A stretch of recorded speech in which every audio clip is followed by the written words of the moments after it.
Hello everyone and welcome back to Old Man Stories. I'm aware that many of you use these videos to fall asleep, so before you doze off, I thought it would be a fun idea if each of you could leave a comment letting me know which part of the world you're listening from. Also, give a like and subscribe to the channel if you're enjoying the episodes, okay? Let's get comfortable, relax, and begin. I still can't believe I'm typing this out. I've been holding this in for years now, mostly because I don't want people thinking I'm crazy.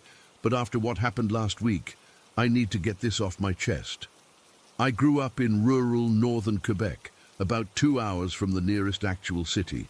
Our community was small, everyone knew everyone, and we were surrounded by forests and lakes.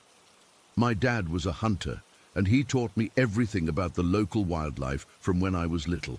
I could identify moose tracks by the time I was 8 and tell the difference between a black bear and a grizzly from their prints alone.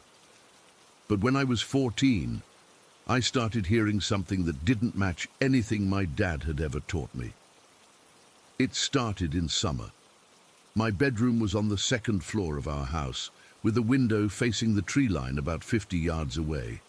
I liked sleeping with the window open because our house got stuffy, especially during July when the temperatures would climb. The first time I heard it, I thought maybe it was a coyote. We had them around, and they'd sometimes make weird noises. But this was different. It sounded like a howl that started normal, but then twisted, like something was wrong with the animal's vocal cords, or like it was being strangled halfway through.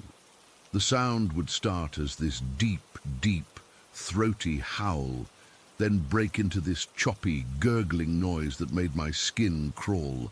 I remember slamming my window shut that first night, my heart racing. I told my dad about it the next morning, and he just shrugged it off. "Probably just a coyote with something caught in its throat," he said. But the way he glanced out the window made me wonder if he believed that. That fall, I started noticing prints on the sandy parts of our gravel road. Some looked like massive dog prints, way bigger than any dog we had in the area. Others were even more disturbing. They looked almost human, but longer, with what looked like claws at the tips. When I showed my dad, he said they were just bear prints that had been distorted by rain, but I knew what bear prints looked like. By the time I was 17, I'd heard that sound dozens of times, but never saw what made it. That summer, my parents let me go with our family friends, the Thompsons, to their hunting camp about 40 minutes deeper into the woods. We're talking middle of nowhere, no cell service, no running water, just a cabin with solar panels for basic electricity, an outhouse about 30 yards from the main building, and nothing but wilderness for miles. The Thompsons had kids younger than me, twins who were about 10. And on our second night there, the adults wanted to go fishing at a spot about 20 minutes away. They asked if I'd watch the twins until they got back, which would be around midnight. I agreed because, I was 17 and wanted to seem responsible. Everything was fine until about 9:30. The kids were playing board games, and I was reading a book by the window when I heard footsteps on the gravel driveway. It was a very distinct sound, that crunch of someone walking slowly on loose gravel. At first I thought the adults had come back early, but when I looked out, there was nobody there. What there was, though, was a smell. I can't even describe it properly, like something had died, but worse, like rotting meat mixed with something chemical. It was so strong it made my eyes water. I quickly shut the window, but the smell had already gotten inside. The twins noticed it too. "What's that gross smell?" one of them asked, making a face. I tried to play it cool. Probably just a dead animal nearby. Nothing to worry about. But I was worried, because along with that smell came a feeling, this overwhelming sense that something was watching the cabin. I could feel it focusing on us from somewhere in the darkness. I distracted the kids with ice cream and tried to forget about it. About an hour later, one of the twins needed to use the outhouse. I wasn't about to let them go alone, so I grabbed a flashlight and we headed out together. The smell was gone by then, which was a relief. I waited outside while they used the outhouse. That's when I saw it. At the edge of the tree line, maybe 50 yards away, something moved. The flashlight only illuminated so far, but I could make out a large, dark shape. It looked like a dog, but wrong. Too big, too thin in places it shouldn't be thin. And it moved so fast. 1 second it was there, and the next it had darted behind a tree with this unnatural speed that made my stomach drop. "Did you see that?" I asked when the kid came out of the outhouse. "See what?" I played it off. "Nothing. Thought I saw a deer. Let's get back inside." We hurried back to the cabin and I locked the door behind us.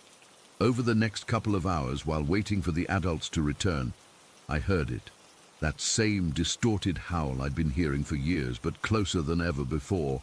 It would start as this deep, mournful sound, then break into something that sounded almost like laughter, like those videos you see of hyenas, but deeper and choppier, like the sound was being forced through a broken speaker. When the adults finally returned around midnight, I didn't tell them what I'd seen or heard. I don't know why. Maybe because I knew they wouldn't believe me, or maybe because saying it out loud would make it too real. I didn't sleep at all that night. I kept hearing that sound, circling the cabin, never getting too close, but never going away either. By morning, it was gone, and I convinced myself I'd imagined it all. For the next 3 years, I tried to forget about it. I graduated high school, started community college, got a boyfriend named Chris. I stopped going deep into the woods alone and tried to pretend I hadn't seen or heard anything unusual. Until last week, Chris and I were driving back from a friend's place around 11 at night. We were taking the coastal road that runs along the edge of the bay, about 20 minutes from my parents' house. It was a clear night, full moon, so visibility was pretty good. We were just chatting about nothing important when we came around a bend, and both of us saw it at the same time. Something was standing at the edge of the road, about 10 yards ahead of us. Chris slammed on the brakes, and the car skidded a bit before stopping. "What the hell is that?" Chris whispered, gripping the steering wheel so tight his knuckles turned white. It was massive, easily the size of a large wolf, but shaped all wrong. It stood on 4 legs, but its back legs seemed longer than they should be, almost bent like a person crouching. Its body was thin, emaciated even, with patchy dark fur, but what I'll never forget is how it turned to look at us. Its head rotated in a way that didn't seem possible, like its neck had too many joints, and its eyes caught the headlights and glowed this sickly yellowish green. Then the smell hit us, that same rotting chemical stench from the cabin years ago. It was so strong that Chris started gagging. "Roll up the windows!" I shouted, even though they were already up. That's how overwhelming the smell was. It felt like it was seeping through the glass. The thing stared at us for what felt like forever, but was probably only seconds. Then it made this sound, that same broken howl laugh I'd been hearing since I was 14, and darted into the woods with that impossible speed. Chris was freaking out. "Was that a bear? It didn't look like any bear I've ever seen." I lied. "Yeah, just a black bear. They can look weird in the dark."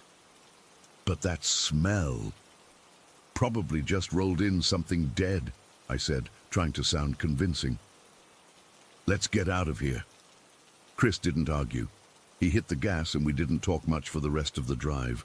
When he dropped me off, he seemed shaken, but was already rationalizing what we'd seen. Probably was just a mangy bear, right? Or maybe even a moose from a weird angle. I nodded and kissed him goodnight, but I knew better. What we saw wasn't a bear. It wasn't a moose or a coyote or any animal that's supposed to exist in northern Quebec. Whatever it is, it's been there for years. I've heard people in town mention weird sounds or smells, but everyone just shrugs it off. Just coyotes, they say. Or, wolves don't even live around here anymore. But I know what I've seen and heard. The prints that don't match any known animal, the howls that sound like something trying to mimic a wolf but getting it wrong, the smell that isn't just death, but something else entirely, the way it moves, too fast, too fluid, like it's not bound by the same physics as everything else. I don't know what to call it, skinwalker, dogman, some cryptid that doesn't even have a name yet. All I know is it's real, and it's been watching me, watching all of us, for years. I'm writing this because I need someone to believe me, because every night since we saw it on the road, I've been hearing that howl again, closer to my apartment than ever before. And last night, I found prints outside my ground floor window, those same long, clawed prints I first saw when I was 14. I'm scared to go to sleep tonight, scared that when I look out my window, I'll see those yellowish-green eyes staring back at me. Scared that next time, it won't just watch from a distance. I don't know what it wants or why it's been following me all these years. I just know it's out there, and I think it's getting bolder. Story 2, : I've never told anyone this story before. Not in full detail anyway. It sounds too crazy, too unbelievable, and I know what people would think. But I need to get this off my chest because it's been haunting me for years now, and I still have no explanation for what happened to me. This all started about 4 years ago. I've always had trouble sleeping. Insomnia, weird dreams, you name it, but nothing like this. I was living alone in my apartment at the time, working a stressful job in IT that had me staring at screens until late at night. Maybe that's why my sleep was so messed up. That night I remember going to bed around midnight after binge-watching some horror series on Netflix. Yeah, probably not the smartest choice. I fell asleep pretty quickly for once, which was unusual for me. At first I was dreaming about wandering through a supermarket. Not just any supermarket, though. This place was completely empty, with all the lights either off or dimmed. The only illumination came from the refrigerator cases along the walls, casting this eerie bluish glow across the aisles. I remember thinking it was weird that no one was around, no cashiers, no other shoppers, nobody.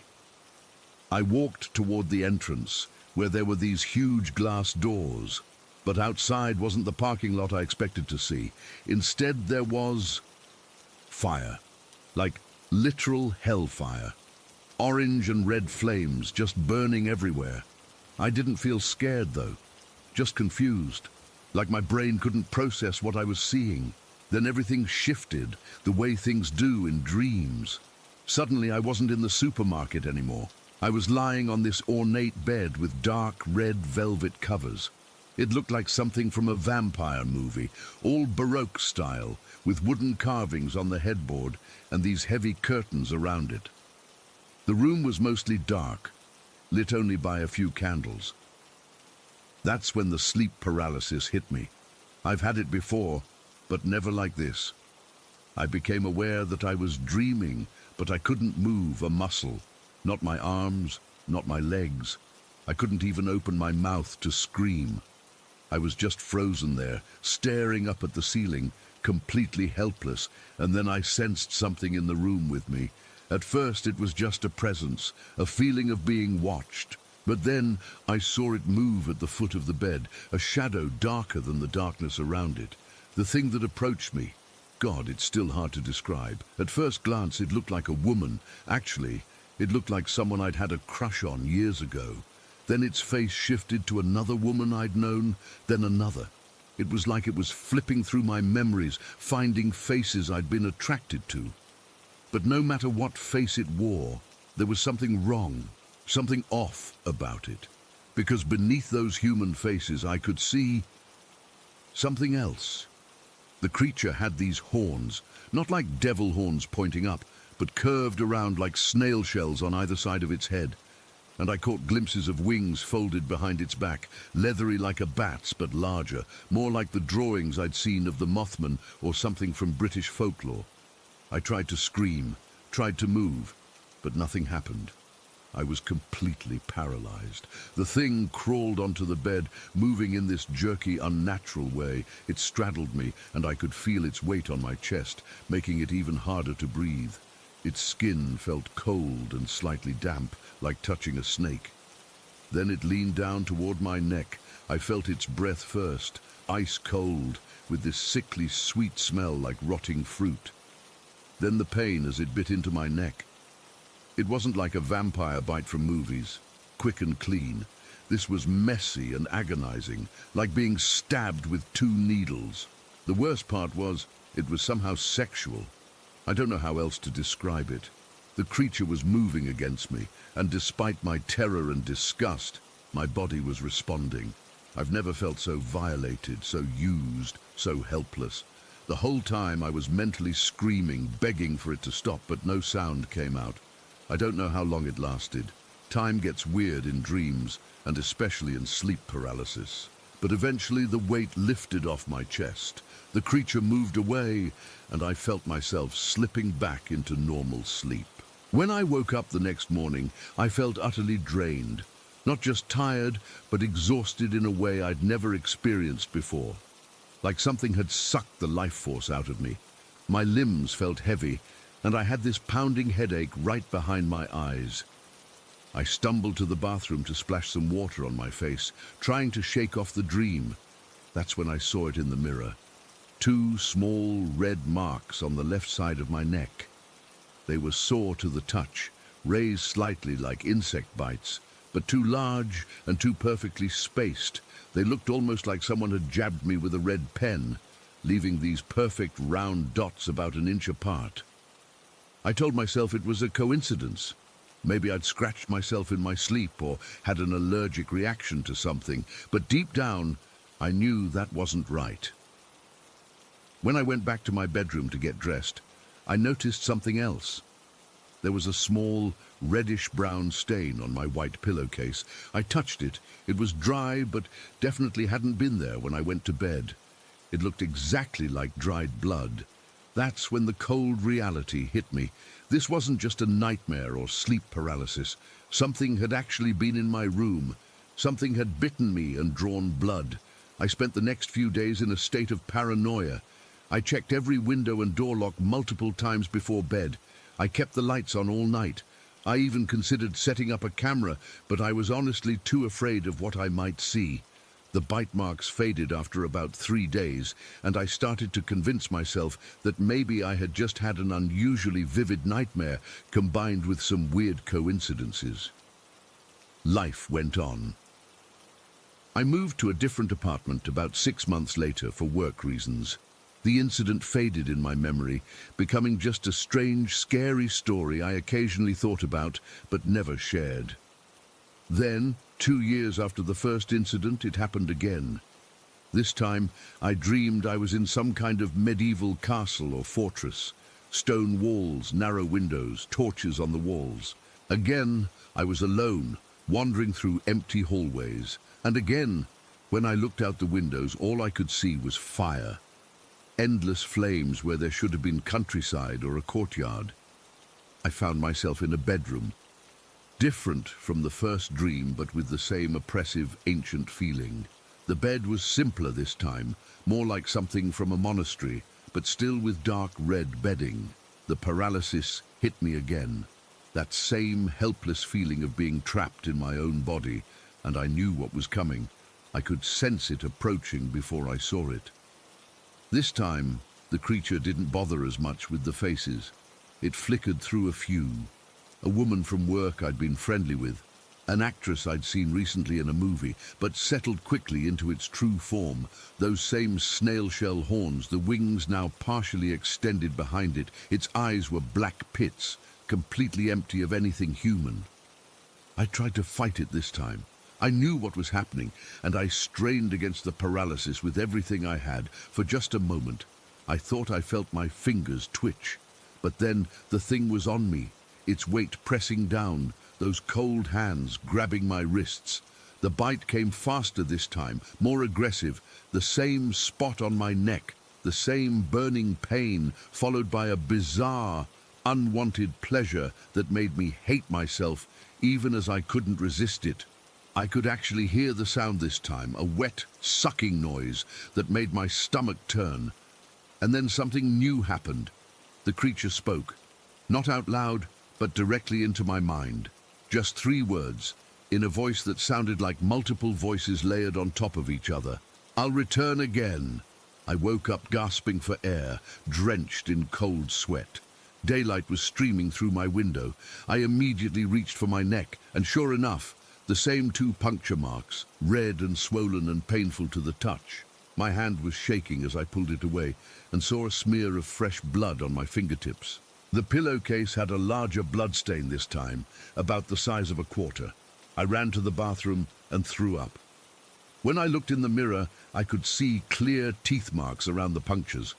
Not like human teeth, more like fangs with smaller teeth between them. The skin around the bite was bruised and tender. I've spent countless hours researching since then. Sleep paralysis, night terrors, hallucinations, you name it. I've read about incubi and succubi, vampire legends from different cultures, everything I could find. The closest thing I've found to what I experienced is some obscure folklore about entities that feed on both blood and sexual energy. The most distinctive thing, those snail shell horns, I can't find references to anywhere. I've drawn them, searched image databases, asked people who study mythology. Nothing matches exactly what I saw. It's been 2 years since the second encounter, and I live in constant fear of a third. I've tried everything, sleeping with lights on, religious symbols by my bed, even sleeping pills to knock me out completely. I've moved twice more. Nothing feels safe. The worst part is not knowing if I'm just losing my mind or if something supernatural is really happening to me. The blood was real. The bite marks were real. The pain was real. But how can the creature be real? I check my neck every morning. I've stopped sleeping on white pillowcases so I won't see any blood. Sometimes I stay awake for days until I literally pass out from exhaustion. What scares me most is the pattern. 2 years between encounters. And if it keeps its promise to return, I'm due for another visit any day now. I can feel it coming. Sometimes I wake up in the middle of the night, convinced it's in my room, watching me, waiting. I don't know what to do anymore. I don't know who to tell or who would believe me. All I know is that somewhere between dreams and reality, something found me, and whatever it is, it's not finished with me yet. Story 3. I've been sitting on this experience for a while now, not really knowing who to tell or if anyone would believe me. It happened about 6 months ago, and I still get chills thinking about it. I guess I need to get it off my chest, so here goes. I've been working at this small cafe in Oakville for 7 years now. It's nothing fancy, just your typical family-owned place with decent food and regular customers who've been coming in since before I started. The owner is this sweet older lady who treats us all like family, but she's pretty set in her ways. That night, I was doing the closing shift alone because the owner's mother, who usually helps close, was visiting her sister in Arizona. I'd closed plenty of times before, but usually with someone else. The place had always given me a weird vibe after hours, but I'd brushed it off as just being alone in an empty building. The night started normally enough. We had a decent dinner rush, nothing too crazy. Around 10:30, I started the closing procedures, counting the register, wiping down tables, making sure the kitchen was clean. The cooks and busboys finished their cleanup around 11, and I walked them to the back door like I always did. "See you tomorrow, Sarah," Marco, our head cook, called as he headed to his car. I locked the door behind them and headed back through the kitchen. The restaurant felt different with everyone gone. Quieter, but somehow not peaceful. I still had to grab the cash drawer, collect the credit card slips, and take everything to the office in the back to finish the nightly accounting. As I walked through the dining area, I noticed something off right away. The hallway leading to the office was dark, completely dark. In 7 years, I had never seen that light off after hours.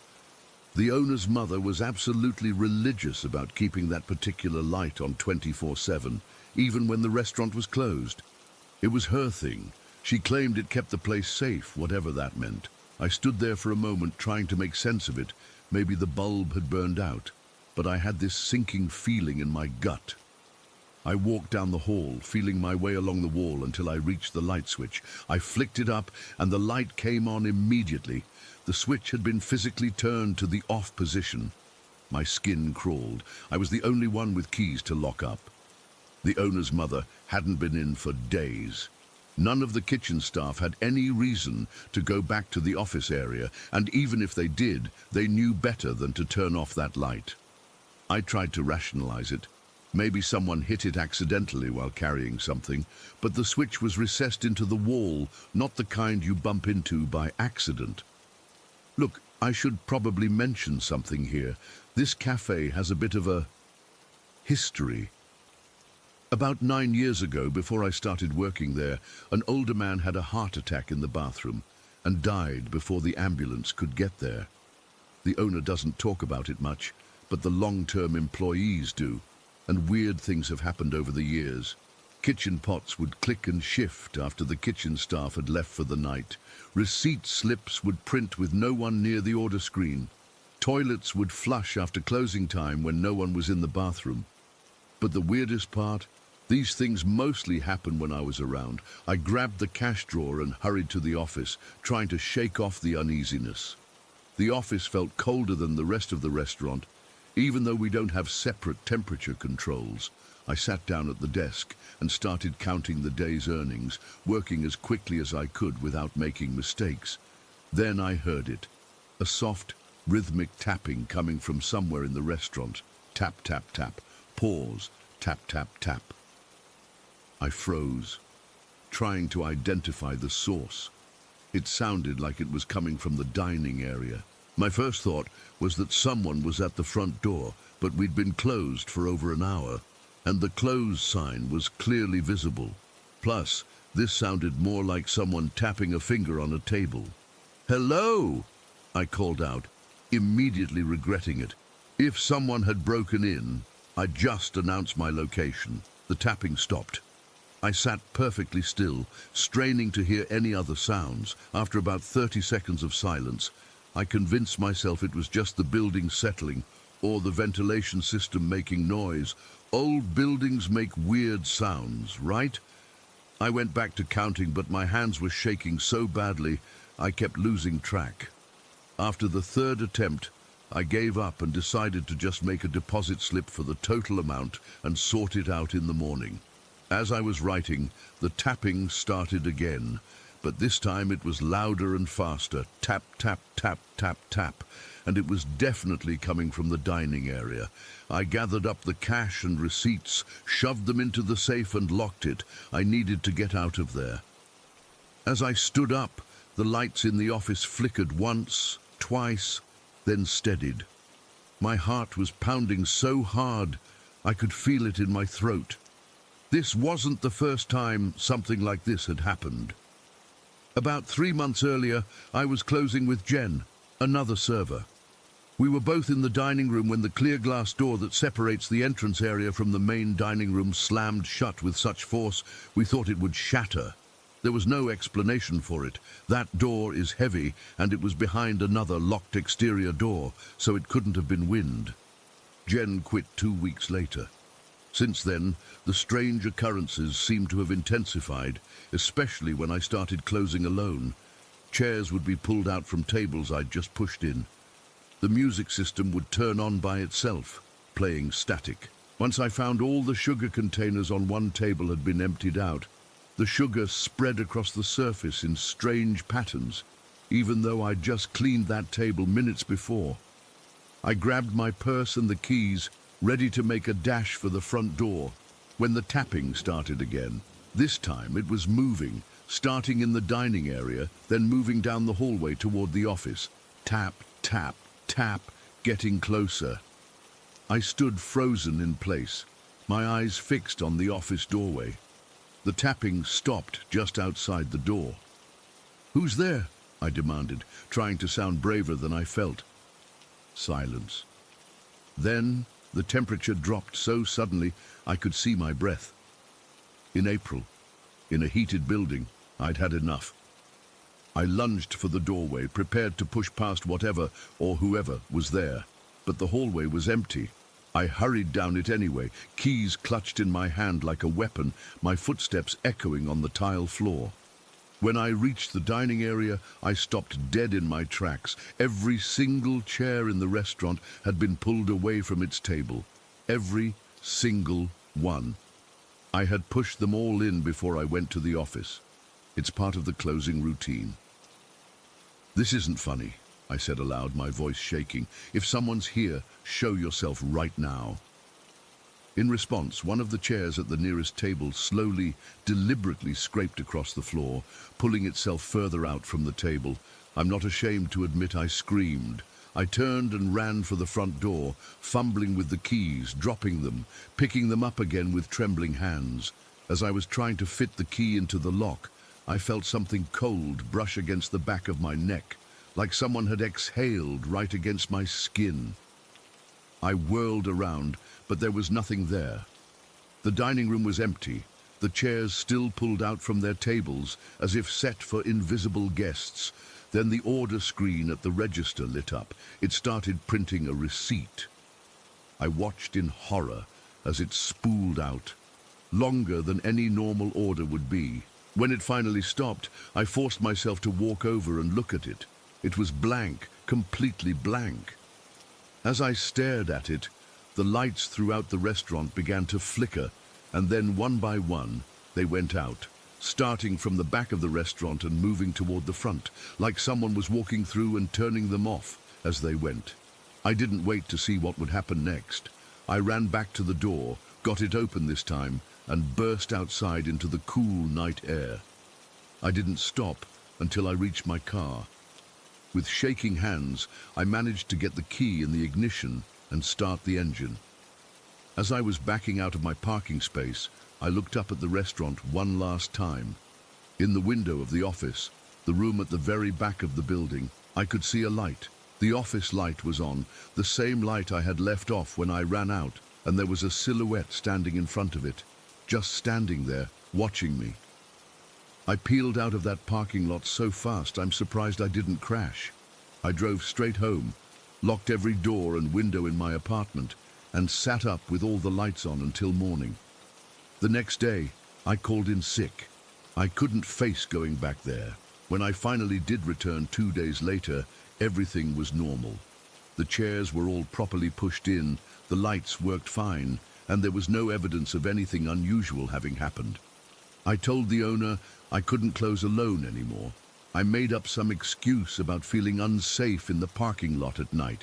She was understanding and arranged the schedule, so I always closed with someone else. But here's the thing that still haunts me.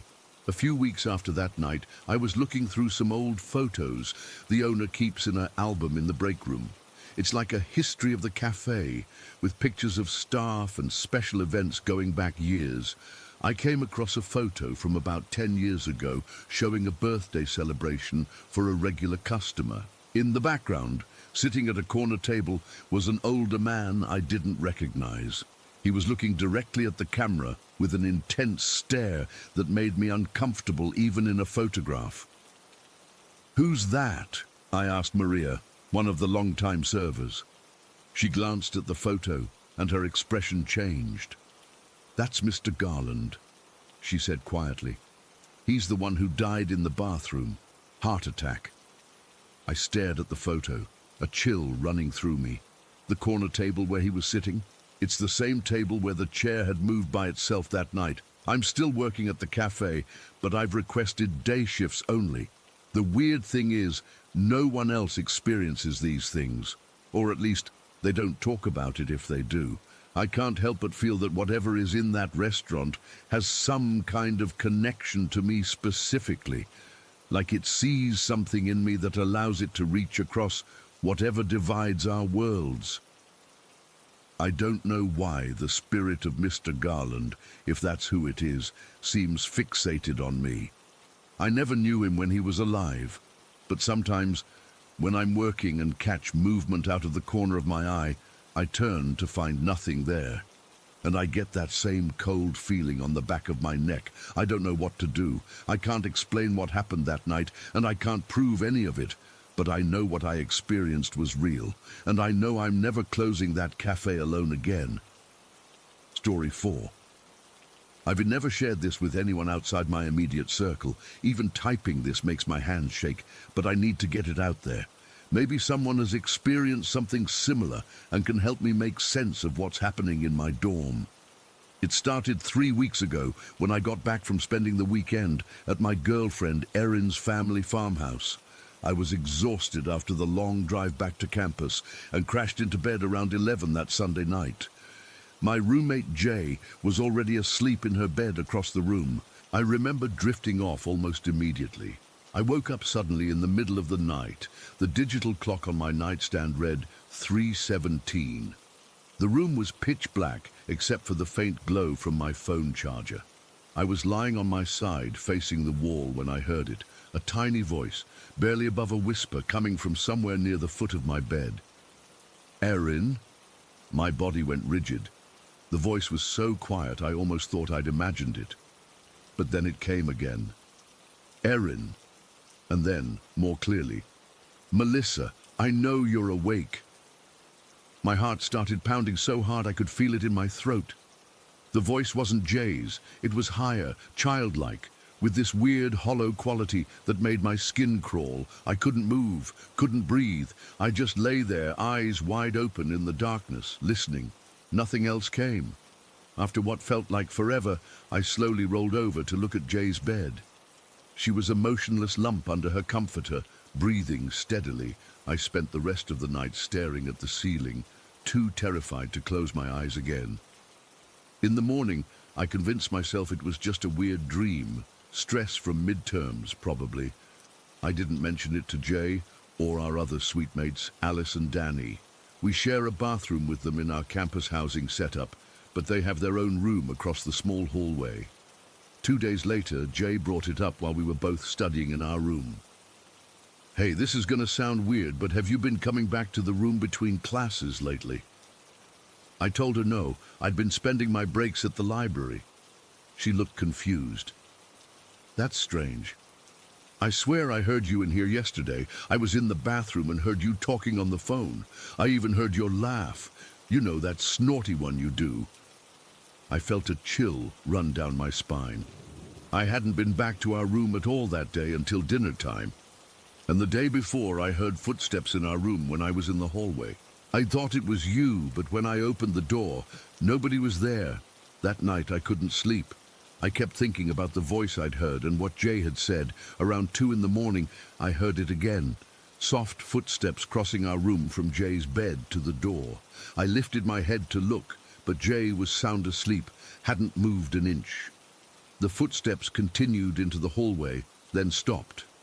Things escalated quickly after that. Last Friday, our suitemate group chat blew up while I was in my psychology lecture. Jay had sent a message. "Who keeps refilling the water filter? I swear I emptied it this morning and now it's full again." Alice replied that she hadn't touched it. Danny was home for the weekend visiting family. I was obviously in class. Nobody had been in our suite. Then Jay texted me privately. "I can hear your voice in your room right now. Are you cutting class?" My blood went cold. I was sitting in a lecture hall with 30 other students, my professor droning on about cognitive behavioral therapy. I texted back, "I'm in class. What do you mean you hear my voice?" "Someone's talking in our room. It sounds exactly like you." I told her to get out of there and go to the common area downstairs. She did. When we both returned to our room later, everything seemed normal, but something felt off. The air was different somehow, heavier. Then we started noticing other things. Jay heard our friend Morgan's voice coming from our bathroom, but Morgan has never even visited our dorm. Alice complained about someone pacing back and forth in the hallway at night, but when she'd check, no one was there. Danny said she kept hearing dragging sounds above her bed, like furniture being moved. But we're on the top floor. I started doing research online, trying to find explanations. That's when I came across stories about mimic entities, things that can imitate voices and sounds to create confusion and fear. The more I read, the more convinced I became that this is what we're dealing with. Last Tuesday night was the worst. I was alone in the room working on a paper. Jay was at her evening lab. I had my headphones on, but I felt this weird sensation like someone was watching me. When I took my headphones off, I heard faint tapping coming from inside my closet. Tap, tap, tap. I froze, staring at the closet door. The tapping stopped, then started again, more insistent. Tap, tap, tap, tap, tap, tap. I couldn't move. Then I heard whispers, multiple voices this time, having what sounded like a conversation but too quiet to make out the words. It was coming from the closet, but also somehow from under my bed and from the corner of the ceiling, everywhere at once. When my phone buzzed with a text, I nearly jumped out of my skin. It was Jay. "Are you in the room? I swear I just saw you walking toward the building when I was leaving the science center." I was losing my mind. I grabbed my keys and ran out, spent the night on a friend's couch without explaining why. How could I? It sounds insane. The next morning, all four of us, me, Jay, Alice, and Danny, sat down to talk about what was happening. Everyone had experienced something. Danny had heard someone calling her name in the middle of the night, only to find no one there. Alice said she'd seen a shadow move under the bathroom door when she knew the suite was empty. Jay had the most experiences, hearing my voice almost daily when I wasn't around, finding objects moved from where she'd left them, feeling like someone was sitting on the edge of her bed in the dark. We're all scared. I'm typing this at the campus library because I can't stand being in our room anymore. Last night, I woke up around 4 in the morning to find Jay sitting bolt upright in her bed, staring at the corner of our room. "Do you hear that?" she whispered. I listened. At first, nothing. Then I heard it, a wet clicking sound like someone smacking their lips or tongue against the roof of their mouth. Click, click, click. "It's been doing that for 20 minutes, Jay said, her voice shaking. The clicking stopped. Then, in my voice, exactly my voice, something from the dark corner said, "It's been doing that for 20 minutes. Jay and I both screamed. We turned on every light in the room and stayed awake until dawn. I've tried looking for solutions. I've played cleansing music in our room when no one's there. I can't burn sage or incense because the fire alarms in the dorms are too sensitive. The resident advisor thinks we're just stressing each other out with scary stories, and the campus housing office won't let us switch rooms mid-semester without some kind of tangible evidence of a problem. What scares me most is that whatever this thing is, it's getting bolder. It started with whispers and footsteps when we were alone or asleep. Now it's imitating us in front of each other. What's next? I'm sitting here in the library, and I just got a text from Alice. "Is that you and Jay talking in your room right now? I can hear you both laughing." Jay is at soccer practice. I'm here at the library. I don't know what to do. I can't sleep, can barely eat. Every time I enter our room, I feel this heaviness pressing down on me. Sometimes I'll catch movement out of the corner of my eye, just a shadow or a blur gone when I turn to look. The worst is when I'm trying to fall asleep and hear breathing that doesn't match Jay's. Yesterday, my girlfriend Erin called me while I was walking back from class. We were talking about her coming to visit this weekend when she suddenly went quiet. "Mel, who's that with you?" she asked. "What? No one. I'm walking alone. I swear I just heard someone say my name in the background. It sounded like you, but obviously it wasn't." I spun around looking for anyone nearby. The sidewalk was empty. That was it. I hung up and ran the rest of the way to the dorm, my heart pounding. I'm terrified of what's happening, but more terrified of what might happen next. The mimic, or whatever it is, knows Erin's name now. It's learning more about us, getting closer somehow. I don't know how much longer I can take this. I'm sitting here shaking as I type this. We've stopped talking about it among ourselves because we're afraid that gives it more power somehow. But I need help. I need to know if anyone else has experienced something like this, and if they found a way to make it stop. I have to go back to my room soon. Jay texted, asking where I am. She says she keeps hearing me walk in and out of our room, opening and closing drawers. But it's not me. It's never me. Story 5. I've always been the skeptical type. Ghosts, demons, spirits, all that supernatural stuff just seemed like cheap entertainment to me. My wife Lily loves horror movies though, and I indulge her even though I always end up rolling my eyes at the ridiculous plot holes. But after what happened last month in our home in Pine Grove, I'm not so quick to dismiss things anymore. Let me back up a bit. This whole thing reminds me of something weird that happened years ago when I was at Oak Ridge Job Corps in Oregon. I was 19, fresh out of high school with no real direction. The Job Corps seemed like a decent option to learn a trade and figure my life out.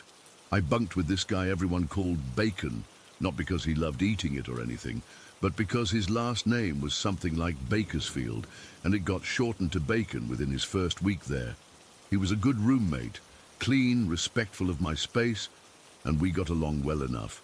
One morning in mid-July, I noticed Bacon looked like absolute hell.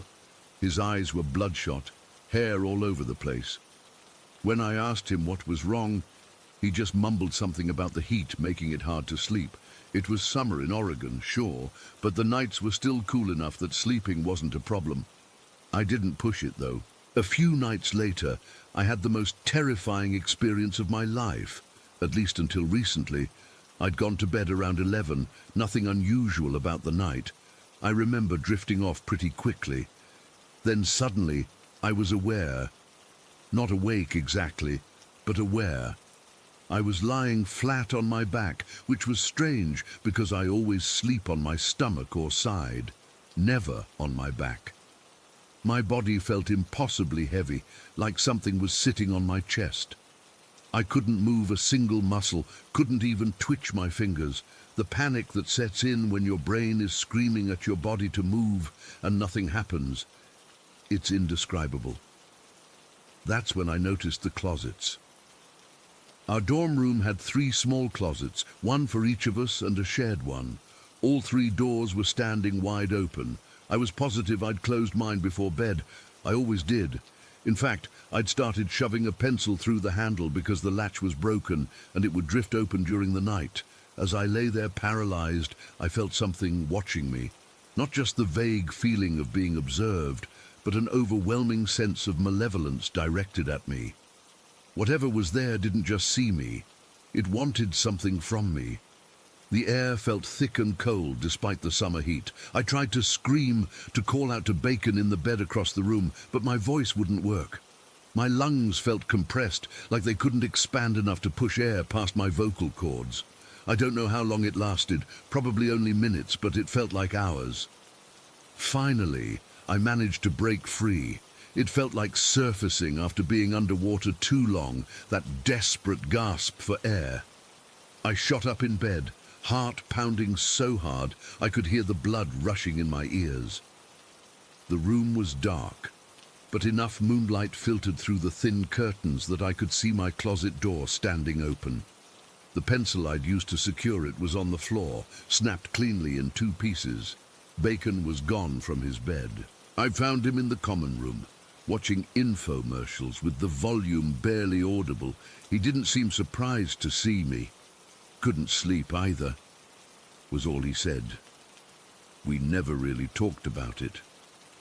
I convinced myself it was just sleep paralysis, something I'd read about in a psychology class.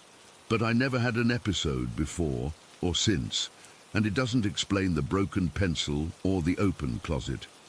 I'd almost forgotten about that night until what happened last month with Lily.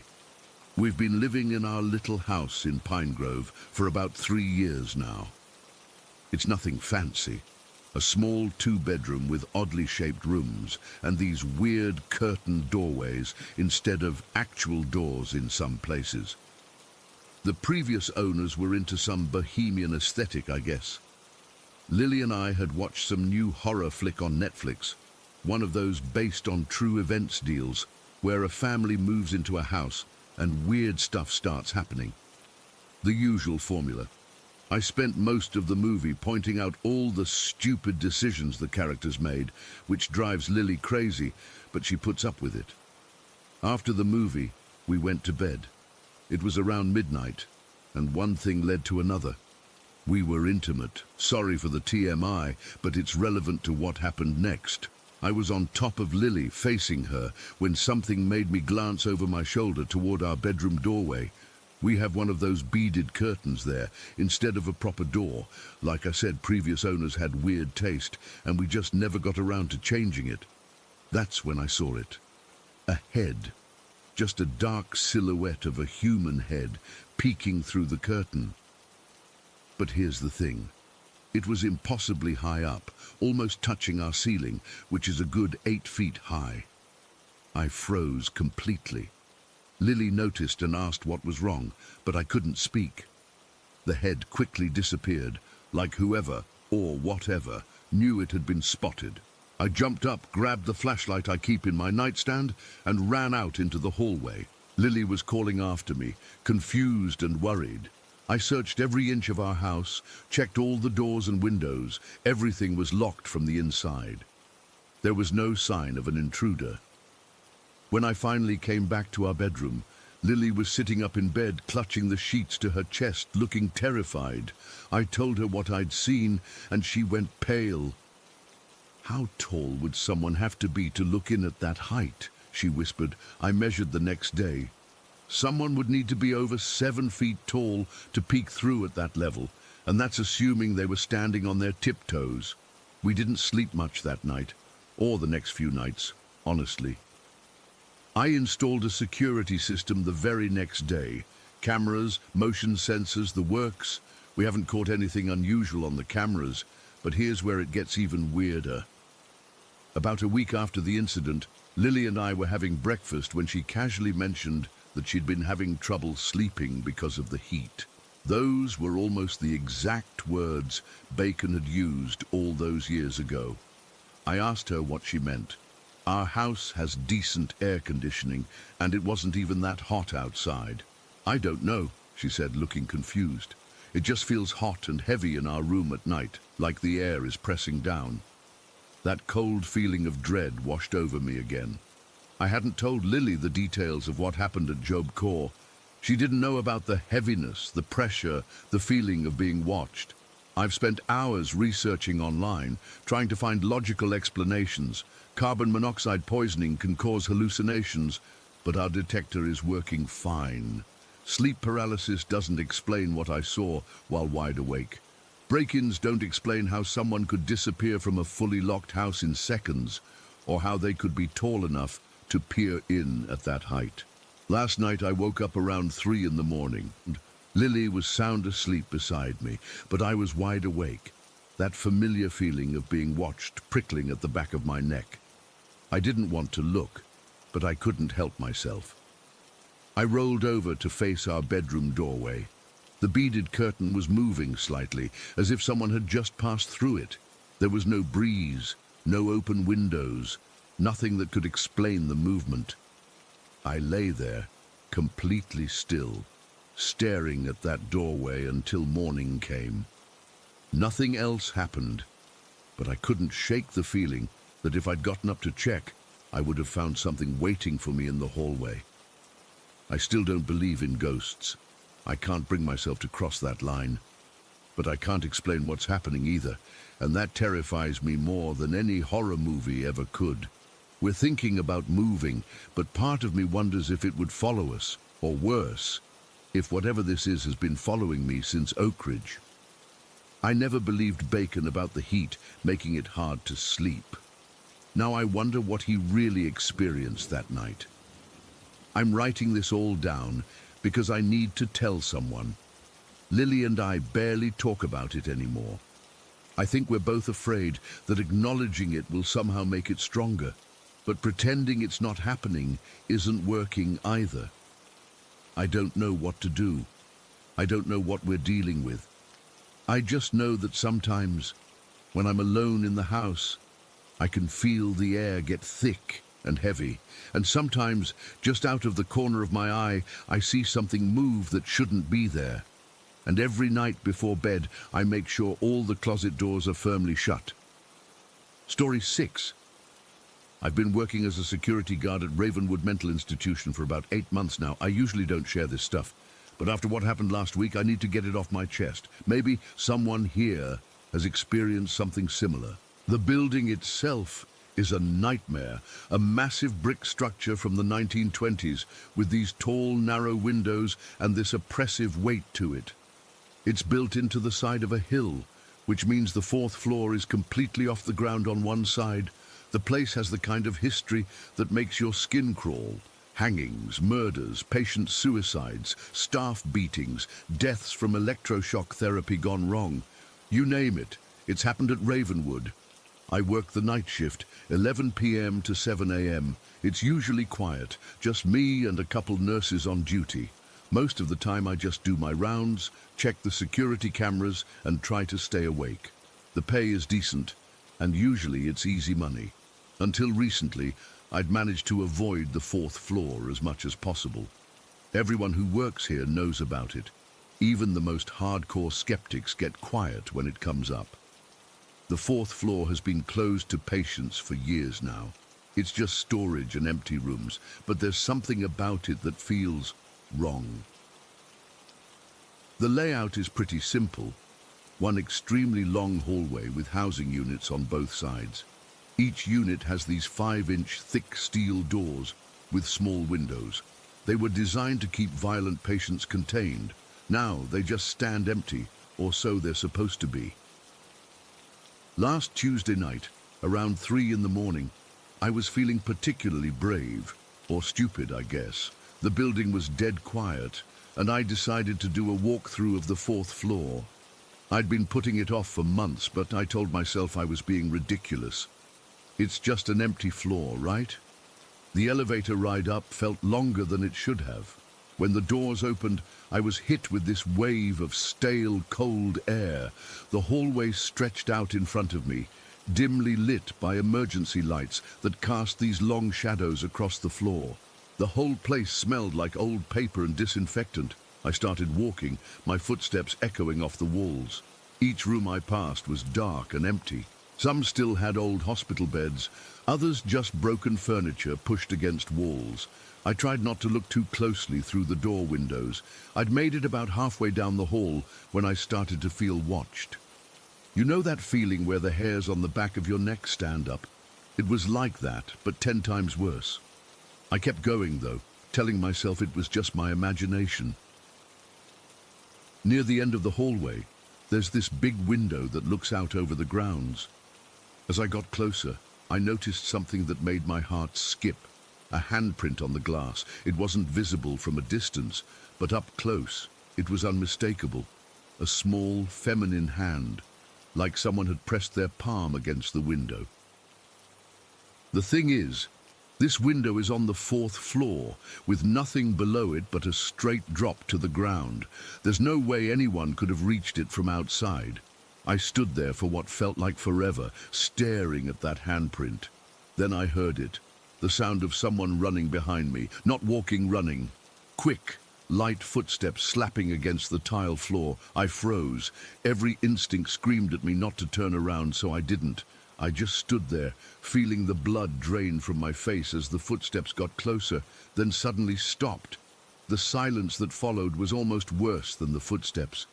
I could feel something, standing right behind me, close enough that I should have felt breath on my neck. But there was nothing, just this cold spot that seemed to radiate outward. I finally got my legs to work and started walking back toward the elevator, trying to keep my pace steady, even though everything in me wanted to sprint. As I passed the locked units, I heard loud thuds coming from inside them, like someone was punching the doors from the inside. Thud, thud, thud. One after another as I walked past, like whatever was inside was following my progress down the hall. I made it to the elevator and practically punched the button. Those few seconds waiting felt like hours. When the doors finally opened, I jumped inside and repeatedly hit the close button. As the doors were sliding shut, I swear I saw a shadow move at the end of the hallway. That was bad enough. But it's not even the worst part. For the past few months, I've been having these dreams, always the same. A woman in a hospital gown, pale as death, with long black hair and bangs that cover most of her face. In the dreams, she's always walking toward me, slowly at first, then faster. She reaches out, grabs me, and screams right in my face, a scream that doesn't sound human. I never told anyone about these dreams, not a single person.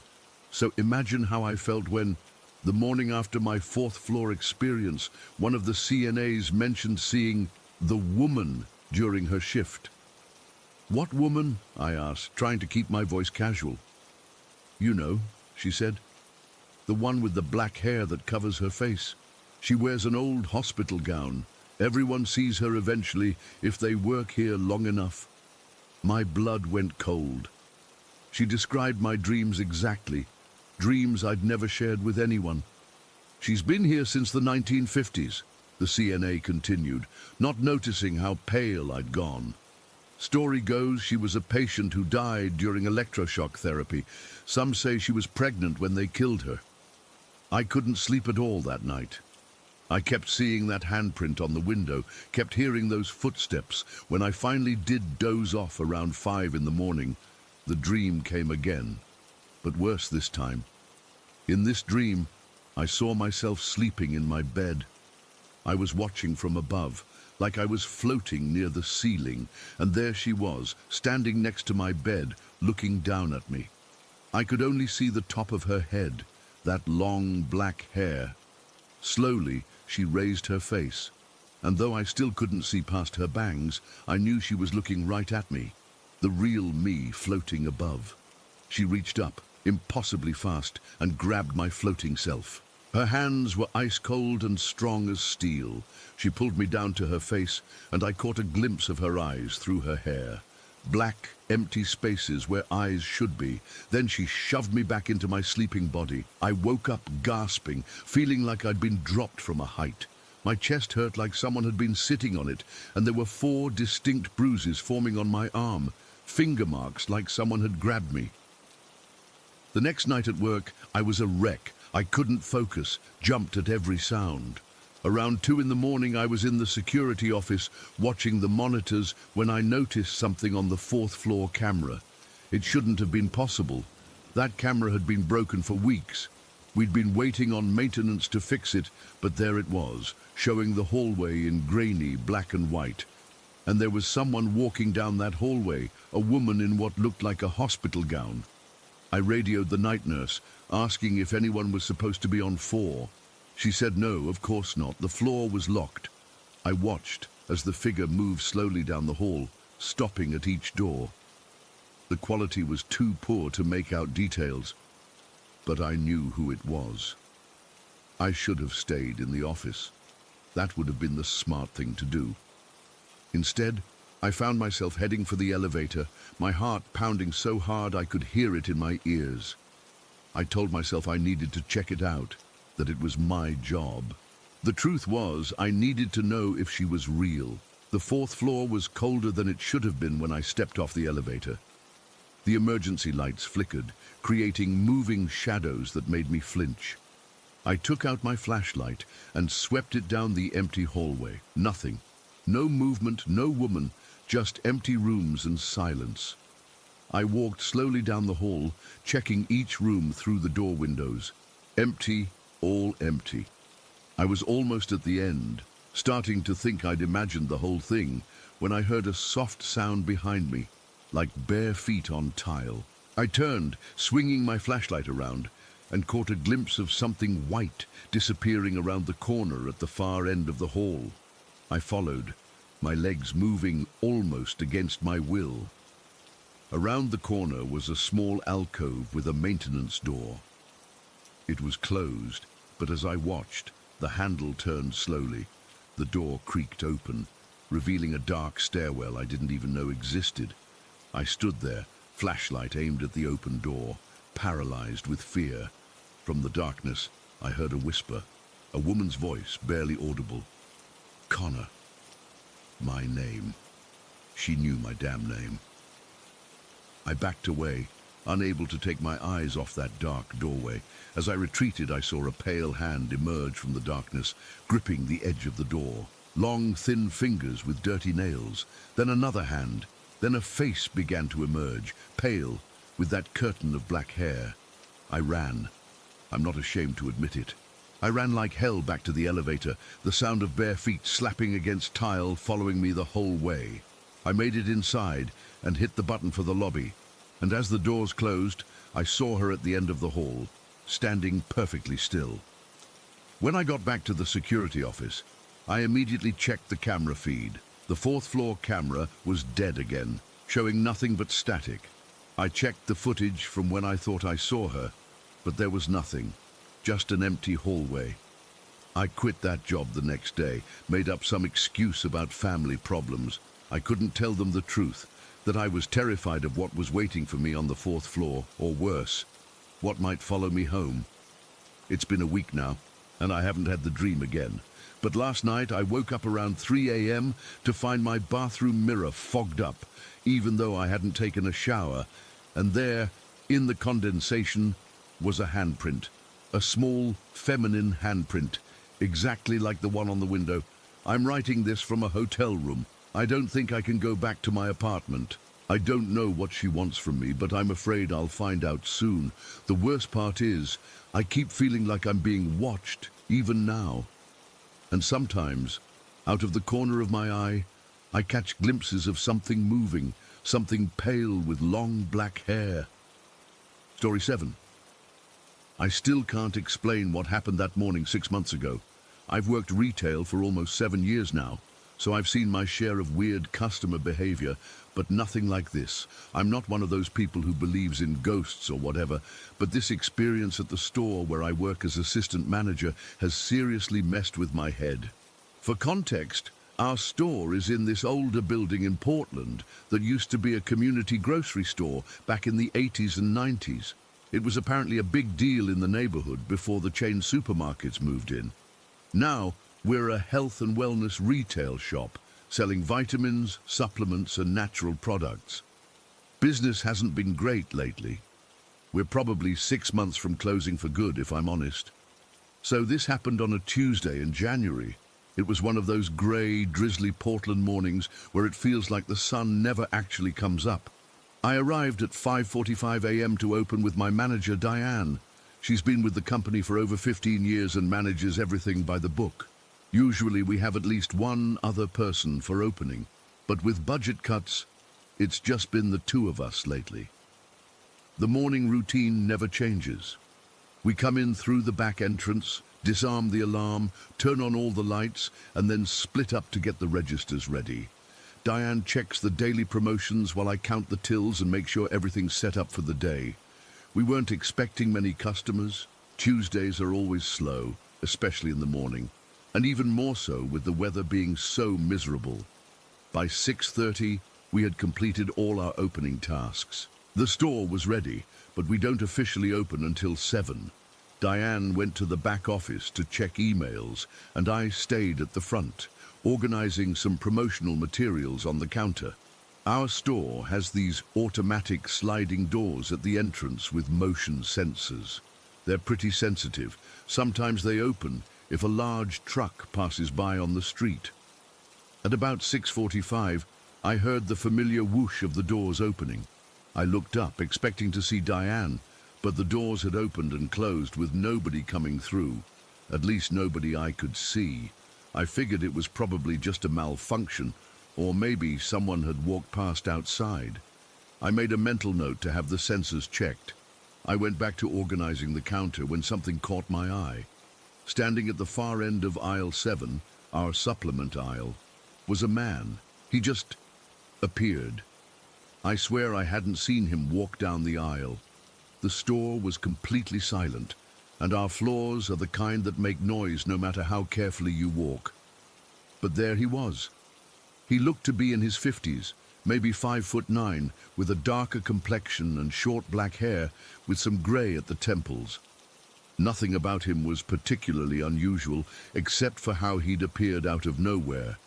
He was holding a bottle of something in his left hand, looked like it might have been fish oil or omega supplements, and he had this blue reusable shopping bag with long handles in his right hand.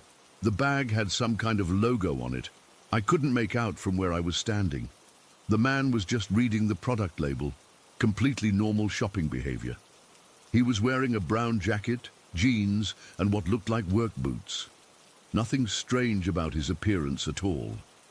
Now, in my years of retail, I've learned not to stare at customers too much. Back at my first job, I got complained about for watching customers too closely when I was actually just zoning out in their direction. So I deliberately looked away and busied myself with straightening a stack of flyers, but I kept glancing up every few seconds.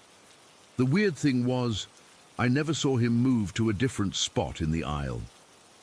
Each time I looked up, he was in exactly the same position, holding the same product, reading it with the same intensity. It started to feel strange after about 5 minutes of this. Then Diane came back from the office. She walked up to the counter and asked if I wanted to take my first 15-minute break before we officially opened. I should probably wait until that customer is done shopping, I said, nodding toward aisle 7. Diane looked where I was pointing, then back at me with this expression I still can't forget. It wasn't surprise exactly, more like concern mixed with recognition, like she knew exactly what I was talking about but wished I didn't. "What customer?" she asked, but her tone wasn't questioning. It was almost like she was testing me. The guy in aisle 7, looking at supplements, been there for like 5 minutes now. Darker complexion, blue shopping bag. She took a deep breath and gave me this look that made my skin crawl. "Why don't you go check if he needs help before your break?" Something about her reaction felt off. I walked slowly toward aisle 7, and as I approached, I could still see the man standing exactly where he had been, still reading that same bottle. But when I got about halfway down the aisle, he was gone. I'm not talking about him walking away or moving to another aisle. He was just gone. I looked up and down the entire aisle, checked the neighboring aisles, even looked on the floor thinking maybe he'd bent down to pick something up. Nothing. I hurried through the entire store, all 12 aisles, the back area where we keep extra stock, even the employee break room and restrooms. The store isn't huge, maybe 5,000 square feet total, and with just the overhead lights and no customers, you can see pretty much everything. There was absolutely no sign of this man anywhere. I went back to the front, feeling genuinely freaked out. "Did you see where that customer went? I can't find him anywhere." Diane was counting the bills in the register again, even though I'd already done it. Without looking up, she asked, "Was he wearing a brown jacket with a blue bag?" A chill ran down my spine. "Yeah, exactly. Did you see him leave?" She closed the register drawer slowly and finally looked at me. "I didn't see anyone come in or leave this morning, Liam." "But the doors opened earlier," I insisted, "about 15 minutes ago." "They do that sometimes," she said quietly, "especially in this weather. Moisture affects the senses." I felt like I was losing my mind. But I saw him, Diane, clear as day. He was right there in aisle 7, looking at supplements. She was quiet for a moment, then said, "Can I show you something?" She motioned for me to follow her to the office. Once inside, she pulled up a folder on the computer labeled Store History. She opened a subfolder of old photos from when the building was still a grocery store. "The previous owner gave us these when we took over the location," she explained, scrolling through pictures of the old grocery store from its heyday. Staff photos, community events, grand opening shots from the 70s. Then she stopped on one image. A newspaper clipping from the local paper dated 1997. The headline read, "Local grocery owner passes away suddenly." The photo showed a man standing proudly in front of the store. It was him. The same man I had just seen in aisle 7. The caption identified him as Miguel Reyes, the beloved owner of Reyes Community Grocery for over 20 years. The building was vacant for almost 5 years after his death before our company moved in, Diane said quietly. I've been here since we opened and, well, you're not the first person to see him. My mouth went dry. You've seen him too? She nodded. A few times over the years, always in the same spot, always checking labels, like he's making sure we're selling quality products. The blue bag was his trademark, apparently. He gave them out to customers who spent over $20. Better than plastic, he used to say. Why didn't you warn me about this? I asked, feeling a mix of anger and disbelief. Would you have believed me? Would you have still taken the job? She had a point. Does he ever do anything else? Talk to people or move things around? I was struggling to accept what she was telling me. No, she said. He just stands there checking products. Sometimes the doors open when no one's there. Sometimes items in aisle 7 get rearranged overnight. Nothing scary. I think he just loved this place so much he can't leave it behind. I took my break after that, sitting in my car in the parking lot with the heater running, trying to process what had just happened. Part of me wanted to quit on the spot, but another part felt strangely calm. The man, or whatever I saw, hadn't felt threatening. He was just shopping, doing something he'd probably done thousands of times when he was alive. The rest of that day was a blur. A few customers came in, but I kept finding reasons to walk by aisle 7, half hoping and half dreading seeing him again. He never reappeared. When I closed with Diane that night, I asked her if she thought the store closing would affect him. Like, would his spirit move on or whatever? She just shrugged and said, I guess we'll find out. Or maybe you'll see him walking around Target next year, still checking labels. I've seen him twice more since then, always in the same spot, always with the blue bag, always checking the same product. I don't approach him anymore. I just let him shop in peace. Our store is closing next month. The final paperwork was signed last week. I wonder what will happen to Mr. Reyes when the building gets turned into whatever comes next. The strangest part. Since I've seen him, our supplement sales in aisle 7 have increased by almost 30%. Diane thinks it's just coincidence. I'm not so sure. I still don't know if I believe in ghosts. But I believe what I saw that morning. And sometimes, when I'm alone in the store early in the morning, I find myself saying, "Morning, Mr. Reyes," when I hear those doors open to nobody, just in case he's listening. Story 8. I've never told this story outside my immediate family before. It's been 11 years, and I still get goosebumps thinking about what happened to me on the USS Lexington that night. I was 12 years old and it changed my life forever. I've always been the kid obsessed with military history. While other boys my age were into video games and sports, I was reading books about World War II naval battles and building model warships. The USS Lexington, permanently docked as a museum in Corpus Christi, was my absolute favorite. My parents first took me there when I was 8, and I was immediately hooked. Something about that massive grey vessel called to me in a way I can't explain.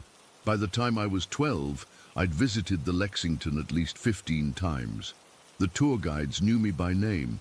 I could recite facts about the ship that even they didn't know sometimes. My bedroom walls were covered with photos of the Lady Lex instead of band posters.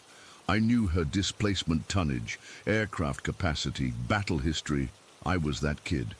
So when my Boy Scout troop announced we'd be doing an overnight stay on the Lexington, I nearly lost my mind with excitement.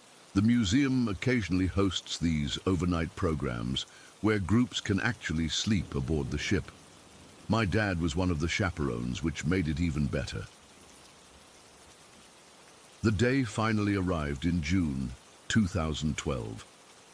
Our troop arrived around 4 in the afternoon, and I remember practically bouncing off the walls of our family minivan. The Lexington looked the same as always, a massive grey fortress floating on Corpus Christi Bay with that distinctive straight-line flight deck that extended over the ship's port side. After checking in, we stowed our sleeping bags in one of the crew compartments where we'd spend the night. The museum staff gave us the usual orientation tour, but I barely paid attention. I'd heard it all before. I was just waiting for the moment when all the regular tourists would leave and we'd have the ship to ourselves. Around 6:30, the museum closed to the public. Our troop had dinner in the mess hall, the same place where thousands of sailors once ate. After that, we had some free time before our scheduled activities.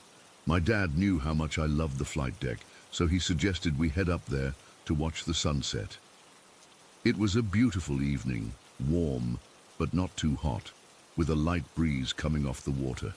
The sky was turning orange and pink as the sun sank toward the horizon. A few seagulls circled overhead. Standing on that massive flight deck, I felt like I was on top of the world. My dad and I walked toward the bow, talking about the different planes that used to land on this very deck. I was explaining how difficult it was for pilots to land on a moving carrier when something changed. It happened so suddenly. One second I was talking to my dad, and the next my heart started pounding like crazy in my chest. A high-pitched ringing filled my ears, drowning out the sounds of the gulls and the distant traffic. My mouth went dry, and I felt a wave of pure adrenaline wash over me. Without thinking, I hunched down, almost crouching. That's when I saw them. Men, sailors in old-style Navy uniforms, running across the deck. Not just a few, but dozens of them. They weren't walking casually like tourists or staff. They were sprinting, shouting, moving with urgent purpose. Some wore white uniforms, others wore darker colors with helmets. Their faces looked panicked. I heard someone yell, "Get those planes secured!" Another voice shouted, "Fire crews to the stern!" The voices sounded tinny and distant, like they were coming through an old radio, but I heard them clearly despite the ringing in my ears. I looked at my dad, expecting him to be reacting to the chaos, but he was just staring at the sunset, completely calm. He couldn't see them. He couldn't hear the shouting. The sensory assault intensified. I heard a blaring siren, not a modern alarm, but an old mechanical horn that made a distinctive ah-oo-ga sound. Then came the sounds of splashing water, massive and violent, like waves crashing against the hull during a storm. But the bay had been perfectly calm moments before. The most terrifying sound was the guns, loud, concussive booms that I felt in my chest more than heard. Each explosion made me flinch. In the distance, I heard more explosions and the distinctive drone of propeller airplane engines, not the jets that sometimes flew over the museum, but the specific sound of World War II aircraft. I'd heard recordings in documentaries, but this was different. This was all around me. I started shaking uncontrollably. A sailor ran past me, so close I could have reached out and touched him. He didn't see me. His face was streaked with what looked like oil or soot, and his eyes were wide with fear. Behind him I saw what he was running from. Flames, actual flames, licking up from somewhere near the stern of the ship. "Dad!" I tried to yell, but my voice came out as a whisper. "Dad, don't you see them? The fire! The sailors!" My dad turned to me, his expression changing from relaxed to concerned as he saw my face. "Nathan, what's wrong? You look like you've seen a ghost." I couldn't answer. More sailors ran past us. One man in an officer's uniform was shouting orders, pointing toward the island structure of the ship.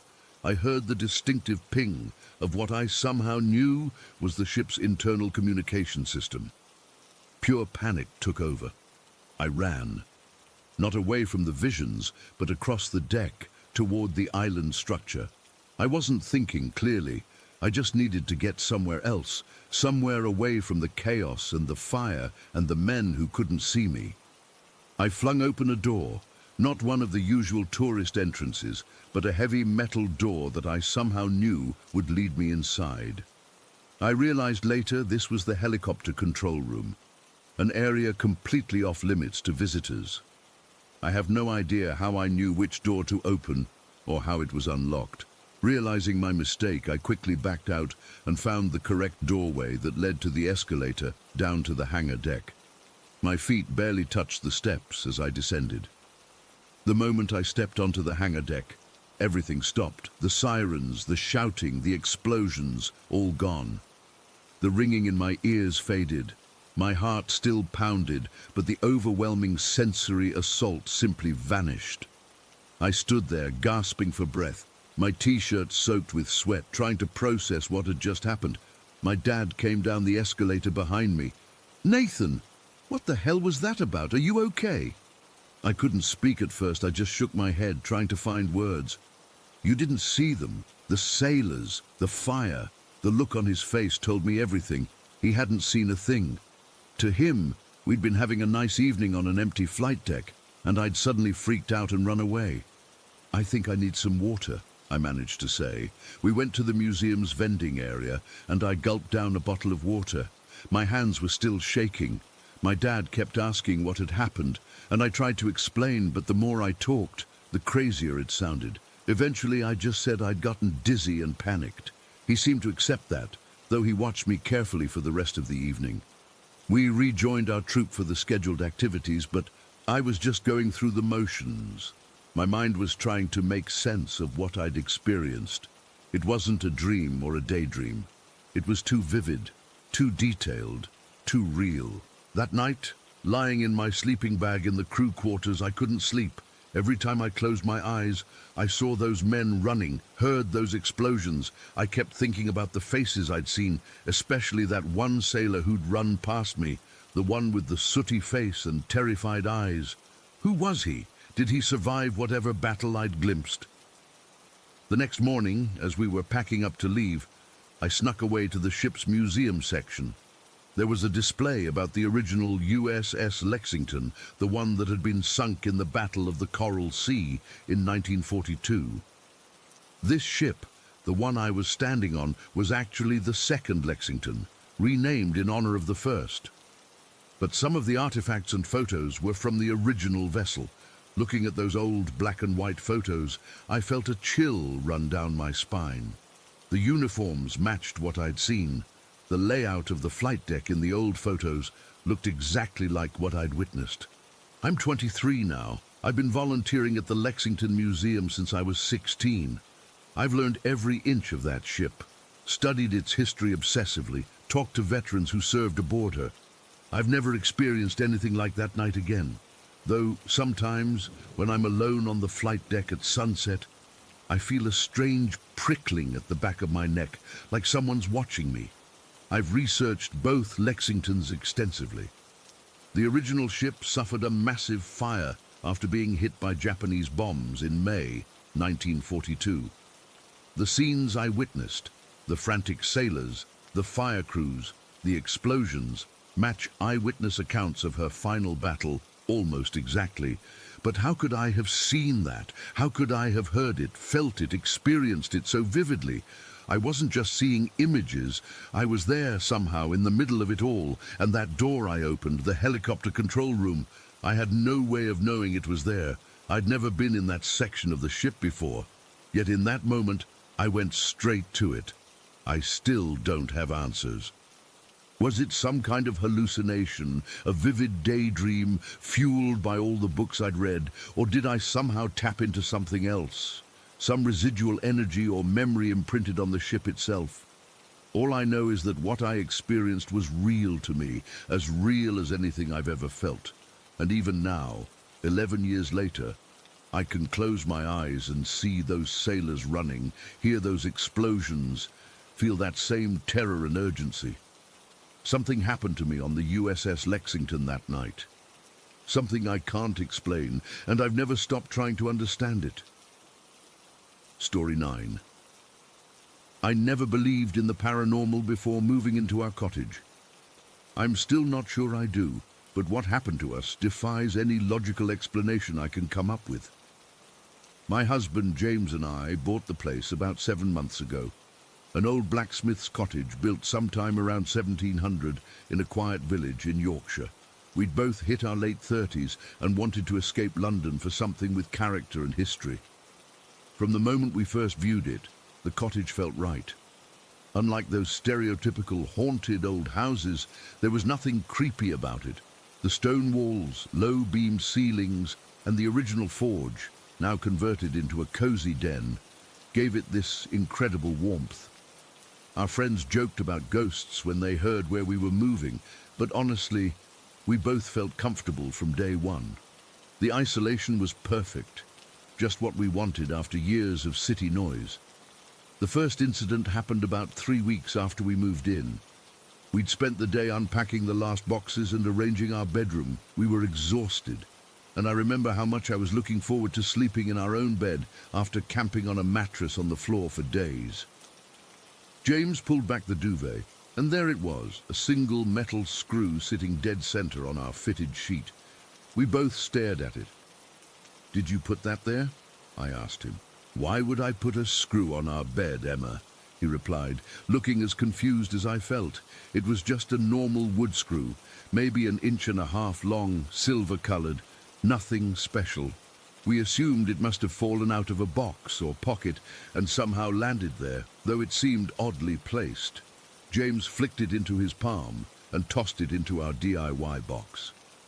I forgot about it until 4 days later. I was alone in the kitchen unpacking some plates when I felt something hit my shoulder and drop to the floor. When I looked down, there was another screw, similar but definitely not identical to the first one. I froze, then immediately checked the ceiling, cupboards, anything it could have fallen from. There was nothing loose, nothing open above me, just solid ceiling beams that hadn't been touched in decades. I called James at work, trying not to sound crazy. A screw just fell on me, from nowhere. He suggested it might have been caught in my clothing or hair. I wasn't convinced, but what other explanation was there? The following week, we had a massive storm. I'd hung my dressing gown on the back of the bathroom door before showering. When I put it on afterward, I felt something hard in the pocket, another screw. I'm absolutely certain it wasn't there before. I'd emptied the pockets the previous evening. James was starting to get intrigued rather than concerned. He has this analytical mind and started keeping track in his phone notes. That's when things got even stranger. He was up a ladder checking the guttering after the storm when he found a screw balanced perfectly on one of the roof tiles directly above where he was working. It wasn't embedded or stuck, just sitting there as if someone had carefully placed it. It would have blown away in the slightest breeze, yet there it was. "There's no way this could have gotten here by accident," he told me that evening, showing me the screw. This one looked older, darker than the others. It's almost like someone's playing games with us. But the cottage felt as warm and welcoming as ever. There was no sense of threat or malice, just this bizarre, inexplicable phenomenon. Things escalated about a month in. I was on my knees in the living room applying wallpaper to the chimney breast. I'd been working for hours, and everything was going smoothly. I turned away for maybe 5 seconds to grab the brush, and when I looked back, there was a shiny new screw sitting on the floor, literally 1 inch from where my hand had been. I felt the hair rise on my arms. It hadn't made a sound. The floor was bare wood. Anything dropping would have made a distinctive noise. I was completely alone in the house. I left it where it was, waiting for James to get home. I needed a witness. When he arrived, I showed him exactly where I found it. "This is getting weird," he admitted, picking it up. He took 2 steps back toward the doorway and suddenly winced. Shit! He'd stepped on something, another screw that definitely hadn't been there when he'd walked in. We searched the ceiling, the floorboards, our clothes. Nothing could explain where they were coming from. We started researching the history of the house more thoroughly. We knew it had been a blacksmith's cottage, obviously, but we dug deeper. The local historical society had records showing the same family of blacksmiths had worked there for over 100 years. The last one had died in 1958, and the forge had been converted soon after. Nothing in the records suggested anything unusual, no tragic deaths, no village legends. We did learn that the blacksmith would have made his own nails and screws by hand. In fact, the style of some of the older-looking screws that had appeared matched the hand-forged type common in the 18th and 19th centuries. The appearances continued. James was painting the spare bedroom when he went to get more paint and returned to find a screw placed right next to his paint can. I found one in my shoe one morning. Another appeared on the windowsill while I was washing dishes. We started to talk about the blacksmith as if he were a slightly mischievous housemate. It didn't feel threatening, more like someone trying to communicate in the only way they knew how. "Morning, blacksmith," I started saying when I came downstairs. It felt silly, but also strangely right. The house maintained its comfortable atmosphere, and we carried on with renovations and settling in. The most unsettling incident happened about 3 months after we moved in. James was alone in the living room one evening, scrolling through his phone while I was visiting my sister. He heard something above him. Not a major sound, just a faint disturbance in the air. He looked up just in time to see a screw appear about a foot below the ceiling and drop vertically to the floor right by his feet. He called me immediately, his voice shaky. "Emma, I just watched it happen. The screw literally materialized in mid-air. It wasn't thrown or falling from anywhere. It just appeared and dropped straight down." That was the first time either of us had actually witnessed the appearance in progress. James isn't prone to exaggeration or flights of fancy. If he says he saw it, he saw it. When I got home the next day, we sat down and tried to make sense of it all. We'd collected all the screws, 17 by that point, all slightly different. Some looked brand new, as if just purchased from a hardware store. Others were clearly handmade, with the irregular threading and darkened metal of antique workmanship.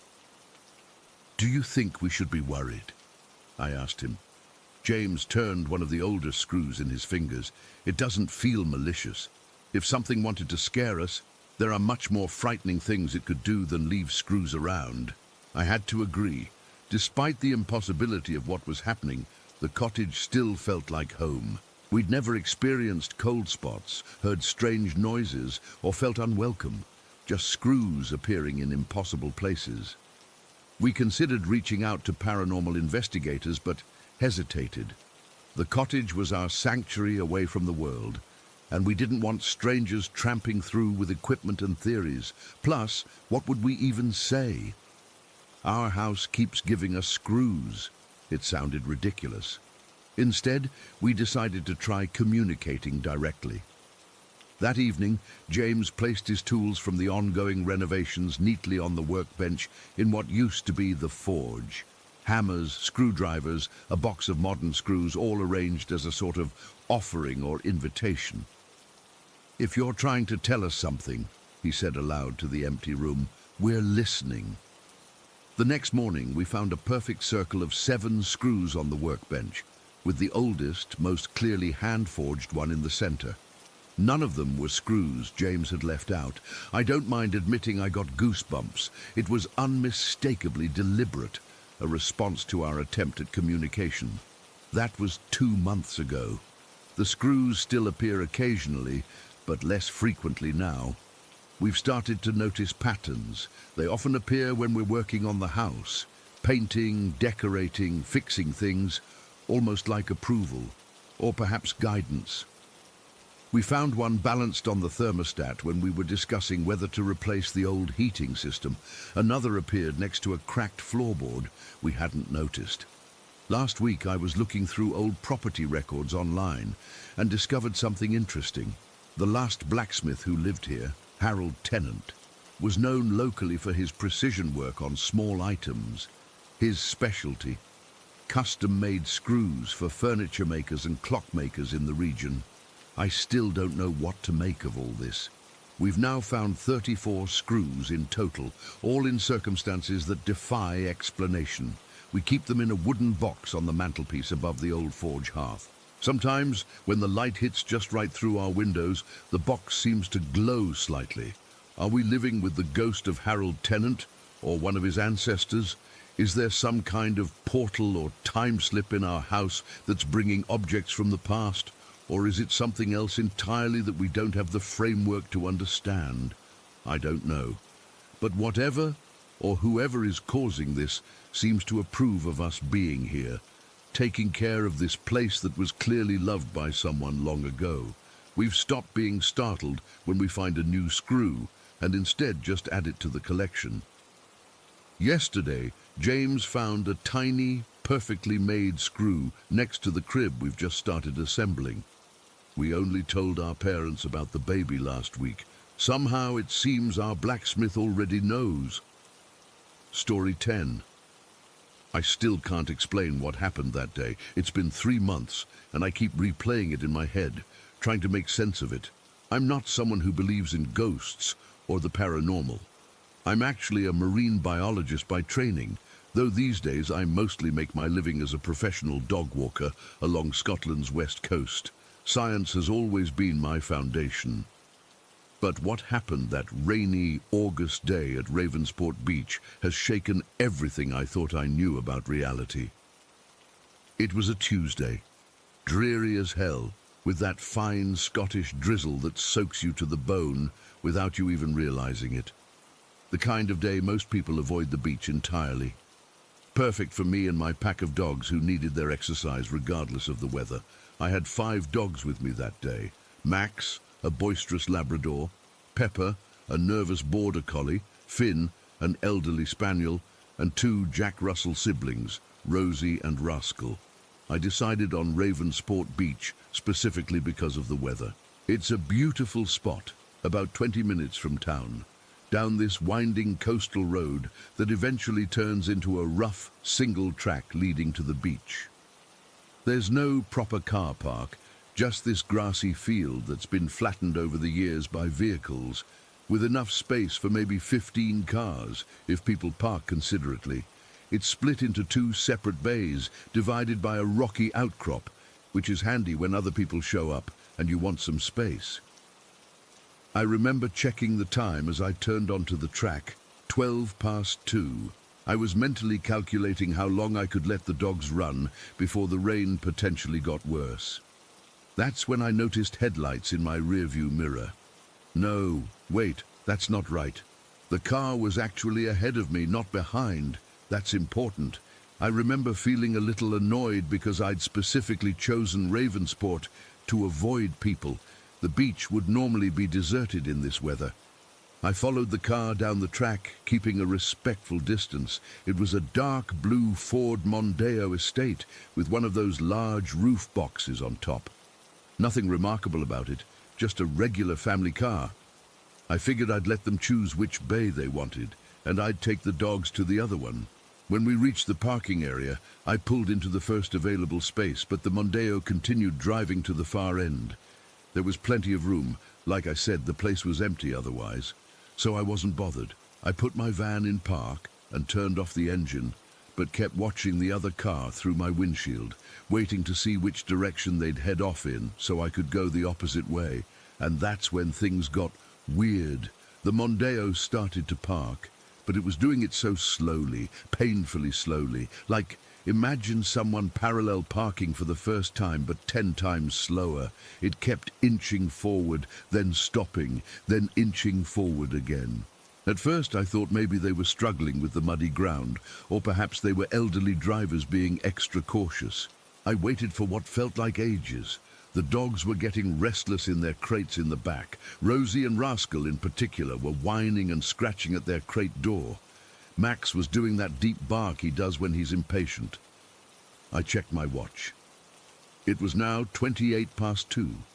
I'd been sitting there for a good 15 minutes just watching this car trying to park. All right, I muttered to the dogs.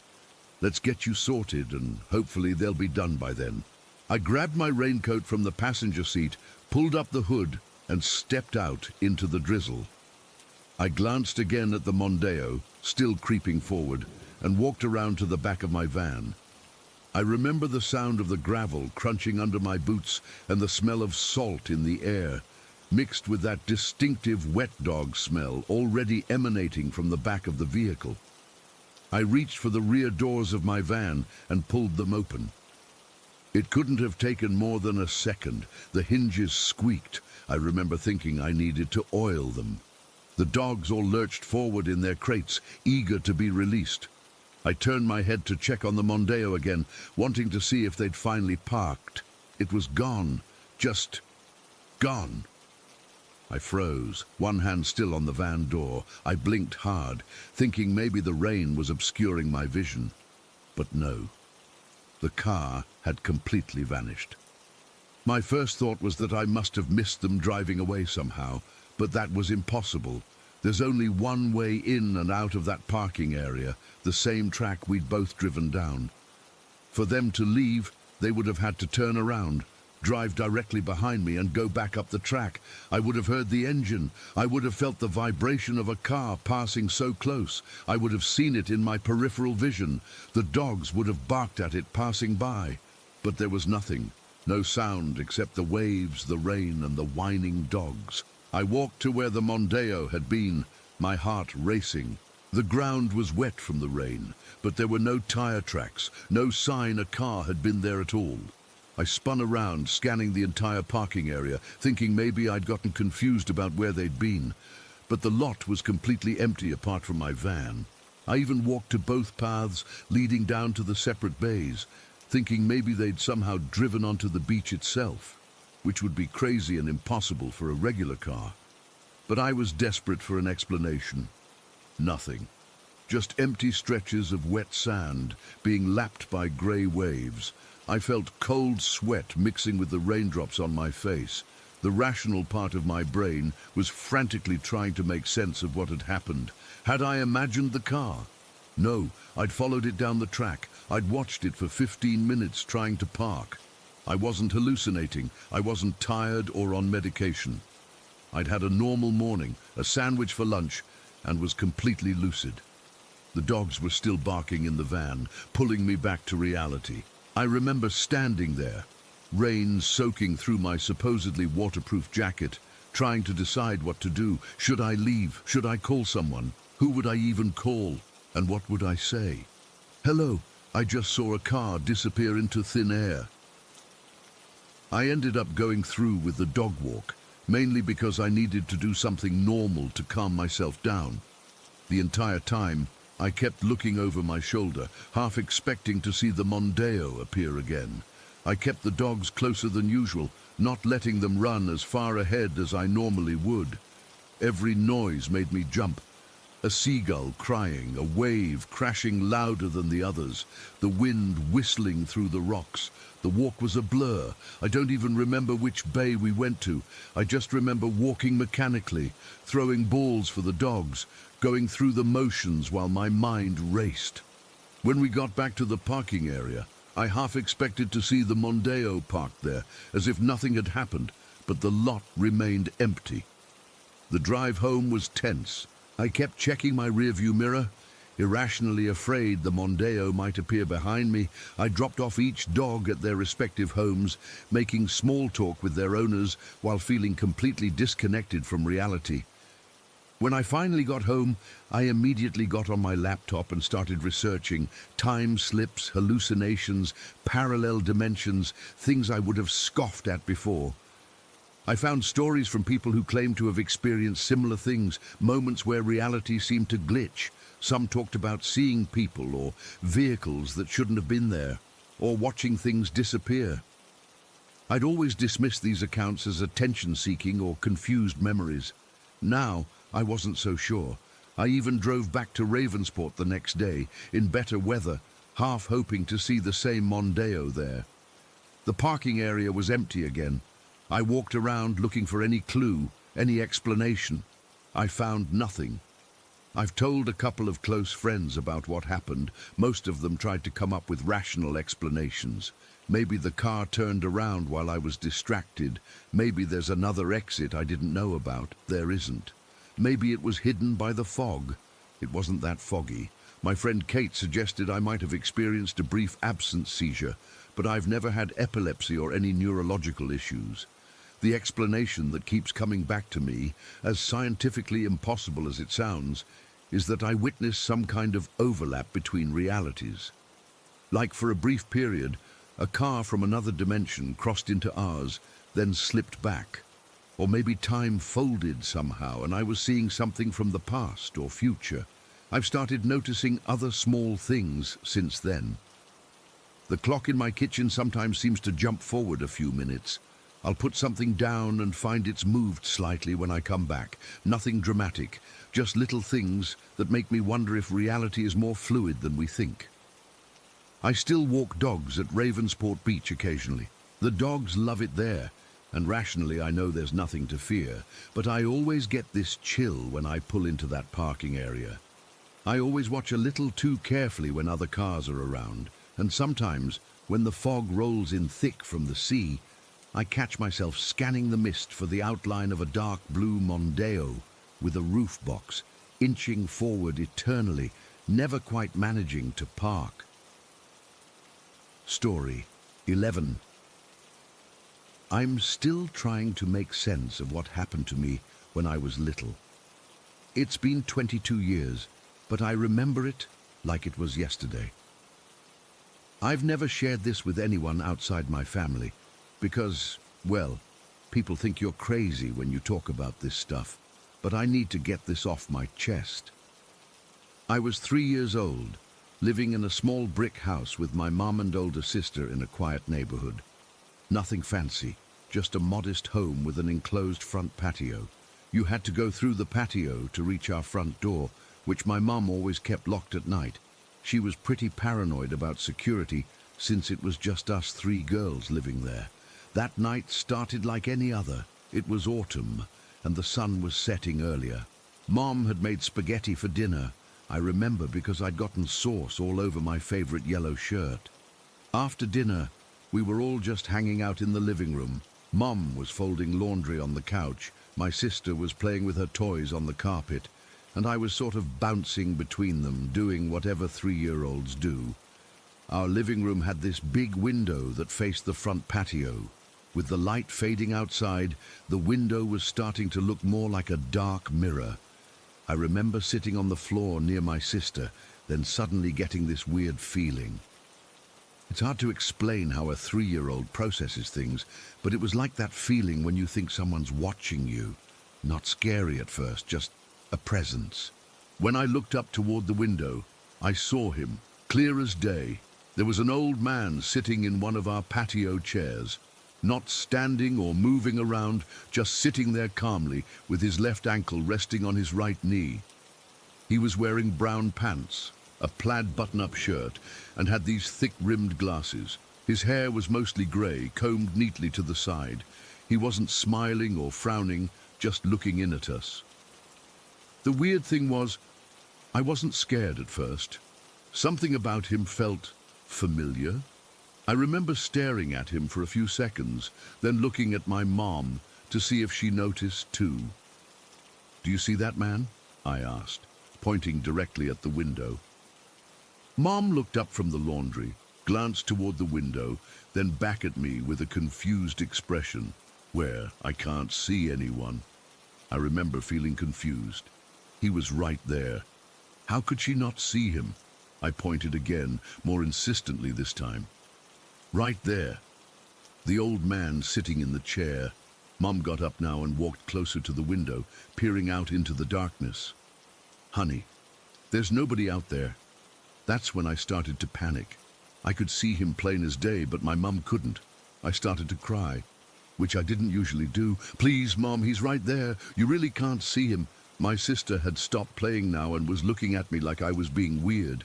Mom knelt down beside me, put her hands on my shoulders, and looked me in the eyes. "Lily, sweetheart, there's no one there, I promise." But there was. I could still see him just sitting there watching us, not in a creepy way, almost like he was checking in. I don't know how else to describe it. I was sobbing now, pointing frantically. "He's right there. He has glasses and grey hair and a shirt with squares on it." Mom looked genuinely worried now. She stood up and flicked on the patio light. The second that light came on, he vanished. Not like he got up and walked away. He was just gone. 1 second there, the next second nothing but an empty chair. I stopped crying immediately. I remember feeling shocked, like when you're running around and suddenly trip. That sudden change from everything being normal to everything being wrong. "He's gone," I whispered, staring at the now empty chair. Mom scooped me up and held me tight. "It's okay, honey. There's nobody there. You're safe." but I knew what I'd seen. I started describing him in more detail, desperate to make my mum understand. I told her about his glasses, about how he was sitting with his ankle up on his knee, about his brown pants and the pattern on his shirt. I mentioned the way his hair looked, and even the little watch on his wrist. I just kept talking, giving every detail my 3-year-old brain had absorbed. As I talked, I noticed my mum's face changing. She went from concerned to confused to something else, almost shocked. She sat down on the couch with me, still in her arms, and I could feel her heart beating faster. "Lily," she said slowly, "how do you know what he looked like?" I didn't understand the question. "Because I saw him, Mom." She shook her head slightly. "But how do you know those details about his clothes and the way he sat?" "Because I saw him," I repeated, frustrated that she wasn't getting it. Mom was quiet for a long moment. Then she asked, "Was he scary? Did he try to talk to you or do anything?" I shook my head. "No, he was just sitting, looking at us." Then I added, "He looked nice." My mom held me tighter then, and I remember feeling her trembling slightly. My sister was watching us with big eyes, not understanding what was happening. Later that night, after my mom had tucked me into bed, checking under the bed and in the closet twice, I heard her on the phone in the kitchen. She was talking in that quiet, serious voice adults use when they don't want kids to hear. I couldn't make out all the words, but I heard her say, "Exactly like Dad, and never seen a picture of him before." The next morning, Mom sat me down at the kitchen table. She placed a photo album in front of me, one of those old ones with the sticky pages and plastic covers. She opened it to a page in the middle and pointed to a picture. "Lily, do you know who this is?" I looked at the photo and immediately pointed. "That's the man from the window." The photo showed the same older man, with the same glasses, same hairstyle, sitting in a lawn chair at what looked like a backyard barbecue, and yes, his left ankle was resting on his right knee. Mom's eyes filled with tears. "That's my dad, Lily, your grandfather. He died before you were born." I remember feeling confused. How could the man be my grandfather if I'd never met him? And why was he sitting on our patio? Mom explained that the album had been packed away in boxes since we'd moved into the house 6 months earlier. She'd only unpacked it that very day, while I was napping in the afternoon. The albums had been stored in the top of her closet, where I couldn't possibly have reached them. There were no other photos of him displayed in our house. There was absolutely no way I could have seen what my grandfather looked like before that night at the window. What makes this even weirder is that apparently sitting with his left ankle on his right knee was my grandfather's signature pose. My mum said he always sat that way. It was his thing. And the plaid shirt I described, it was his favorite, the one he wore all the time. Over the years, I've tried to rationalize what happened. Maybe I glimpsed the photo when Mom was unpacking. Maybe I overheard stories about him. But none of that explains how I could describe specific details about how he looked and sat and dressed. Details my mum confirmed were spot-on accurate. My mum believes my grandfather came to visit us that night, that he wanted to see his granddaughter, the one he never got to meet. Sometimes I think she's right. Other times I wonder if 3-year-old me just had an overactive imagination that somehow coincidentally matched reality. But here's the thing. I remember him so clearly, not like a dream or a kid's fantasy. I remember him like you remember seeing someone who was actually there. The image of him sitting in that chair is burned into my memory more vividly than most of my actual childhood memories. I'm 25 now, and I've never experienced anything like that again. No other ghostly visitations, no psychic abilities, nothing that would suggest I have some special connection to the other side. Just that one night, that one visit. Sometimes when I visit my mum's house and sit on the patio in the evening, I find myself glancing at that particular chair. I never see anything, but sometimes I get that same feeling, That sensation of being watched by someone who cares about you. I don't know if it was really my grandfather's spirit that night or something my young mind created. But I do know that whatever I saw changed something in me. It opened up the possibility that maybe there's more connecting us to the people we've lost than we understand. I still wonder why he chose that particular moment to appear, and why only I could see him.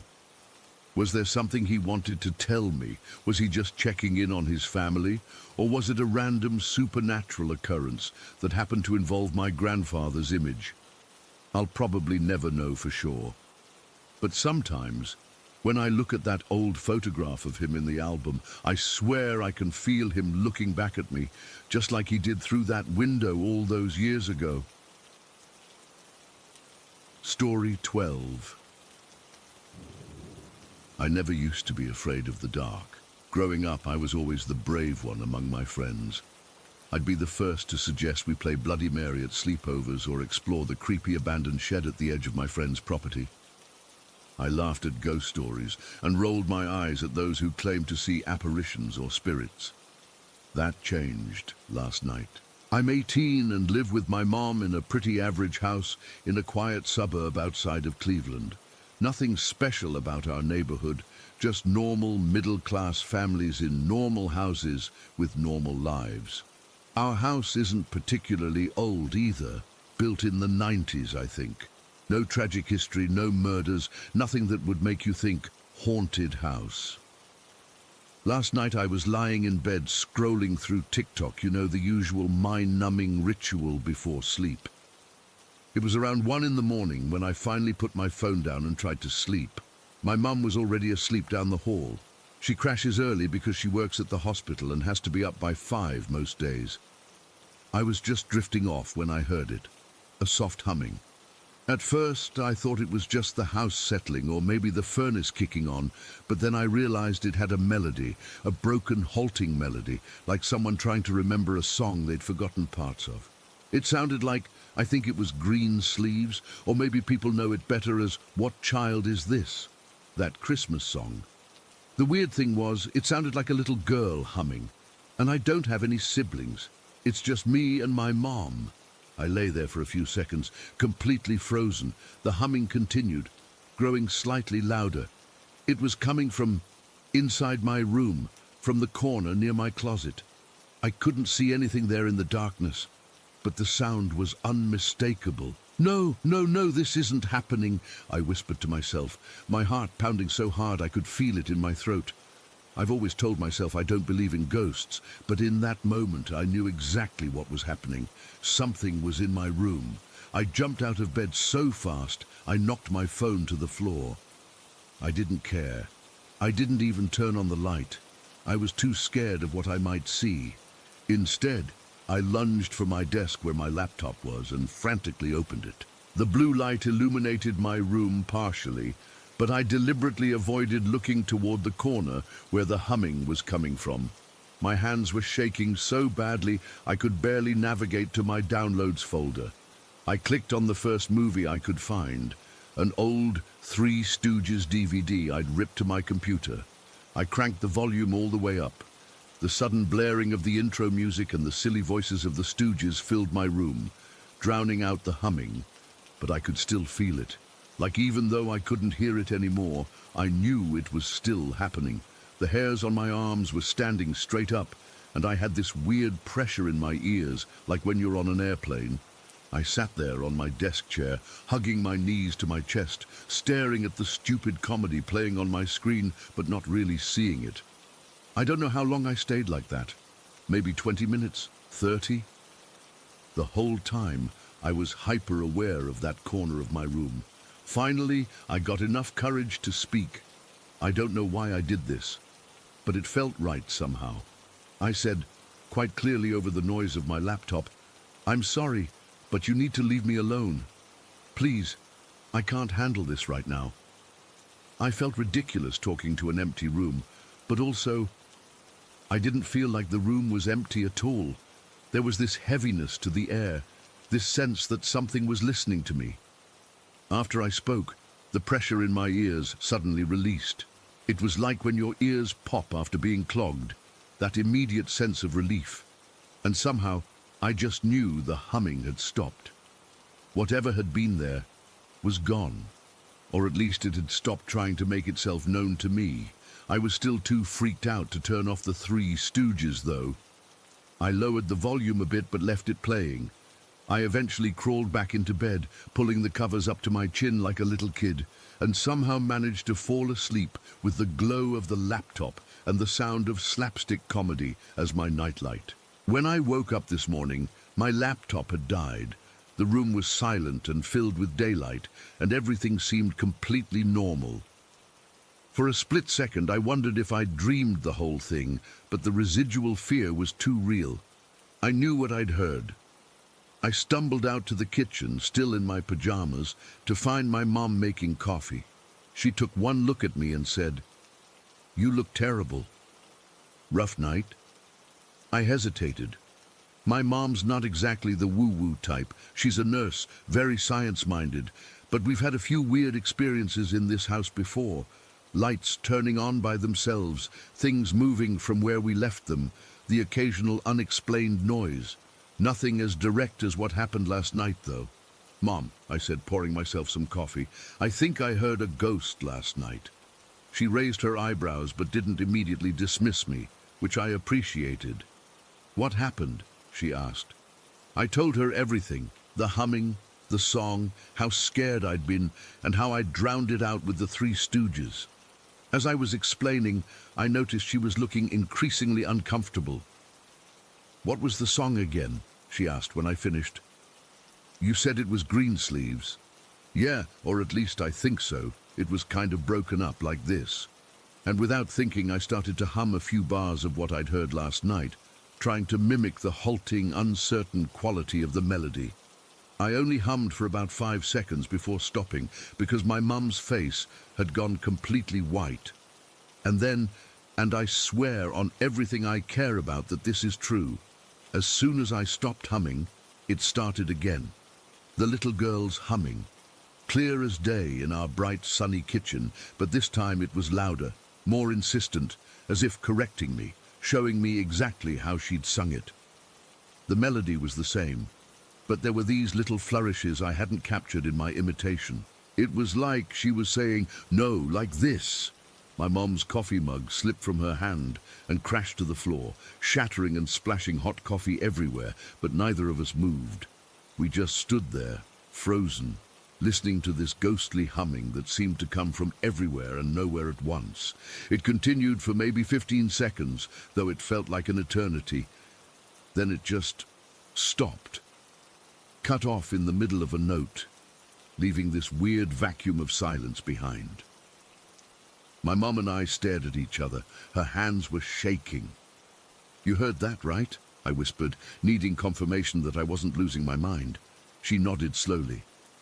"I heard it," she said, her voice barely audible. Jesus Christ, I heard it.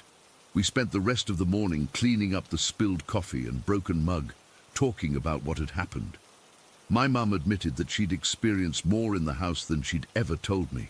Footsteps when no one was there, whispering she couldn't quite make out, the feeling of someone sitting on the edge of her bed at night. But neither of us had ever experienced anything this direct, this unmistakable. A ghost that not only made itself heard, but seemed to respond to us, to interact with us. That was 7 years ago. I'm 25 now, living in my own apartment across town. The humming ghost never returned after that morning in the kitchen. I've thought about it often, wondering who she was, what she wanted. I've done some research over the years. Our house wasn't built on any kind of burial ground or historical site. No children died there that I could find records of. But I did come across some local forum posts from others in our area who claim to have encountered a similar phenomenon. The ghost of a young girl who seems to travel from house to house, never staying long, always humming that same broken melody. I don't know why she chose our house that night, or why she felt the need to correct my imitation of her song. Maybe she just wanted to be remembered correctly. Maybe she was lonely. Maybe she was just passing through. What scares me most about the whole experience wasn't the ghost itself. It was the fact that she acknowledged me, that she heard me trying to recreate her song and felt compelled to show me how it really went. It made the whole thing so much more real, so much more personal. It wasn't just a random haunting, it was an interaction, a communication. Sometimes when I'm alone at night, I catch myself listening for that humming. Part of me is terrified I'll hear it again, but another part almost wishes I would, because I have so many questions now that I didn't think to ask then. Who was she? What was she trying to tell us? Why that song? But the humming ghost seems to have moved on to another house, another family, another terrified teenager lying awake at night, listening to the impossible sound of a child who isn't there. I still don't like the song Green Sleeves. I change the station immediately if it comes on during the holidays. Some melodies you just don't want to remember. Yim Dum, Story 13. I've been putting off writing this for years. I'm not sure if I'm ready even now, but after seeing other posts about childhood hauntings, I feel like I need to share what happened to my family. Maybe someone can make sense of it. Maybe I'll finally get some closure. I grew up in an old house from the 1920s, one of those places with character that real estate agents go crazy for. High ceilings, wooden floors that creaked with every step, and way too many corners where shadows seemed to gather. I was 5 years old when we moved in, the youngest of 4 kids. My parents were so excited about the place. It was bigger than our old apartment, had a backyard, and was in a good school district. They called it their forever home. We found out later why it had been so affordable. My bedroom was upstairs, directly above my parents' room. My sisters, who were teenagers at the time, shared the room next to mine, and my brother Alex had the room across the hall. It was a pretty normal setup, I guess, but there was something off about that house from the very first night. I remember waking up around 3 in the morning that first week. I was used to getting up to pee at night, so I didn't think much of it until I opened my eyes and saw what looked like a white, milky-colored pirate ship floating near the ceiling above my bed. I wasn't scared at first, just confused. It was like a glowing outline, not solid, but definitely there. I rubbed my eyes, and when I looked again, it was gone. I told my mom the next morning, and she smiled and said, "What an amazing imagination you have, Lily." But it wasn't just me. A few nights later, my brother Alex, who was 7, woke up the entire house screaming. My parents rushed to his room, and I snuck out behind them. Alex was sitting up in bed, pointing toward his door, tears streaming down his face. "There was a small goblin in the hallway," he kept saying. "It was coming for us." My dad checked the entire house, while my mom tried to calm Alex down. They found nothing, of course. Just another nightmare, they said. But the look in Alex's eyes, I'll never forget it. He wasn't making it up. The dreams started after that. All 4 of us kids were having them. My sisters would whisper about them in their room when they thought I couldn't hear.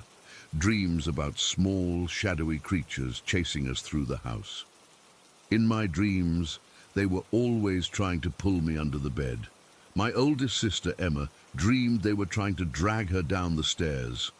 None of us told our parents after they dismissed Alex's experience. What was the point? They'd just say we were scaring each other with stories, but we weren't. We never talked about the dreams with each other until much later. About a month after we moved in, I started hearing things at night. It sounded like something, was running up and down the hallway outside my room. Not heavy footsteps like an adult would make, but quick, light ones like a child running on tiptoes. The first few times I thought it was Alex or one of my sisters going to the bathroom, but one night I heard it while we were all having dinner downstairs. I froze mid-bite and my mom asked what was wrong. "Someone's upstairs," I said. My dad went to check. No one was there. They told me it was just the house settling or maybe squirrels in the attic, but I knew the difference between animal noises and footsteps. These were footsteps. Alex's nighttime episodes got worse. He'd wake up almost every night, sometimes more than once, saying they were in the hallway or scratching at his window. My parents started getting frustrated with him. They said he was watching too many scary movies or reading too many ghost stories before bed. But Alex had never been interested in that stuff. He liked sports and video games, not horror. Then the shadows started appearing. I'd see them from the corner of my eye. Small, darting figures that disappeared when I turned to look directly at them. At first, I thought it was my imagination, but then I started catching them in reflections, in the TV screen, in windows at night, in the bathroom mirror when I was brushing my teeth. Never directly, always at the edge of vision. My sisters started sleeping with their light on, though they'd never admit why. I'd hear them whispering late at night, but they'd stop whenever I came into their room. They were trying to protect me, I think, by not confirming what I was seeing, but it only made me feel more alone. The worst night, the night everything changed, happened about 6 months after we moved in. It was the middle of winter, freezing cold outside. I woke up around 2 in the morning to Alex screaming louder than I'd ever heard him scream before. It wasn't just fear in his voice, it was pain. My parents ran to his room with me right behind them. Alex was hysterical, crying so hard he could barely speak. When he finally caught his breath, he said, "They almost got me. They were pulling me." My mom turned on the light, ready to comfort him with the usual "it was just a bad dream" talk, but then she gasped. My dad swore under his breath. I peeked around them and saw red scratches all over Alex's arms, fresh, angry lines that definitely hadn't been there when he went to bed. Some were deep enough to have drawn tiny beads of blood. That was the moment everything changed. My parents couldn't dismiss it anymore. Whatever was happening wasn't just nightmares or an overactive imagination. It was real. And it was hurting my brother. My mom, who'd always been practical and skeptical about supernatural stuff, went into full protection mode. The next day, she hung crosses in every room of the house. My dad, who turned out to have grown up in a family that believed in this kind of thing, brought home sage and went through every room, burning it and reciting prayers I'd never heard him say before. They even called a priest who came and blessed the house. The whole time they were doing this, I kept seeing the shadows. They seemed agitated, moving faster than before, darting from corner to corner. I didn't tell my parents. They were freaked out enough already. For a few nights after the blessing, everything was quiet. No scratches, no screaming, no running in the hallway. We started to think whatever had been there was gone. But then I woke up one night to the sound of something scratching inside my closet. Not like an animal scratching, more like fingernails dragging slowly down the inside of the door. I was too terrified to call out. I pulled my blanket over my head and squeezed my eyes shut until morning. When I told my parents, they checked the closet but found nothing. Still, my dad put a hook and eye lock on the outside of my closet door that night. "Just to make you feel better," he said. But I could see the worry in his eyes. After that, my parents started talking about the house's history. They made calls, asked neighbors, and even went to the local library to look through old newspapers. What they found made my stomach turn. Our house had once been a flower shop, with the owners living upstairs. An elderly couple and their adult son had lived there until 1976. The son had some kind of mental disability. The newspapers didn't specify what kind. One night the old man apparently went insane. He murdered his wife and son in their sleep, then killed himself. The bodies weren't found for days. The most disturbing part, the old man had killed himself in what was now my grandmother's room when she visited, and the son had slept in Alex's room. But that wasn't the end of the discoveries. About a year after the blessing, the wallpaper in my grandmother's room started peeling. My parents decided to remove it all and repaint. When they pulled off the old wallpaper, they found something underneath that made my blood run cold, hand-painted pirate ships. The walls had once been decorated with white, milky-colored pirate ships, exactly like the one I'd seen floating above my bed that first week. I never told anyone about seeing the pirate ship until that moment. When I finally did, my parents exchanged looks I couldn't interpret. Later, I overheard them arguing about whether we should move. We stayed, though. Money was tight, and moving wasn't an option. The activity in the house died down for a while. The running in the hallway stopped. The scratching became less frequent. We started to adapt, to normalize it. Kids are resilient that way, I guess.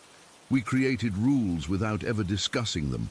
Don't look in mirrors at night. Don't open closet doors in the dark. Don't acknowledge the sounds. Then my uncle came to stay with us for a month while he was between apartments. He took the guest room in the basement, saying he liked the privacy. 3 weeks into his stay, he died in his sleep. Heart attack, the doctors said. He was only 42 and had no history of heart problems. After his death, things in the house intensified. Items would go missing and turn up in strange places. The front door would be wide open in the morning, even though my dad was obsessive about locking up at night. One morning, all our family photos were turned face down. My parents finally had enough. They put the house on the market, and we moved out 6 months later. We never told the new owners what we'd experienced. I sometimes wonder if they're still there, if they hear the running at night or see the shadows from the corner of their eye. I'm 30 now, with kids of my own. I've never experienced anything like that house since we left. Sometimes I almost convince myself it was all just childhood imagination. But then I remember the scratches on Alex's arms, the pirate ships under the wallpaper, and the running footsteps when no one was there.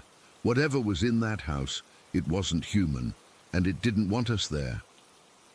To this day, I sleep with my closet doors firmly shut and locked.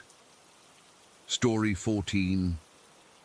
I still get goosebumps when I think about what happened that day at the old military camp in Westfield.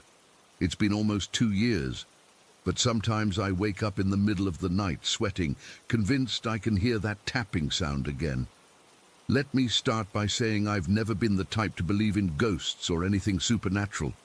My friends used to call me Skeptic Thomas because I always had a logical explanation for everything. Weird noise in the attic, probably raccoons, strange light in the woods, just kids with flashlights. I was that guy, the one who rolled his eyes whenever someone mentioned a ghost story.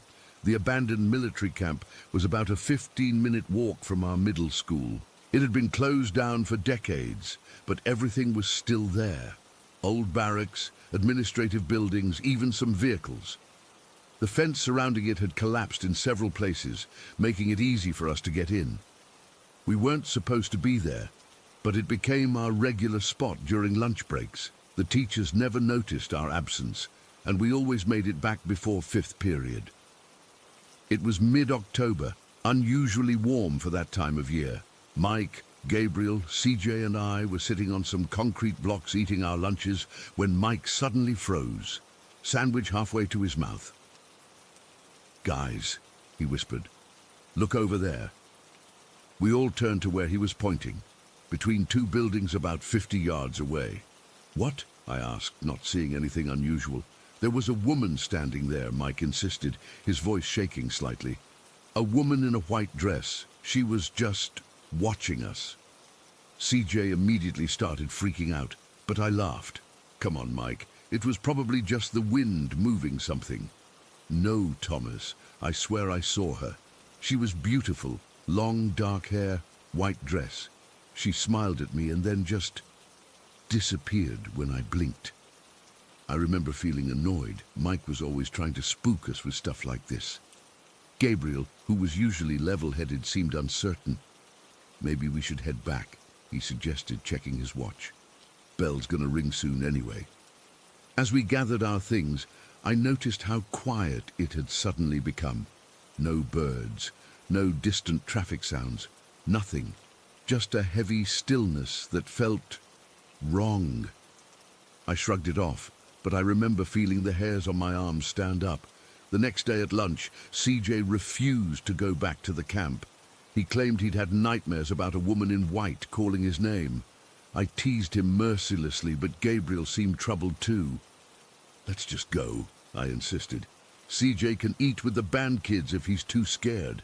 So the three of us, Mike, Gabriel and I, returned to the camp. We sat in a different spot this time, near an old supply truck with flat tires and rust eating through the hood. We were arguing about our math homework when Gabriel suddenly grabbed my arm. "Thomas," he whispered, his fingers digging into my skin. "Look under the truck." I sighed dramatically but glanced down. What I saw made my blood run cold. Beneath the truck, barely visible in the shadows, were a pair of bare feet, women's feet. They were unnaturally pale, almost bluish-white, and completely still. Mike saw them too and started backing away. "That's her," he hissed. "That's the woman I saw yesterday." I wanted to prove them wrong, to show them it was just trash or something. I picked up a small rock and tossed it toward the truck. It bounced once and rolled underneath. The feet disappeared, not like someone walking away, they just vanished. Gabriel was already gathering his things. "I'm not staying here," he said, his voice cracking. "This place is wrong, Thomas." For the first time I felt genuinely unsettled, but I wasn't ready to admit it. "It's just someone messing with us," I insisted, though my voice lacked conviction. "Probably high schoolers who saw us coming here." We went back to school, but I couldn't focus on anything for the rest of the day. Those pale feet kept appearing in my mind. There was something about them that didn't look right, didn't look human. That evening, I was helping my grandmother with dinner. She'd raised me since my parents died in a car accident when I was 4. I never talked to her about our adventures at the military camp because I knew she'd forbid me from going there. It was trespassing, after all, but something compelled me to ask her about it that night. "Grandma, do you know anything about the old military camp?" Her hands froze over the potatoes she was peeling. She put down the knife and turned to look at me, her expression suddenly serious. "Why are you asking about that place, Thomas?" I shrugged, trying to seem casual. "We were talking about it in history class. The teacher said it closed down in the 80s. My grandmother wiped her hands on her apron and sat down at the kitchen table. She gestured for me to sit across from her. "I served there for 3 years before they shut it down," she said quietly. "It wasn't just a regular training facility, Thomas. There were incidents." My heart started beating faster. "What kind of incidents?" She looked uncomfortable. "There were accidents, people disappearing, strange things happening that no one could explain. The official story was that the government couldn't afford to keep it running, but that wasn't the real reason they closed it." "What was the real reason?" I asked, my mouth suddenly dry. My grandmother leaned forward. "The white lady," she whispered. "Some said she was the wife of a soldier who killed herself after learning he died overseas. Others said she was a nurse who was murdered in the medical building, but everyone who served there knew about her. She appears beautiful during the day, a young woman in a white dress. But at night," she shuddered visibly. "At night, she changes. Her face becomes wrong, and she's not alone. There's a man in black who hides in the shadows, under vehicles, in doorways. He watches, waits. They say he collects souls for her." I felt my skin crawl. "Did you ever see them?" "Once," she admitted. "The woman, just a glimpse, across the parade grounds at dusk. I requested a transfer the next day. Thomas, please tell me you haven't been going to that place." I lied and told her no, but I don't think she believed me. That night I couldn't sleep. I kept thinking about what my grandmother had said, about the feet under the truck, about Mike seeing the woman. The next morning, I confronted my friends before school started. CJ was still adamant about never going back. Mike seemed torn. Part of him wanted to investigate further, but he was clearly scared. Gabriel was quiet, thoughtful. "I want to go back one more time," I said finally, just to prove there's nothing supernatural going on. You're crazy, CJ said, shaking his head. After what your grandma told you. That's exactly why, I insisted. I need to see for myself that it's all just stories and coincidences. In the end, only Gabriel agreed to come with me. We decided to skip fourth period and go to the camp when it would be completely empty, no chance of other kids playing pranks on us. It was around 11 in the morning when we slipped through the fence. The camp looked different somehow. The shadows seemed deeper, the silence more complete. We headed straight for the truck where we'd seen the feet. What exactly are we looking for? Gabriel asked nervously as we approached. Evidence, I said, trying to sound confident. Something to explain what we saw yesterday. The truck sat exactly as we'd left it, rust-covered and abandoned. I crouched down to look underneath, half expecting to see those pale feet again. There was nothing but dirt and dead leaves. See? I said, relieved. Nothing here. That's when we heard it, a soft, rhythmic tapping coming from inside the truck. Tap, tap, tap, like fingernails on metal. Gabriel took a step back. Thomas, let's go. No, wait, I said, my curiosity overcoming my fear. Someone's messing with us. I'm going to catch them. I moved around to the back of the truck. The doors were rusted shut, but there was a small window. Standing on tiptoes, I peered inside. The cargo area was empty except for some old wooden crates. The tapping had stopped. I was about to turn away when I noticed something odd about one of the crates. It seemed to be darker than the others, as if a shadow had pooled on top of it. As I watched, the shadow moved. It wasn't a shadow at all. It was a figure, human-shaped, but completely black, like a silhouette cut from the night sky. It had no features I could make out, except for two pale spots where eyes should be. It was crouching on the crate, completely still, staring directly at me. I couldn't move, couldn't breathe. My entire body went cold as those pale eyes locked with mine. Then slowly it raised one hand and pressed a finger to where its lips would be, as if telling me to keep quiet. The tapping started again, but now I could see it wasn't coming from the figure. It was coming from underneath the truck. With a jolt of pure terror, I realized I needed to look under the vehicle again. Every instinct screamed at me to run, but I found myself moving back to the side of the truck, legs operating on autopilot. I crouched down, heart hammering in my chest. There, hanging upside down from the undercarriage like some impossible spider, was another black figure. Its head was twisted at an unnatural angle to stare directly at me, those same pale eyes wide and unblinking. Its mouth opened, too wide, impossibly wide, revealing nothing but darkness inside. I screamed. I've never screamed like that before or since, a raw, primal sound that tore from my throat. I scrambled backward, falling onto the dirt. Gabriel was yelling something, but I couldn't make out the words over the roaring in my ears. The figure under the truck began to move, its body contorting as it started to crawl toward me, still upside down, still staring. Its movements were jerky, wrong, like watching film played backward. I didn't think, I just ran. Gabriel was right beside me, both of us sprinting as fast as we could toward the fence. I remember the sound of something moving through the dry grass behind us. A soft, sliding sound that was somehow worse than footsteps would have been. We didn't stop running until we reached the school. We collapsed on the grass behind the gymnasium, both gasping for breath. Gabriel was crying, silent tears streaming down his face. I might have been crying too. I don't remember clearly. Did you see it? I finally managed to ask. Gabriel nodded, his face pale. Under the truck. It was looking at you. There was another one inside, I told him, my voice shaking, watching us. I think that was the man my grandma talked about, the one who hides in shadows. We made a pact right there never to go back to the camp, never to talk about what we'd seen with anyone else. CJ and Mike knew something had happened. We were both too shaken to hide it. but we just told them we'd seen the woman again and got spooked.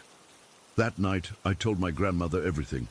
I expected her to be angry that I'd gone to the camp after she'd warned me, but she just held me tight and whispered prayers I didn't understand. She hung crosses in my room that night, placed salt on my windowsill.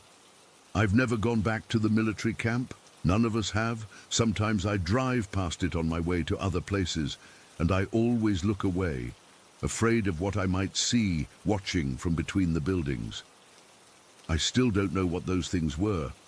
Ghosts, demons, something else entirely, but I know they were real. I know they're still there, waiting. The tapping still haunts my dreams. Tap, tap, tap, like something trying to get in. Story 15. I never thought I'd be sharing this with anyone. Hell, I barely believe it myself sometimes, but I need to get this off my chest because it's driving me insane. And maybe someone out there has experienced something similar. I've lived in Pinecrest my whole life. It's one of those small mountain towns where everyone knows each other and nothing exciting ever happens. At least that's what people think. The thing is, I've never had a normal life here, not since I was a kid. Yesterday, everything changed. I finally got some answers about what's been happening to me, but honestly, I'm not sure if knowing is better than being in the dark.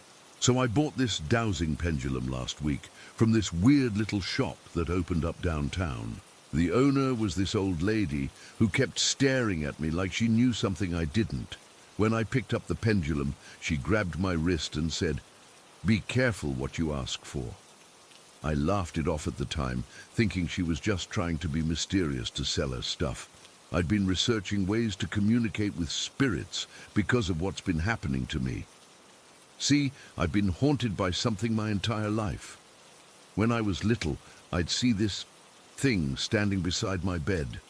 My parents thought it was just night terrors, but I knew it was real. It never went away. This entity, I don't know what else to call it, is horrifying. It's humanoid, but wrong in every way. No face, just smooth grayish skin where features should be. Its limbs are way too long and thin, like they've been stretched out. The worst part is these horn-like things on its head. Not like devil horns from movies, but more like twisted bone protrusions. For years, I've seen it everywhere. At school, standing in the corner of classrooms while teachers lectured, oblivious, in public places, lurking behind strangers, in my house, watching me from doorways, in my bathroom when I'm most vulnerable. No one else ever notices it. But yesterday I decided to try to communicate, to figure out what this thing wants from me. I sat in my bedroom with the curtains drawn and the door locked. My hands were shaking so bad I could barely hold the pendulum. I'd watched some videos online about how to use it. Left to right means no, back and forth means yes. Simple enough. I started with basic questions to test it. Is my name Aiden? Yes. Am I 20 years old? No. Am I 18? Yes. Just basic stuff to see if it worked. Then I asked the big one. Is there a spirit in this room right now? The pendulum swung firmly back and forth. Yes. My stomach dropped. I wasn't just pushing it with my mind. Something was answering. Are you the entity I've been seeing my whole life? No. That confused me. Are you a different spirit? Yes. Are you male? Yes. What's your name? I asked out loud, before realizing the pendulum couldn't spell. So I started going through the alphabet, stopping at each letter to see if there was a reaction. Slowly, I spelled out Uthgaz, Uthgaz, a name I'd never heard before. How old are you, Uthgaz? The pendulum froze, completely still. Not even the slight trembling from my hand affected it. Will you tell me your age? No. My heart was pounding so hard I could feel it in my throat. Are you good or evil? I finally asked. The pendulum swung in circles, neither yes nor no. Great, a spirit with moral ambiguity. Why are you here? Again, I had to go through options. To hurt me? No. To help me? Yes and no. It swung in a diagonal pattern I hadn't seen before. What does that mean? I muttered. Then I had a thought. Are you being forced to be here? Yes. Who's forcing you? Again with the alphabet. This time it spelled D-E-M-O-N. My blood ran cold. The entity I've been seeing, is it a demon? Yes. I nearly dropped the pendulum then. The thing that had terrorized me my entire life had a classification now, a demon, not just a ghost or a figment of my imagination, but something ancient and evil. Why does it follow me? I asked, voice cracking. Through a series of yes-no questions, I pieced together that Uthgaz was some kind of spirit who had been bound by this demon to protect me from it. Uthgaz didn't want to, but he had no choice. The demon wanted something from me, but Uthgaz either couldn't or wouldn't tell me what. I asked, "Can the demon hurt me?" "Yes." "Has it tried to hurt me before?" "Yes." "Have you stopped it?" "Yes." That's when I started thinking about all those times the entity, the demon, had appeared. When I was 6, standing beside my bed watching me sleep. When I was 12, in the hallway at school, as I walked to class alone. When I was 15, in the bathroom mirror as I brushed my teeth. And the worst time, just last month when I was in the shower. I'd closed my eyes to rinse the shampoo out of my hair. I felt something touch my stomach, a cold, light pressure. When I opened my eyes, the demon was standing right in front of me, its hand on my bare skin. I screamed, but it vanished before the sound even left my throat. I told my parents, but they just suggested I see a therapist. The therapist said it was stress from college applications and prescribed meditation exercises. No one believed me, but the pendulum, Uthgaz, was confirming everything. "Why does it touch my friends?" I asked, remembering all the times I'd seen it standing behind people I care about. Its long fingers wrapping around their heads while they chatted with me, completely unaware. Through more questions, I learned that the demon was trying to isolate me. It wanted me alone, vulnerable. The most disturbing part, Uthgaz indicated that the demon had been with me since before I was born. It had chosen me for some reason, marked me somehow. "Can I get rid of it?" I asked desperately. "No." "Will it follow me forever?" "Yes." "Will you protect me?" The pendulum swung in that strange diagonal again. Yes and no. "What does that mean?" I shouted, frustration building. Through more questions, I learned that Uthgaz's protection wasn't permanent. He was bound to protect me for a specific time period, but he wouldn't say how long. By this point, I'd been asking questions for hours. My room had grown dark as the sun set, but I hadn't gotten up to turn on a light. I was too engrossed, too terrified to move. "Is the demon in this room right now?" I whispered. "Yes." My skin crawled. I looked around frantically but saw nothing in the shadows. "Where?" I asked, voice barely audible. The pendulum actually pulled in my hand, pointing toward my closet. The door was closed, but as I stared at it, I swear I saw the knob turning slowly. "Make it go away," I begged Uthgaz, clutching the pendulum so tightly the chain cut into my palm. The closet door stopped moving. The pendulum grew warm in my hand. "Did you just protect me?" "Yes," I exhaled shakily. "Thank you. I wanted to put the pendulum down, to run out of my room and never come back, but I had more questions." "Has anyone else ever communicated with you?" "No." "Why me? Why can I talk to you?" Through more painful yes-no questions, I discovered that my ability to communicate with Uthgaz was tied to the demon's interest in me. The connection worked both ways. The demon could reach me more easily, but I could also access the spiritual realm more readily than most people. "Is there anything I can do to strengthen your protection?" "Yes." "What?" This took a long time to figure out. Apparently acknowledging Uthgaz's presence strengthened him. Simply using the pendulum and believing in him gave him more power to shield me from the demon. The relief I felt was short-lived. "Has the demon gotten stronger recently?" "Yes." "Is that why it was able to touch me in the shower?" "Yes, I felt sick." "What does it want from me?" The pendulum spelled out, "Y-O-U, just you." It wanted me. What that meant, I didn't know, and Uthgaz wouldn't elaborate. I asked if there were others like me, people with demons attached to them and spirits protecting them. Uthgaz said yes, but very few. Most people with demons didn't have protectors and didn't survive long once the demon decided to take them. That's when I heard it, a soft scratching sound from inside my closet, like fingernails dragging across the wood. The pendulum went crazy in my hand, swinging wildly in all directions. "What's happening?" I gasped. It spelled R-U-N. I bolted from my room without looking back. I spent the night on the couch downstairs with all the lights on, the pendulum clutched in my hand like a lifeline. This morning when I went back to my room, my closet door was wide open. All my clothes had been pulled off their hangers and lay in a heap on the floor. And on my mirror, visible in the condensation as if someone had dragged a finger through it, was a crude drawing of a figure with horns. I'm writing this now from a coffee shop downtown. I can't go home. I don't know what to do. The pendulum hangs around my neck, hidden under my shirt. Occasionally I feel it warm up against my skin, and I wonder if Uthgaz is actively protecting me at those moments. I tried researching Uthgaz online, but there's nothing.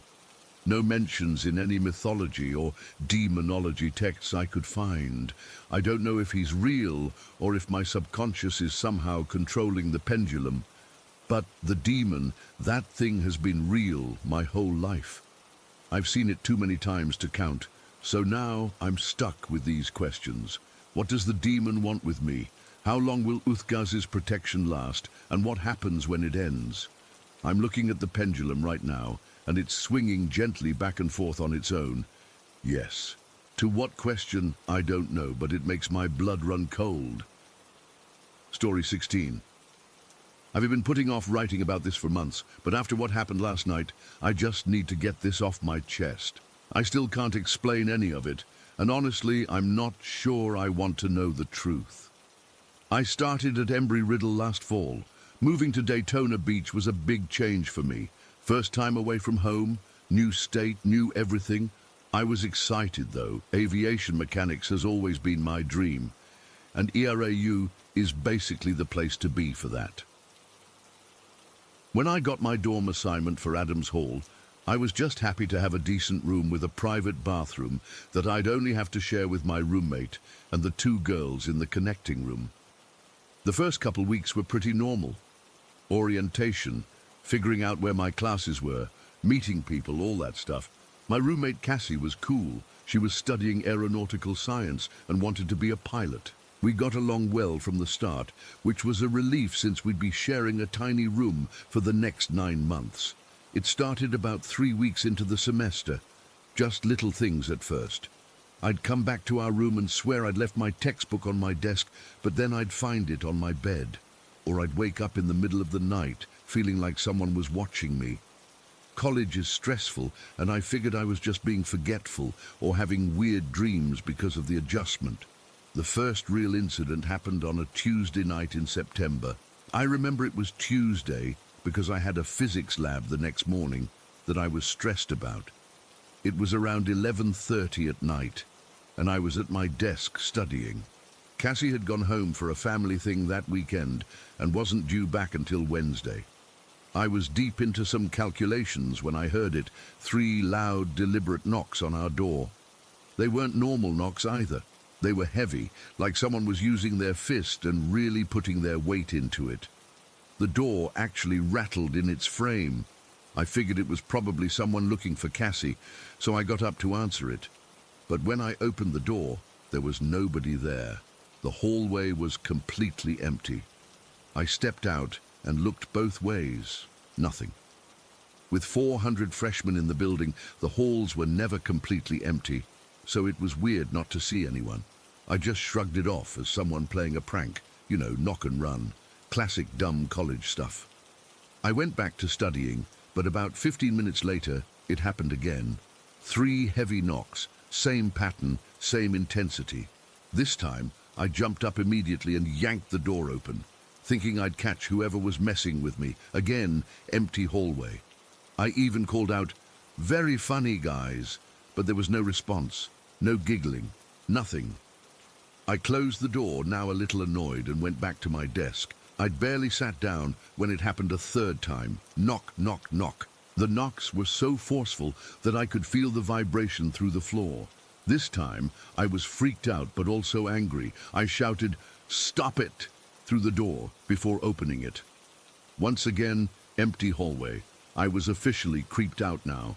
I texted my suitemates to ask if they were messing with me, but they both responded that they were at the library studying. I even went next door to ask if anyone else had heard the knocking, but the girls there said they hadn't heard anything. I ended up pushing my desk chair against the door and tried to focus on studying, but I was too rattled. The knocking didn't happen again that night, and I eventually fell asleep around 2 in the morning. When Cassie came back on Wednesday, I told her about the weird knocking. She laughed it off and said it was probably just some bored freshmen playing pranks. I wanted to believe that, so I did. For about a week, everything was normal again. Then it happened when we were both in the room. It was a Sunday night around midnight. We were both in bed but still awake, scrolling on our phones before sleep. 3 heavy knocks on the door. Cassie looked at me, and I looked at her. "Did you hear that?" I asked. "Yeah," she said, putting her phone down. "Who's knocking this late?" I got up to check, already feeling that weird sense of dread, because I somehow knew no one would be there. I was right. Empty hallway again. "No one's there," I told Cassie as I closed the door. "Weird," she said, but didn't seem too bothered. We went back to our phones, and about 20 minutes later, knock, knock, knock. Again, I checked. Again, no one. "This is what happened last week," I told Cassie. 3 knocks, no one there. Now she looked concerned. "Maybe it's the building settling. These dorms are pretty old." "Building settling doesn't sound like someone pounding on your door," I said. We were both a little freaked out, but eventually went to sleep. The next day, everything seemed normal, and we kind of laughed it off as a weird coincidence. But then it started happening regularly. The pattern was always the same. 3 heavy knocks, always late at night, always when at least one of us was in the room. The really strange part was that we never heard it at the same time. If I was alone in the room, I'd hear it.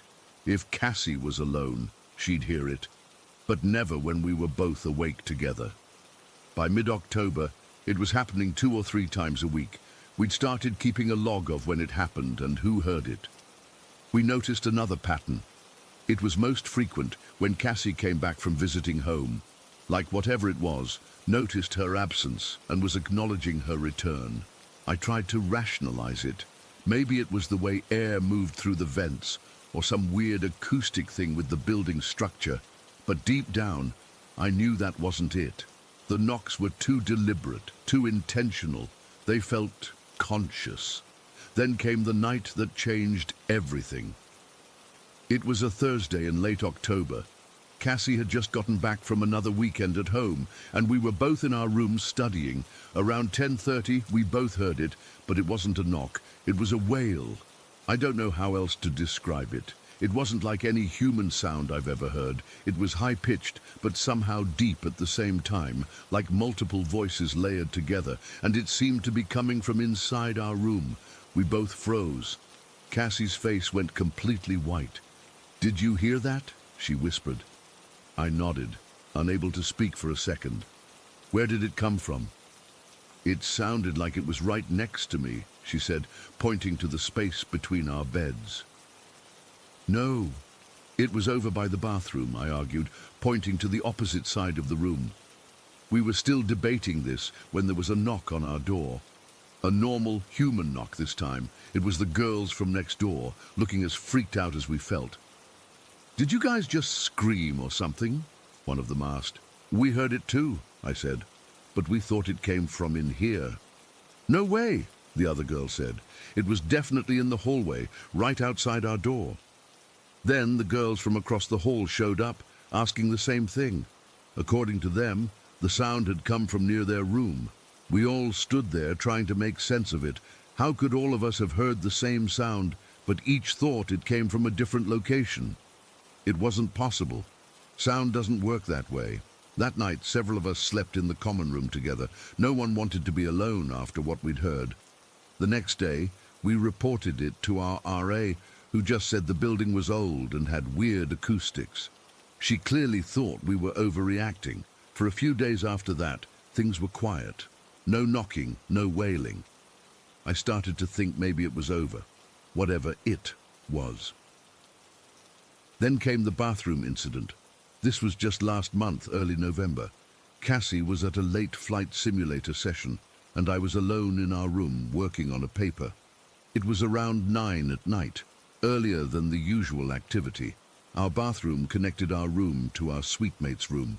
Both doors had locks on both sides for privacy. I was typing away when I heard it. The handle on the bathroom door jiggling, not just a little movement, but violent rattling like someone was desperately trying to get in. And then I heard giggling. High-pitched, childlike giggling. My first thought was that our suite mates were messing with me. "Very funny, guys," I called out, getting up to open the door. The jiggling stopped immediately. I hesitated for a second, then opened the bathroom door. The bathroom was completely empty. The door to our suite mate's room was closed. I crossed the bathroom and knocked on their door. One of them answered, looking confused. "Were you just trying to come into our room?" I asked. "No, we've been studying," she said. Her roommate was visible behind her, headphones on, clearly deep into whatever she was working on. "Did you hear anything weird just now? Like someone jiggling the door handle or laughing?" They both shook their heads. I went back to my room and closed and locked the bathroom door. I sat on my bed trying to calm down. There was no way the handle could move like that on its own. It was a solid metal handle that required real force to rattle the way it had. And that giggling. It wasn't something that could be mistaken for any normal dorm noise. I called Cassie and asked when she'd be back. She said she'd be another hour at least. I didn't tell her what had happened. I didn't want to freak her out while she was alone walking back to the dorm later. I tried to go back to my paper, but I couldn't focus. Every few minutes I'd look up at the bathroom door, expecting to see the handle moving again. It didn't, but somehow that was almost worse, like whatever it was knew I was watching now. When Cassie got back, I told her what happened. She believed me immediately, which was both a relief and terrifying. If she believed me without question, it meant all the other stuff wasn't in our heads either. We started asking around, trying to find out if Adams Hall had any history. One of the maintenance guys who'd been working there for decades told us there had been stories about the 4th floor, where our room was, for years. He wouldn't give details, just said some rooms had more reports than others. Last night was the worst yet. Cassie is home for Thanksgiving break, so I've been alone in the room. I was about to go to sleep around midnight when the knocking started. But not the usual 3 knocks. This was continuous, getting louder and more frantic, like someone was in a panic trying to get in. The door was actually shaking in its frame. I was terrified, but also angry. "What do you want?" I shouted. The knocking stopped instantly. Then I heard that giggle again. The same one from the bathroom incident, but louder, clearer. It wasn't coming from the hallway or the bathroom. It was in the room with me, right next to my ear. I ran out of there so fast, I didn't even grab shoes. Spent the night in the 24-hour study room in the student union. I'm writing this from there now. I don't know what to do. I have to go back eventually. All my stuff is there, and it's not like I can just get a new room in the middle of the semester. I've tried researching Adams Hall online, but there's nothing about it being haunted or any tragic events happening there. But I know what I've experienced, the knocking that multiple people have heard, but never at the same time. The wail that seemed to come from everywhere and nowhere, the bathroom handle that moved on its own, the giggling. I don't know what's in Adams Hall, but I'm convinced it's not just old building noises. Whatever it is, it knows we're here. And I think it's getting bolder. Story 17. I still get goosebumps thinking about what happened when I was 16. I've tried telling a few people about it over the years, but most just think I was an over-imaginative teenager. I know what I experienced, though. It was real, and it still haunts me. Growing up, I was always afraid of the dark. My parents chalked it up to an active imagination, and honestly, I thought the same. I'd see shapes and shadows moving in the darkness, and I'd convince myself it was just my mind playing tricks. That's what everyone told me, right? But what happened when I was 16 was different, very different. It started on a Monday night in October. I remember because we'd just had midterm exams, and I was exhausted. I was lying in bed scrolling through my phone when I noticed something in my peripheral vision. Looking up, I saw this dark shadow in the corner where my ceiling and walls met. At first, I thought it was just a weird shadow from my bedside lamp, but when I turned the lamp off and on again, the shadow remained. I tried to ignore it, pulled my covers up and scrolled through social media until I fell asleep, but I kept waking up throughout the night, feeling like something was watching me. Each time I'd look at that corner, and each time the shadow seemed a little darker, a little more defined. The next night it was definitely bigger, not by much, but enough that I noticed, and there was something else too, a feeling I couldn't shake. It's hard to describe, but it felt like walking into a room where people have just been arguing. That lingering tension in the air, except this wasn't tension, it was malice. Like the shadow wasn't just there, it was there with purpose, and that purpose wasn't good. By Wednesday, I was sleeping with my lights on. The shadow was still there, darker than ever, and the feeling in my room had changed completely. My room had always been my safe space. Posters on the walls, fairy lights strung around my mirror, photos of friends pinned to a corkboard. But now it felt foreign, hostile even. I'd walk in and immediately feel this weight pressing down on me, like the air itself had turned heavy and toxic. I tried telling my mum about it, but she just suggested I was stressed about school. "Your imagination is running wild, honey," she said. "Try getting more sleep." But sleep was the last thing I wanted to do in that room. Thursday night was when things got really bad. I was sitting at my desk trying to finish homework, but I couldn't concentrate. The shadow in the corner seemed to be pulsing, and I swear I could feel hatred radiating from it. Not just general negativity, but a personal, focused hatred toward me. I lasted maybe 20 minutes before grabbing my pillow and blanket and heading to my parents' room. "I can't sleep in there," I told them, my voice shaking. "Something's wrong with my room." My dad looked concerned, but my mom just sighed and made space for me on their floor. I spent the night there, waking up every hour or so, still feeling like something was watching me, even though I wasn't in my room. Friday, I avoided my bedroom entirely. I changed clothes in the bathroom, grabbed what I needed for school while my mom was in there with me, and spent the evening in the living room. My parents were starting to get worried, not about the shadow, but about me. I overheard them talking about teenage anxiety, and maybe she needs to see someone. That night, they went out for dinner with friends, leaving me to babysit my two younger brothers, who were 10 and 8 at the time. The boys were playing video games in the basement, and I was sitting in the living room with the TV on.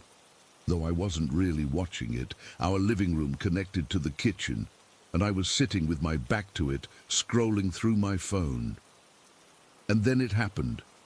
It started as a prickling sensation on the back of my neck, like someone breathing there. I froze, my fingers hovering over my phone screen. The feeling intensified, spreading down my spine and across my shoulders.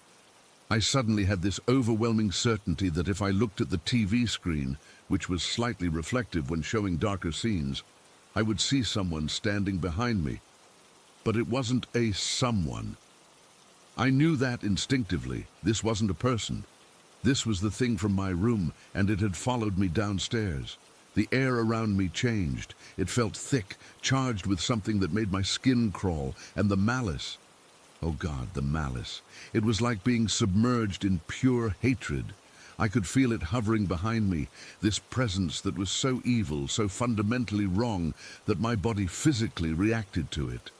My heart started racing. My hands went clammy, and I couldn't breathe properly. I've never felt anything like it before or since. It was disgust and dread and terror all rolled into one overwhelming sensation. Like standing on the edge of a very high cliff and feeling something behind you that wants to push you off.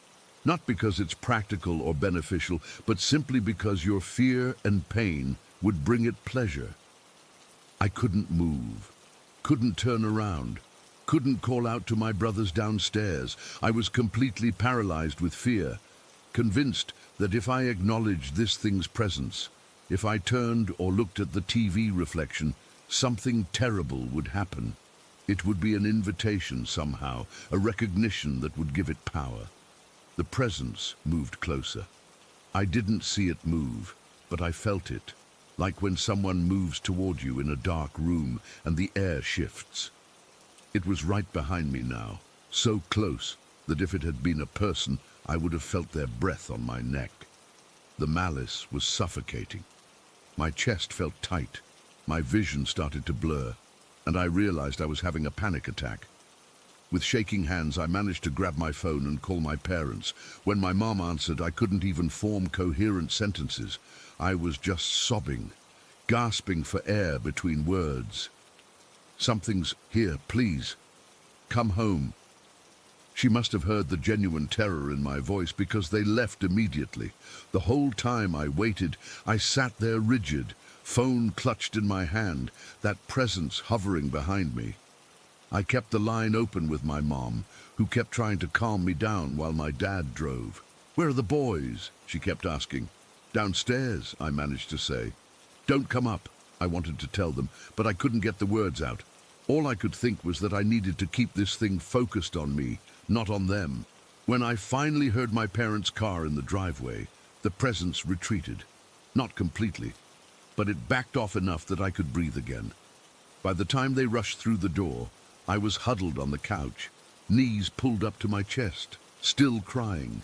My mum went straight to check on my brothers, while my dad stayed with me. I tried to explain what happened, what had been happening all week, and to my surprise, he didn't dismiss it. He listened, his expression growing more concerned. "Why didn't you tell us how bad it was getting?" he asked, sitting beside me. "I tried," I said, "but it sounded crazy. It still sounds crazy." He was quiet for a moment, then said something that sent a chill through me. "I didn't bless the house when we moved in. My family wasn't super religious. We went to church on major holidays, but that was about it.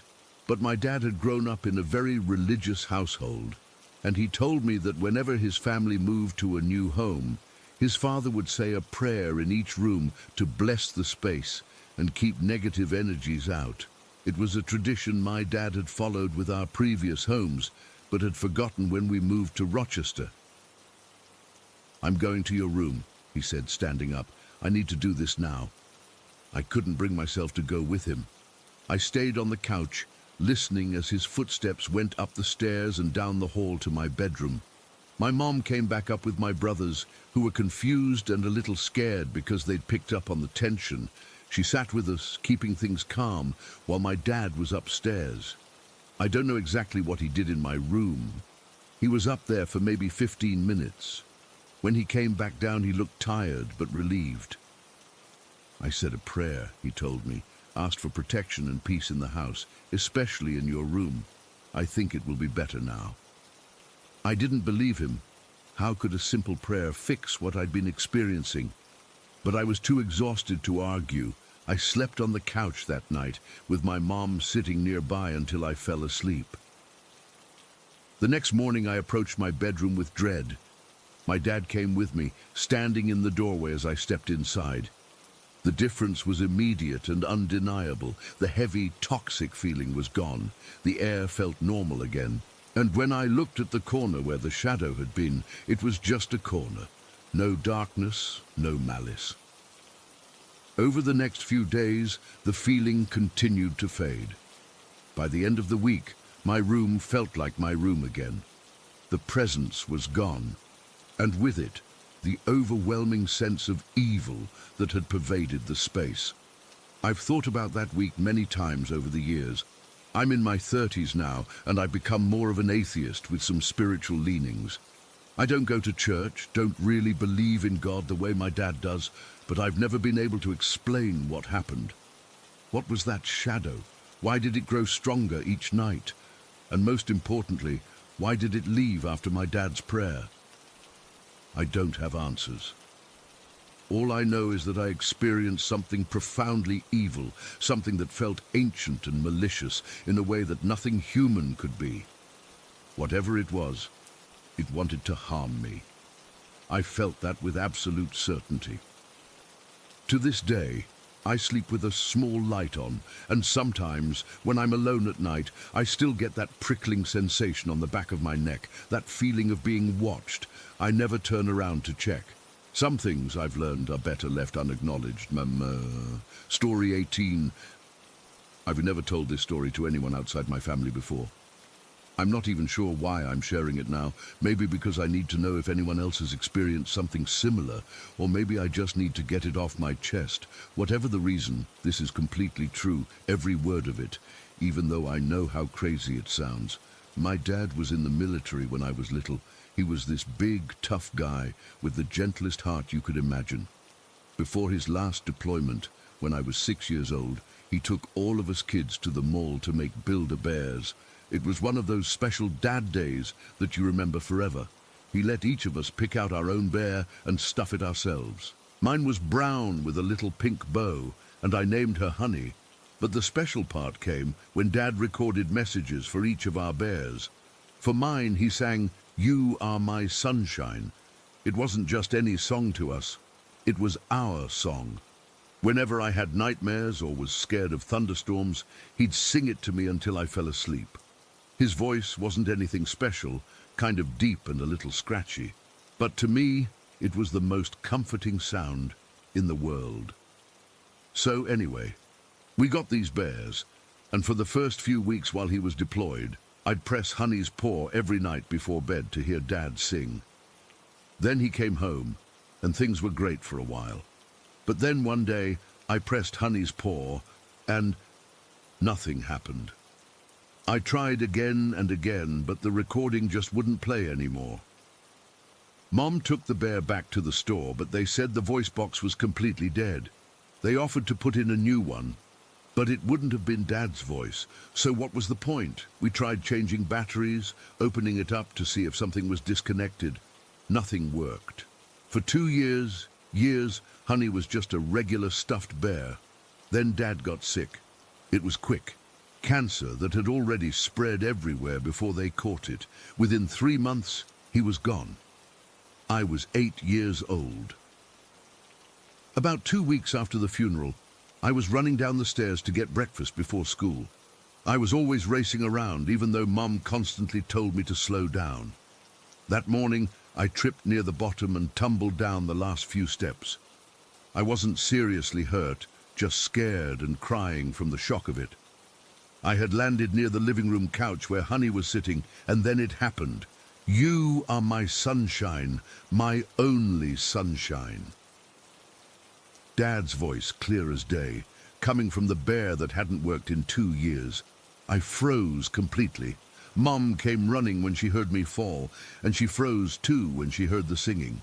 We both just sat there on the floor, listening to the entire song play through. When it finished, Mom tried pressing the paw again, but nothing happened. We looked at each other, both of us with tears streaming down our faces. "Dad?" I whispered. Later that day, my sister Megan came home from school upset because some girls had been mean to her. The moment she walked in the door crying, the bear started singing again. This time, we all gathered around it, watching in disbelief. It became a pattern over the next few weeks. My brother Jason stubbed his toe really badly on the coffee table. The bear sang. Mom burned her hand on a pot while cooking dinner. The bear sang. It was like Dad was still watching over us, still trying to comfort us when we were hurting. The weirdest part was that the bear would play no matter where it was in the house. Once, Megan had taken it to her room, but when I fell off my bike in the driveway and came in crying with a scraped knee, we could hear the faint singing coming from upstairs. It wasn't just responding to touch or being nearby. It somehow knew when one of us was in pain. I remember one night when I was about 10, I had this terrible nightmare about Dad being gone. I woke up crying, trying not to make noise because I didn't want to wake everyone up. I hadn't even made a sound. But suddenly, in the darkness, the bear started singing from my bookshelf. It was like Dad knew exactly what was in my heart. My friends stopped coming over eventually. The bear freaked them out when it would randomly start singing. I didn't blame them. If I hadn't lived with it, I wouldn't have believed it either. But for us, it became normal, comforting even. Like Dad had found a way to keep his promise that he'd always be there for us. As we got older, the bear seemed to understand that we needed it less. By the time I was 15, it would only activate for really significant moments. When Megan broke her arm, when Jason got rejected from his first choice college, when Mum lost her job. The song became less frequent, but somehow more meaningful when it happened. Then, when I was 16, it just stopped. We had a whole year without hearing Dad's voice. I'd sometimes pick up the bear and press its paw, hoping, but nothing ever happened. Mum said maybe Dad had decided we were old enough to handle things on our own now.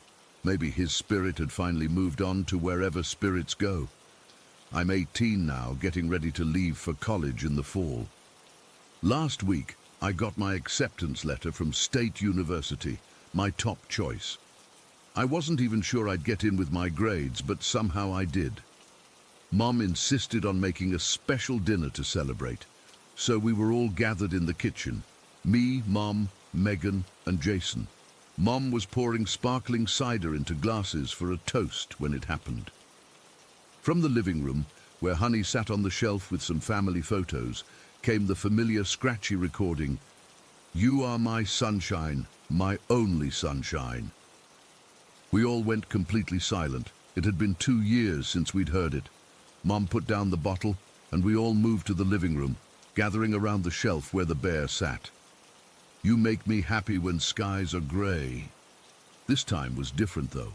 Nobody was hurt. Nobody was crying or upset. For the first time ever, the bear was singing during a happy moment. "You'll never know, dear, how much I love you." Megan started crying first, then Mom. Jason tried to play it cool, but I could see his eyes getting red. I just stood there feeling this weird mix of joy and grief washing over me. Please don't take my sunshine away. When the song finished, we all just looked at each other.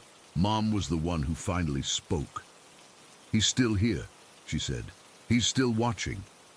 "But why now?" Jason asked. "Nobody's hurt." I think I knew the answer even before Mom said it. Because it's a big moment. He wouldn't miss it. Later that night, I took Honey up to my room and sat on my bed, just holding her. "I'm going to be okay, Dad," I whispered. "We all are, but thanks for checking in." The bear didn't sing again that night, but somehow I felt like he heard me anyway. I've tried researching similar experiences online, but nothing quite matches what we've gone through. The closest things I've found are stories about objects with sentimental value seemingly moving on their own, or electronics turning on unexpectedly, but nothing as consistent or meaningful as our bear. I know most people would say it's just a malfunctioning voice box, or that we're assigning meaning to random technical glitches. Maybe that's true, but it's never random. It's always at moments when we need comfort, or now, apparently, when there's something he wouldn't want to miss. I'm taking Honey with me to college in the fall. Mum thinks I should leave her here so the bear can keep watching over the whole family, but I can't explain it. I just feel like I need to take her with me. Like Dad wants to see me through this next chapter too. So that's my story. I don't expect anyone to believe it, and I don't really care if you do. I know what happened. I know my dad found a way to keep his promise to always be there for us, even after he was gone. And honestly, as far as hauntings go, I think we got pretty lucky with ours. I still don't know how or why it happens. All I know is that somewhere out there, my dad is still watching, still singing, still making sure his sunshine is okay. Story 19. I still don't know what we saw that night in Tenerife 14 years ago. I've Googled it countless times, asked locals years later when I returned as an adult, and even joined paranormal forums trying to find someone else who experienced something similar. But I've never found a satisfying explanation. I was 10 years old when it happened. My parents had booked a 2-week vacation at 10 Bell Resort in Tenerife, one of the Canary Islands. It was supposed to be this amazing family trip. Me, my parents, and my 16-year-old sister Clara. Clara had begged to bring her boyfriend Miguel along, and after weeks of negotiation, my parents agreed as long as they stayed in separate rooms. Looking back, I realized they never actually enforced this rule. 10 Bell wasn't exactly what we expected from the brochure. The resort had clearly seen better days. When we arrived, half the buildings looked abandoned, with cracked paint and boarded-up windows. Our apartment block was one of the few still functioning, and even it had seen better days. The elevator smelled like wet carpet, and the hallways had this weird yellowish lighting that made everything look sickly. Our apartment overlooked a rocky beach, not one of those picturesque sandy ones you see on postcards, but a rough shoreline with dark volcanic rocks and small patches of coarse sand. Beyond that was the Atlantic Ocean, and to the right, a small mountain that tour guides would take groups up during the day. I remember being disappointed when we arrived. As a kid, I'd imagined something like the resorts I'd seen on TV. Huge swimming pools with slides, game rooms, and other kids to play with. Instead, 10 Bell was eerily quiet. The main pool was always empty, except for a few elderly British couples who just floated around in silence. Most of the shops in the resort were closed or barely stocked. My parents tried to make the best of it, taking us on day trips around the island, but I could tell even they regretted booking this place. The night it happened was about 5 days into our stay. I'd gone to bed early, worn out from a day trip to some volcanic park where we'd walked for hours. My room was small with 2 twin beds. Clara was supposed to sleep in the other one but never did, and a window that faced the ocean. I fell asleep almost instantly. I woke up sometime in the middle of the night. At first, I wasn't sure what had woken me. The room was dark except for strange, sweeping patterns of light moving across my ceiling. It was like when a car drives by and its headlights briefly illuminate your room, except these lights were moving in odd patterns, circular motions and pulsing rhythms that didn't make sense. I sat up, confused and a little scared. The light wasn't coming from inside the apartment.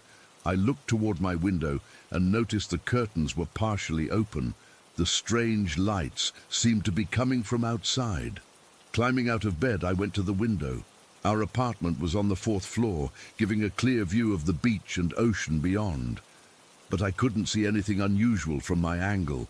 The lights continued to sweep across my ceiling in irregular patterns, but I couldn't pinpoint their source. I heard voices from the living room, hushed, urgent tones. Padding barefoot across the cold tile floor, I opened my bedroom door and peeked out. The living room was empty, but the sliding glass door to the balcony was open, letting in a cool breeze. I could see Clara and Miguel standing out there, both completely still, staring out at the ocean. "Clara," I called, my voice small and uncertain. She didn't turn around. She didn't even seem to hear me. I walked closer and realized she was gripping the balcony railing so tightly her knuckles were white. Miguel had his arm around her shoulders, and both were completely frozen like statues. Feeling increasingly uneasy, I stepped out onto the balcony.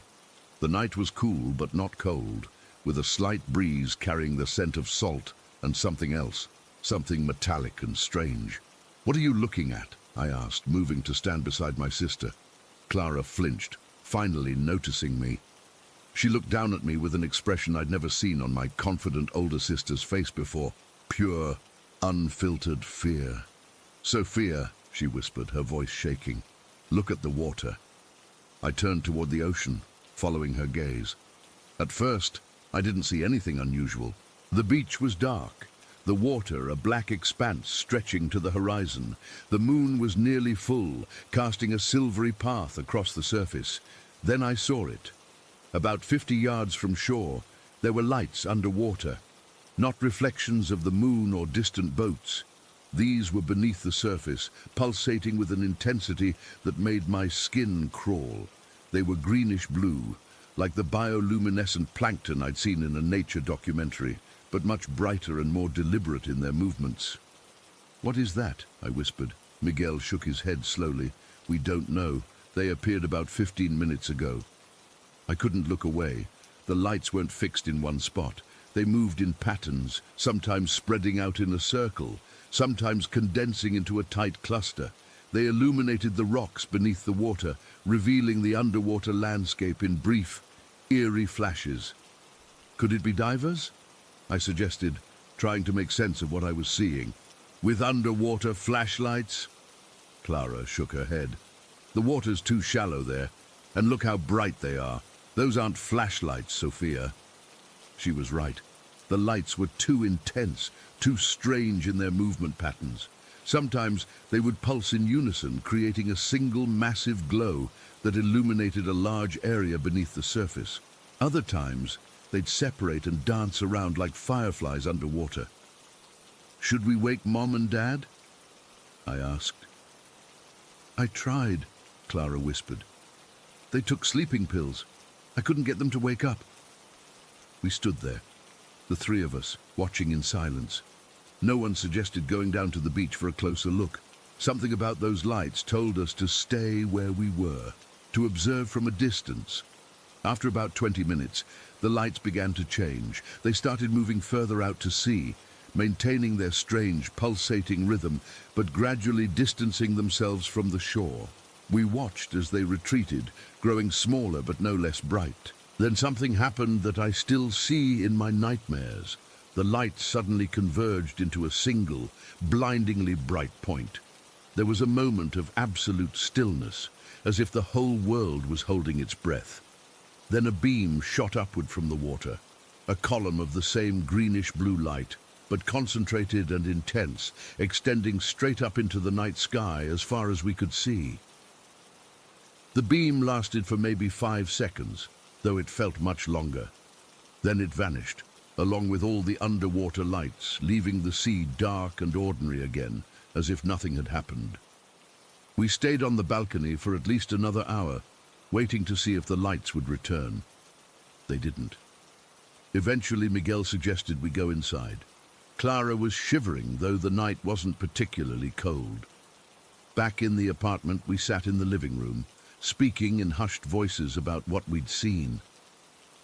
"It couldn't have been submarines," Miguel said. "The water's too shallow near the shore. Could it be some kind of marine life?" Clara suggested, though she didn't sound convinced.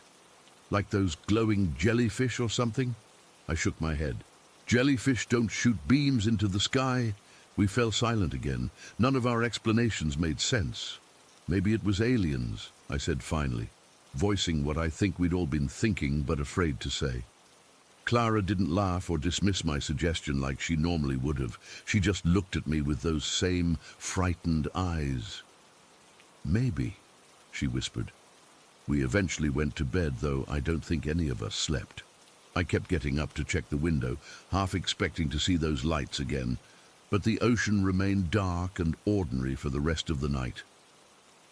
In the morning, we told our parents what we'd seen. They listened patiently, but didn't seem particularly concerned. My dad suggested it might have been military exercises. The Canary Islands were sometimes used for naval training, he said.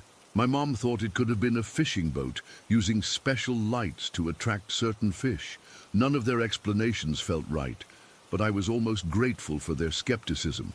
It made the whole thing seem less terrifying in the light of day. Later that day, Clara, Miguel, and I walked down to the beach. We examined the area where we'd seen the lights, wading into the shallow water and looking for, well, I'm not sure what we expected to find. There was nothing unusual, just rocks, small fish, and the occasional piece of seaweed. The water was clear enough that we could see the bottom, and there was nothing that could explain what we'd witnessed. We never saw the lights again during our stay, though we kept watch every night. I'd wake up multiple times, drawn to the window by some unexplainable urge, but the sea remained dark and ordinary.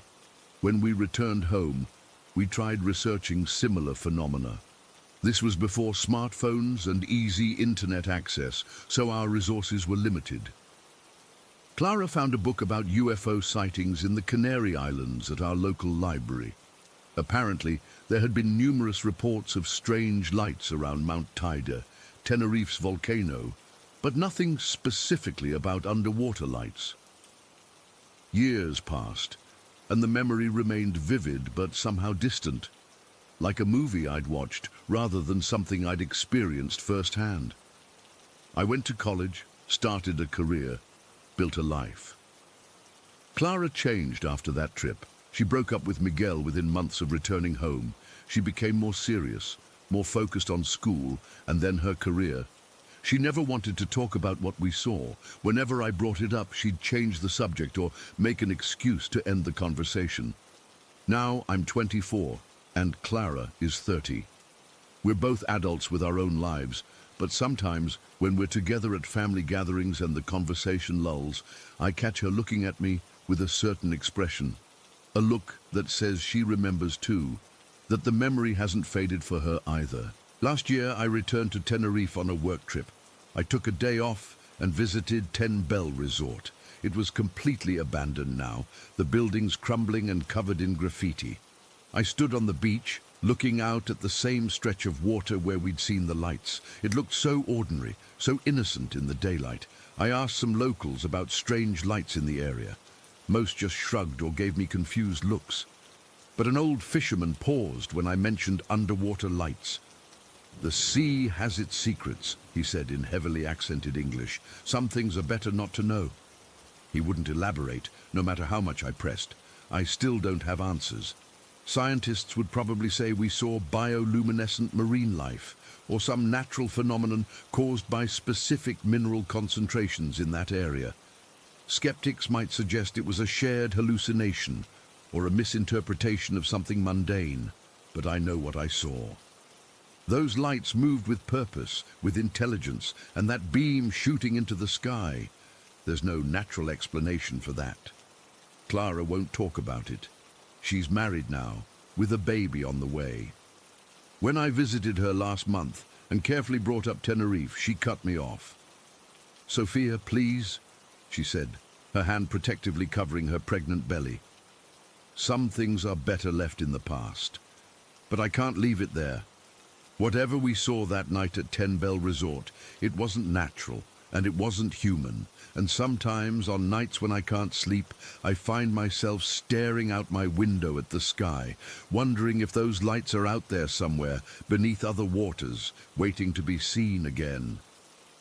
Story 20. I never thought I'd share this story anywhere.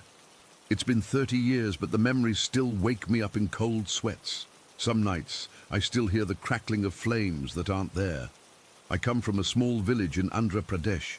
My name is Gannasan, and in 1992, I was 30 years old, managing our family's teak plantation, over 300 trees that had been in our family for generations. The centerpiece was an ancient banyan tree, massive and sprawling in the middle of the grove. My father had planted it when he was a young man, saying it would bring prosperity. The teak trees were our livelihood. We sold the wood to furniture makers in the bigger towns, and it provided enough for us to live comfortably. Wood thieves were always a problem in our area. They'd come at night, cut what they could, and disappear before dawn. So I took my role as caretaker seriously. I'd often patrol the grove late at night with just a kerosene lantern. My wife hated it, but I felt responsible. This land, these trees, they were our future, our security. It was during one of these night patrols that it all began. It was around 3 in the morning, that dead time when even the nocturnal animals have quieted down. The air was unusually still. I remember noticing there were no sounds, no crickets, no distant calls of night birds, just Silence. Then I saw it. An orange glow coming from the center of the grove, right where the banyan tree stood. My first thought was that wood thieves had started a fire as a distraction. I ran toward it, shouting warnings that I had called the police, hoping to scare them off. But what I found wasn't thieves. I still struggle to describe it. A man engulfed in flames, standing motionless by the banyan tree. Not screaming, not moving, just burning. I froze. My mind couldn't process what I was seeing. The figure was clearly human-shaped, but the flames covering it didn't seem to be consuming it. And the strangest part, there was no heat. I should have felt the intense heat of a burning body from where I stood. But there was nothing. "Hello?" I called out, my voice barely a whisper. The figure didn't respond. It just stood there, flames dancing across its body. I took a step closer, my heart pounding so hard I could feel it in my throat. That's when the figure moved, not toward me, but around the banyan tree, disappearing behind its massive trunk. I ran to the other side, but there was nothing there. The burning man had vanished. Relief washed over me. Maybe I'd imagined it. Maybe I was working too hard, too worried about thieves. I turned to head back home, to crawl into bed next to my wife and forget this strange hallucination. That's when I looked up. Hanging from one of the banyan's thick branches was the burning figure, suspended by what looked like a rope, flames still covering its body, its head at an unnatural angle. I don't remember running home. My next clear memory is sitting on my bed, shaking, as my wife tried to understand my incoherent explanations. When morning came, I convinced myself I had been tired, that my eyes had played tricks on me. But I needed reassurance. I asked 3 friends to come with me to the grove. I showed them some burned leaves near the banyan tree, saying I thought thieves might have started a small fire.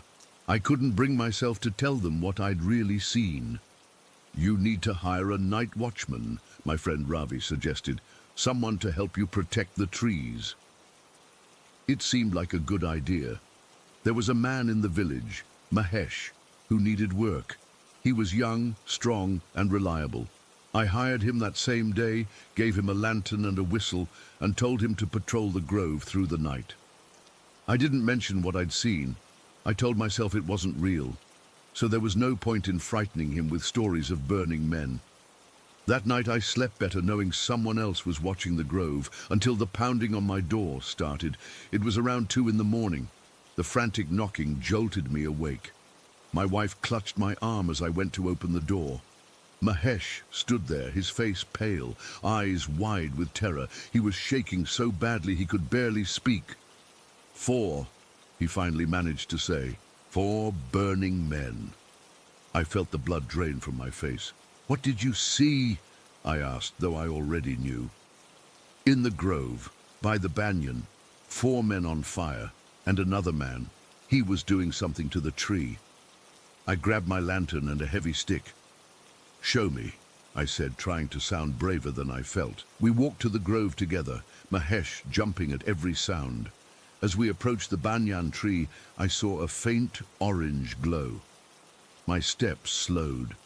There was a man there, not burning, but very much alive. He wore dark clothes and had symbols painted on his face.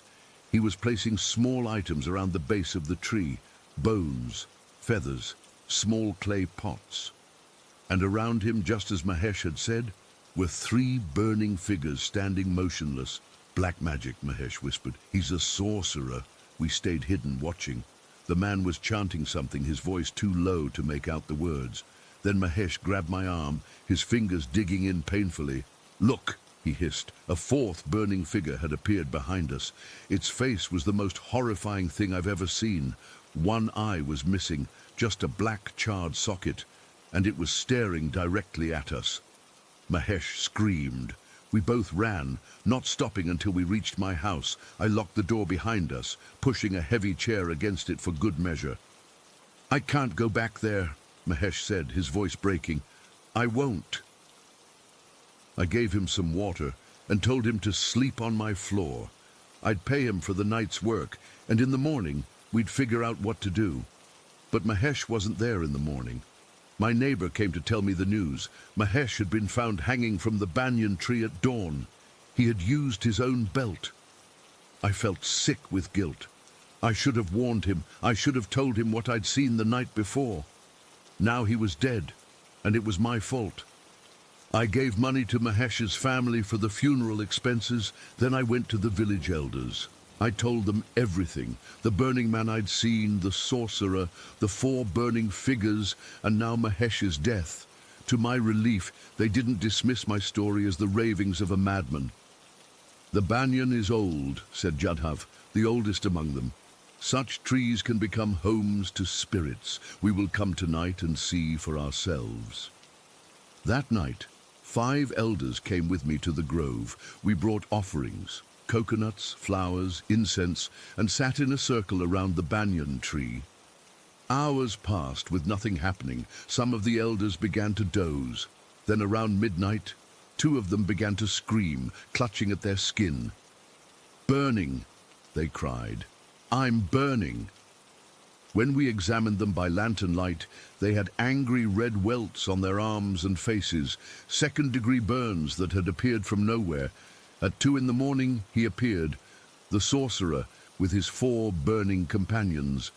This time, I didn't run. Neither did the elders. Jadhav stood and confronted him. "Who are you? What do you want with our village?" The man smiled, revealing blackened teeth. "I want nothing. I merely serve them." He gestured to the burning figures. "What are they?" I asked, finding my voice. "Spirits of thieves," he said simply. "They died here in an accident after hiding their stolen goods in this tree. Their greed binds them here." "How do we make them leave?" Jadhav demanded.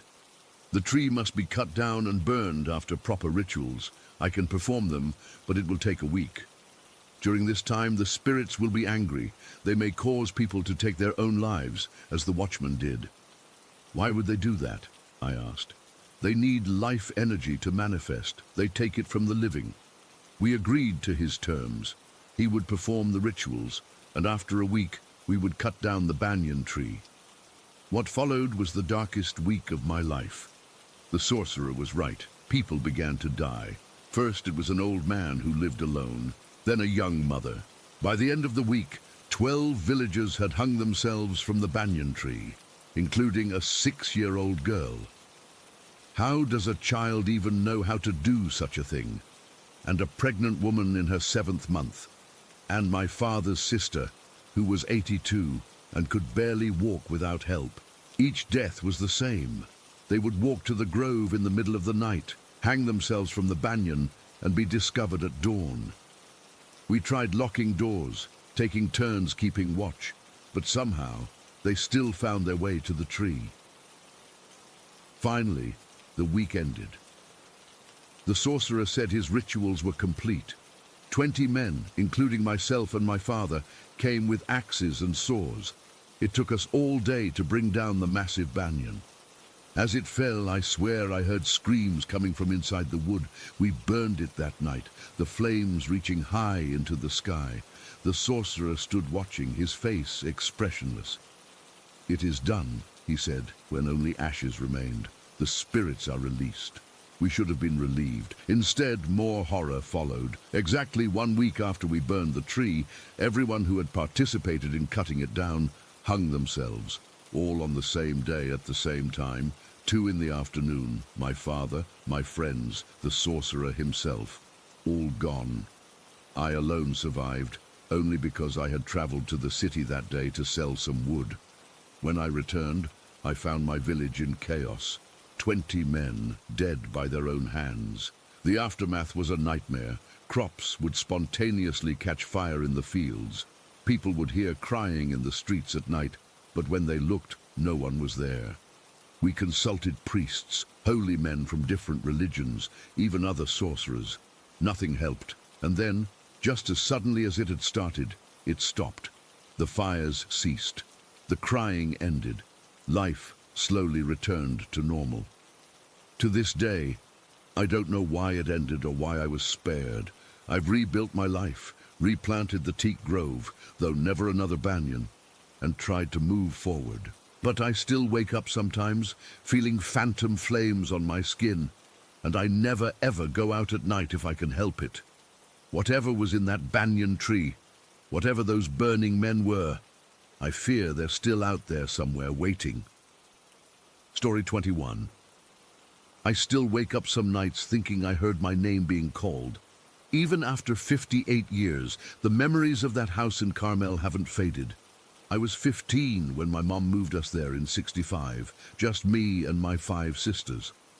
Dad had split a few years earlier, and Mum was always searching for some kind of spiritual community. She had this idea that Carmel would be full of artists and free thinkers. At first, we rented this cottage from a lady who was traveling through Europe.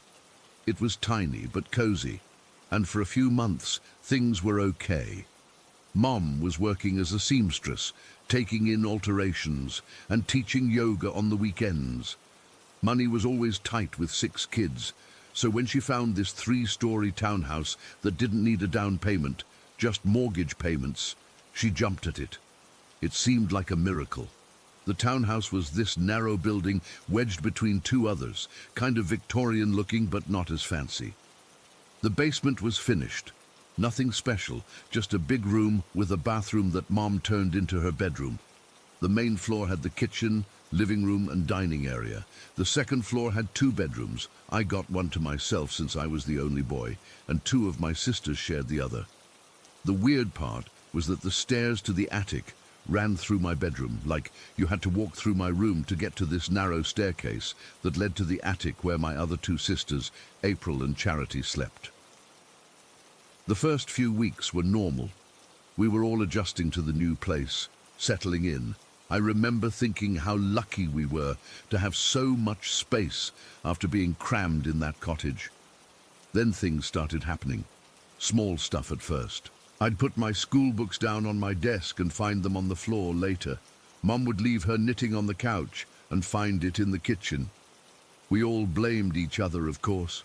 6 kids in one house. It's easy to point fingers. But then we started hearing our names being called. I was doing homework one evening when I clearly heard Mom call me from downstairs. I went down, but she was in the middle of a phone call and gave me this confused look when I asked what she wanted. She hadn't called me. This happened to all of us. April would hear Charity calling her to the attic, but Charity would be outside. My sister Lynn would hear me calling from upstairs when I was at school. Then came the footsteps. Always at night, always running up and down the stairs. Not just the ones through my room to the attic, but all the stairs in the house. I'd lie awake, listening to them, too scared to get up and check. They weren't like normal footsteps. They were too fast, too light, like someone running on tiptoes. About a month in, we all started fighting. I mean, siblings fight. But this was different. We'd get irrationally angry at each other over nothing. I remember shoving my sister Diane so hard she hit the wall, and I couldn't even explain why I did it. I wasn't an aggressive kid. We'd all just get these sudden bursts of rage that didn't feel like our own emotions. Mom noticed and started doing these cleansing rituals. She'd burn sage and walk through the house chanting. She was into all that spiritual stuff. It would help for a day or 2, and then things would get worse. The first time I saw something actually move was about 6 weeks after we moved in. I was eating cereal at the kitchen table when a coffee mug flew, and I mean flew, off the counter and smashed against the wall. No one was near it. There was no open window. No explanation. Mom was there too, and she just froze, spoon halfway to her mouth. "It's okay," she said finally. "The house is just adjusting to our energy." But it wasn't okay. Not at all. Our cat Ickit started acting strange. He'd stare at empty corners, his tail puffed up. He stopped going to certain parts of the house, especially the stairs to the attic. One night, I'll never forget this, I was trying to fall asleep when Ickit, who was curled up at the foot of my bed, suddenly arched his back and started hissing at my doorway. I looked up and saw this darkness. It wasn't just darkness like shadows or nighttime dark. It was like a blob of pure black that was darker than anything should be able to be. It was moving down from the attic stairs into my room. I couldn't breathe, couldn't move. Ickit was going crazy, hissing and spitting. The darkness sort of hovered there, and I swear I felt it looking at me, even though it had no eyes I could see. Then Ickit yowled and shot under my bed, and that broke whatever spell was holding me in place.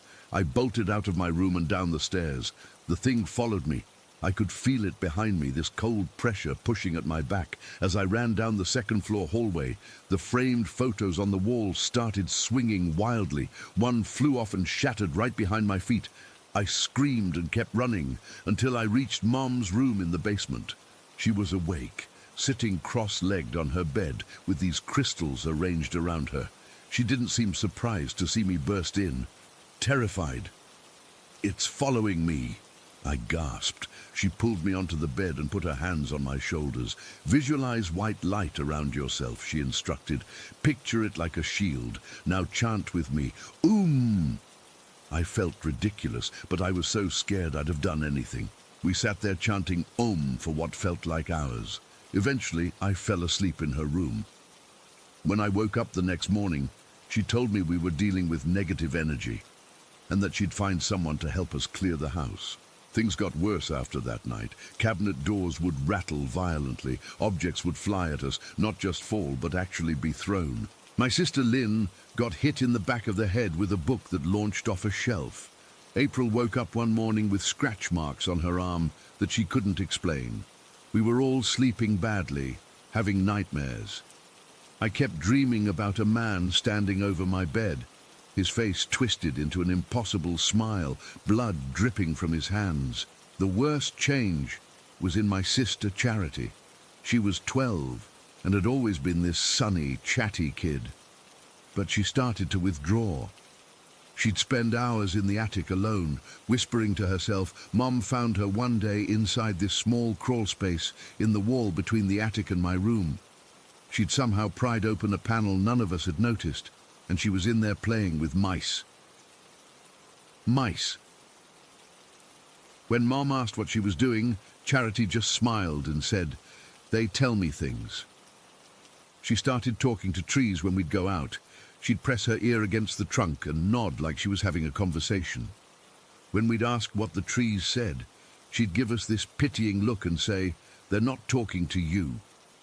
Mum brought in a Catholic priest first, even though we weren't Catholic. He blessed the house with holy water and recited prayers in each room. For about 3 days, things were quiet. Then on the 4th night, every light in the house turned on at 3 in the morning, and we all woke up to the sound of something heavy being dragged across the attic floor. Next came a local woman who called herself a medium. She walked through the house with a pendulum, stopping in different spots to communicate with whatever was there. She spent the longest time in my room by the attic stairs. Her pendulum was swinging in wild circles, and she kept mumbling, "Yes, I hear you. Yes, I understand."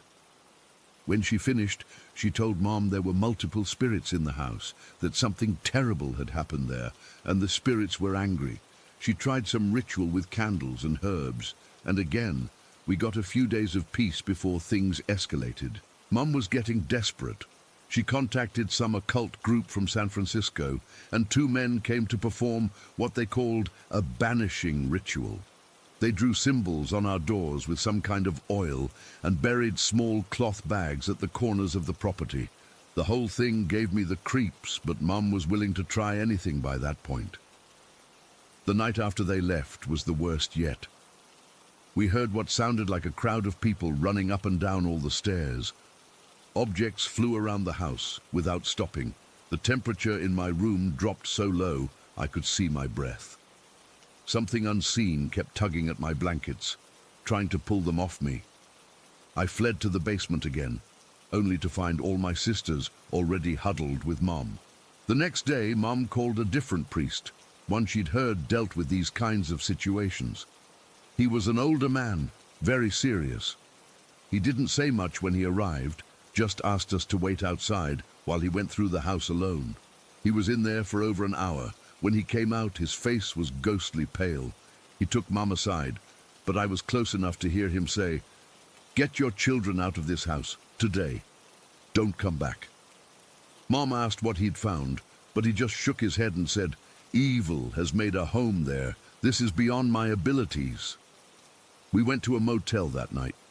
The next day, Mom and I went back to get some of our things while my sisters stayed behind. The moment we opened the front door, we knew something was wrong. The air inside was thick and hard to breathe, like the atmosphere before a terrible storm. Every drawer in the kitchen had been pulled out, contents scattered. Pictures that had been hanging were now broken on the floor. And there was this sound, a low, constant growl that seemed to come from the walls themselves. We grabbed some clothes as quickly as we could. As we were leaving, a vase flew across the living room and smashed against the wall right where Mom's head had been a second before. We ran out and never went back. We left everything. Furniture, photos, toys, all of it. Mom called the bank the next day and told them we were surrendering the house. We moved in with her friend in Monterey while we figured out what to do next. About a month later, Mom ran into a real estate agent she knew from yoga class. When Mom mentioned the address of the townhouse, the woman's face changed. She told Mom that the house had a history no one had disclosed to us. It had been donated to a church years earlier, after the previous owners had moved out suddenly. 2 priests who went to prepare the house for sale were found dead inside, their throats cut, surrounded by drawings made in their own blood. The police ruled it a cult killing, but no one was ever caught. After that, the house had been sold 5 times in just 2 years. No one stayed longer than a few months. We had been the 6th family. Sometimes I drive by that house when I'm in Carmel. It looks normal from the outside. Different paint color, new front door. I don't know who lives there now or if they experience anything strange. I've never had the courage to knock on the door and warn them. All I know is that 58 years later, I still can't sleep in a completely dark room. I still jump when I hear my name called, and I still wonder what was in that house and why it chose my sister Charity as its favorite. Story 22. I've been debating whether to share this for a long time. It happened last October when I was helping my mum clean up our family cabin before winter set in. I still get goosebumps thinking about it, and I've avoided going back there alone ever since. Our cabin is pretty remote, about 40 minutes outside of Fort McMurray in northern Alberta.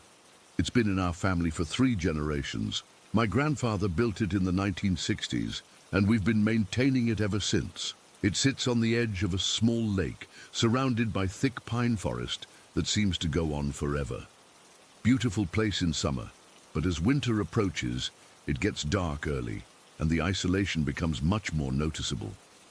That day, it was me, Lucas, my brother Ethan, my mom, and my 5-year-old niece, Emma, who'd tagged along because she loves the cabin.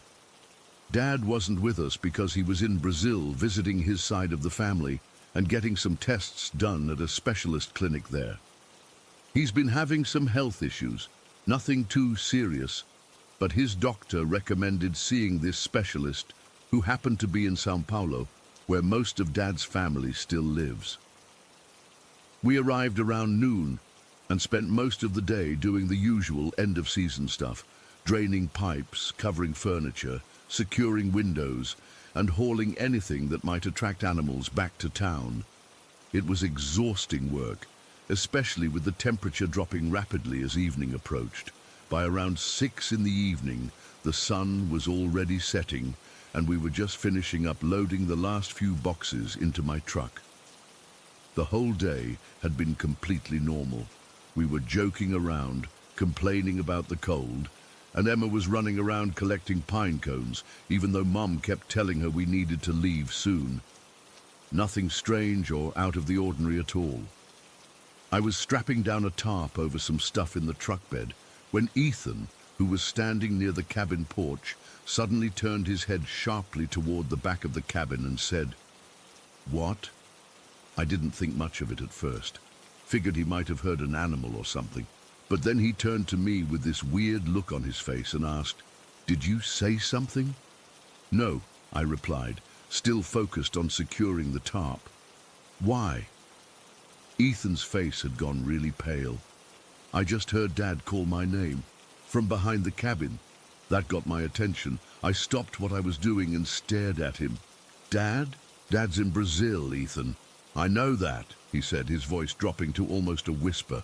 But I swear I just heard him say my name, the way he always says it. Now, this might not sound that creepy written out like this, but there's something you need to understand. Our dad is Brazilian, and he has this very specific way of pronouncing Ethan's name, with a slight accent that nobody else ever gets quite right. It's like Each-tan with a soft T, instead of the harder E-thun that most people say. It's distinctive enough that we can always tell when Dad's calling him versus anyone else.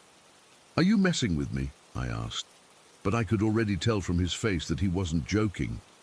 I'm serious, Lucas. It was Dad's voice, clear as day, like he was standing right behind the cabin. As Ethan was talking, I felt this sudden, overwhelming sensation that we were being watched. The hair on the back of my neck stood up, and I felt a chill run down my spine that had nothing to do with the cold. I looked toward the back of the cabin, where the trees grew close to the building, creating this pitch-black area where the porch light couldn't reach. I can't explain why, but in that moment, I knew with absolute certainty that something was there, something that shouldn't be, and whatever it was, it had called my brother's name using my father's voice. Get in the truck, I said quietly, trying not to let my mom or Emma hear the panic in my voice. Now! Ethan didn't argue. He looked back once more toward the darkness behind the cabin, then hurried to the passenger side door. I called out to Mom, trying to sound casual. Hey, we're all set. Let's get going before it gets any darker. Mom must have sensed something in my tone, because she quickly gathered Emma and her pine cones and hustled them into the back seat without questioning why we were suddenly in such a rush. As soon as they were in, I jumped into the driver's seat and started the engine. As we pulled away from the cabin, I kept glancing in the rearview mirror. The cabin grew smaller in the distance, the porch light a dim glow against the darkening forest. I couldn't see anything moving, couldn't see any signs of whatever it was. But that feeling of being watched didn't fade until we were miles down the road. Once we were safely on the main highway, Ethan finally broke the silence. You felt it too, didn't you? I nodded, not wanting to say too much with Mom and Emma in the back seat. Emma had fallen asleep almost immediately, exhausted from running around all day, and Mom was scrolling through her phone, probably checking messages she'd missed while we were out of cell range. What do you think it was? Ethan whispered. I don't know, I admitted, but I don't think it was anything good. Later that night, after dropping Mom and Emma off at their house, Ethan came over to my place. We sat on my back porch with a couple of beers, trying to make sense of what had happened. The thing is, Ethan said, staring into his bottle, it wasn't just Dad's voice.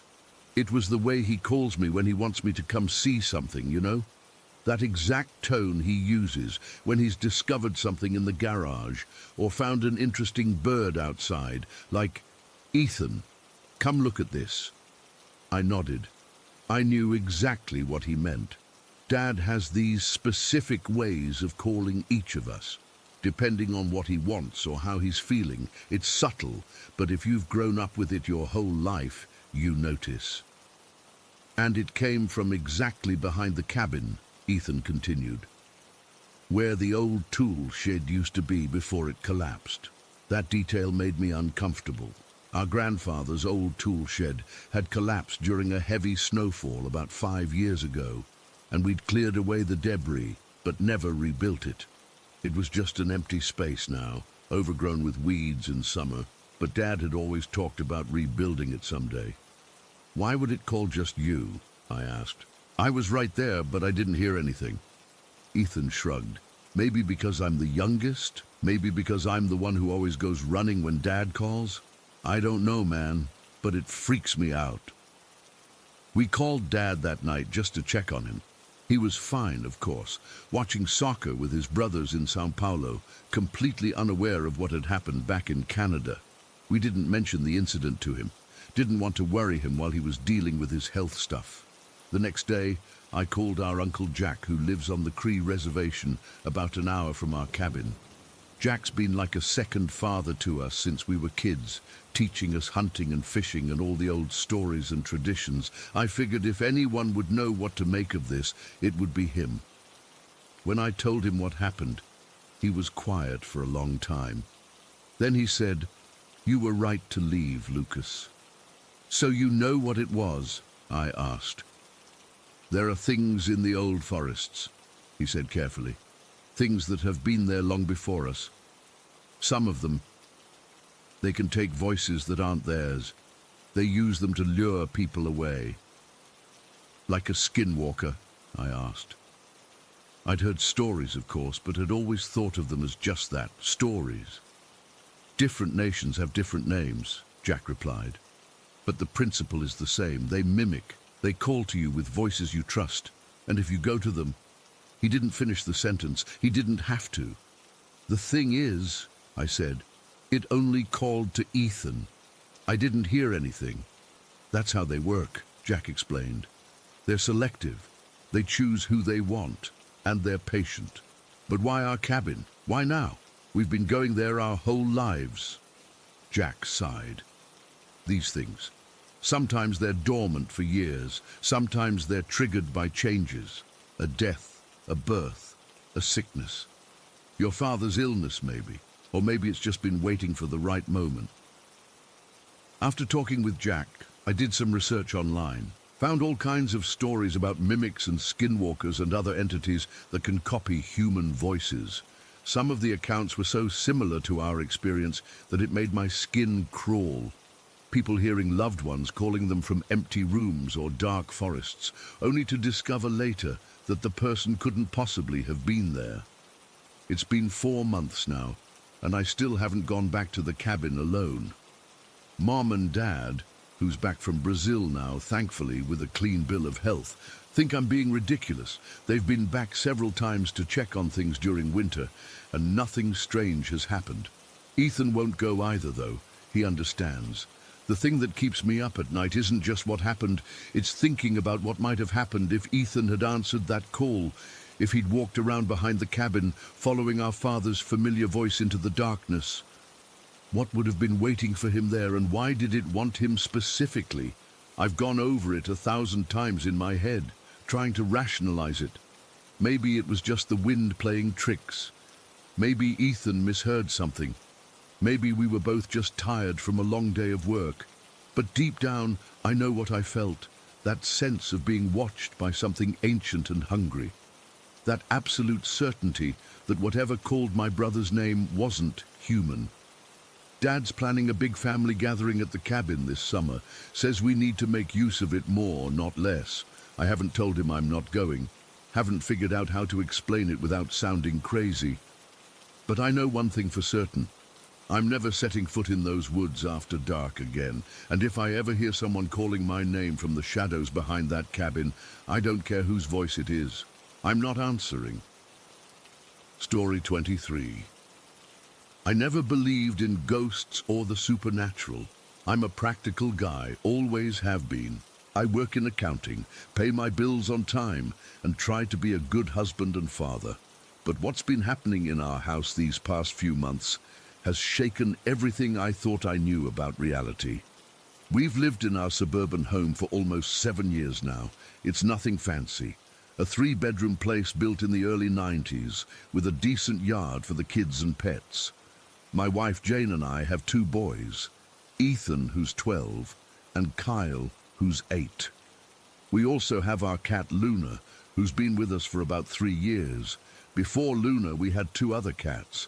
Max was a black Tom we had for nearly 10 years before he died from kidney failure. Then there was Whisper, a little grey and white kitten who only made it to 4 months before she died from FIPS, feline infectious peritonitis. It devastated us, especially the boys. We buried them both in the backyard near the old retaining wall. About 8 months ago, we had to replace that retaining wall. The contractor told me I'd need to move the graves since they were right where they needed to dig. I didn't tell the kids, just quietly dug up the small boxes one evening and moved them closer to the house. Right outside where our laundry room and bedrooms are, I thought it would be nice to have them closer anyway. That's when things started getting weird. At first, it was just Kyle complaining about not sleeping well. He'd always been a great sleeper, but suddenly he was coming into our room 2 or 3 times a week, saying he couldn't sleep.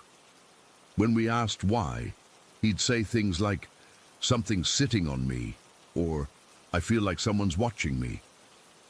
We assumed it was just nightmares. Then Ethan started mentioning seeing something in his room. "Dad, I saw this white ball floating around last night," he told me one morning. "It was like moving around my bookshelf, and then it went through the wall." I told him it was probably just headlights from cars driving by, reflecting through his window. But then it happened to me. It was about 2 months ago. I was lying in bed around 11 at night, reading on my phone, while Jane was in the bathroom getting ready for bed. Luna was curled up on my chest, purring away, half asleep. Suddenly I heard the distinctive sound of cat paws walking across our wooden floor, that light tapping sound cats make when they walk. I looked up, expecting to see our other cat, except we don't have another cat. The sound came from the doorway and moved toward the bed. Luna's head shot up, her eyes wide, staring directly at the empty space where the sounds were coming from. She let out this alarmed meow I'd never heard before, and her fur stood on end. She was tracking something with her eyes that I couldn't see. I felt the hair on my arm stand up. Luna jumped off my chest and moved to the foot of the bed, her eyes never leaving that empty space. She stayed like that, tense and alert, for maybe 5 minutes before finally settling down again. When Jane came back, I told her what happened. She looked uncomfortable, but said it was probably just the house settling or something outside. But I knew what I'd heard, and more importantly, I knew Luna had heard and seen it too. That night, I had a vivid dream about Max, our black cat who died. In the dream, he jumped onto the bed and sat on my chest just like he used to do when he was alive. He stared at me with this content expression, then just floated off toward our bathroom. In the dream, he sat on the bathroom counter, looked back at me once more, and then vanished. I woke up feeling like he'd either been saying goodbye or hello. I couldn't decide which. After that, things escalated. Kyle started refusing to sleep in his room. "Dad, something sits on my stomach at night," he insisted, his voice trembling. I can feel it pushing down like when Luna sits on me, but heavier and colder. One night he came running into our room at 3 in the morning, crying that something had pressed down on his back so hard he couldn't breathe. The fire alarm started going off randomly. The first time it happened, I checked the batteries, found nothing wrong, and reset it. The second time, I replaced the batteries entirely. The third time, it went off for exactly 10 seconds at 2:15 in the morning, then stopped on its own before I could even get out of bed. Jane started noticing it too. "Thomas, did you leave the laundry room door open?" she asked me one afternoon. I hadn't.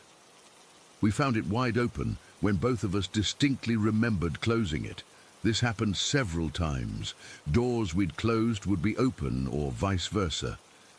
Then one evening, while I was doing dishes, I distinctly heard a cat meow from the laundry room. It wasn't Luna's meow. It was deeper, more like Max's. I dried my hands and went to check, expecting to find a neighborhood cat had somehow gotten in. There was nothing there, but Luna was sitting at the entrance to the laundry room, her back arched, staring inside.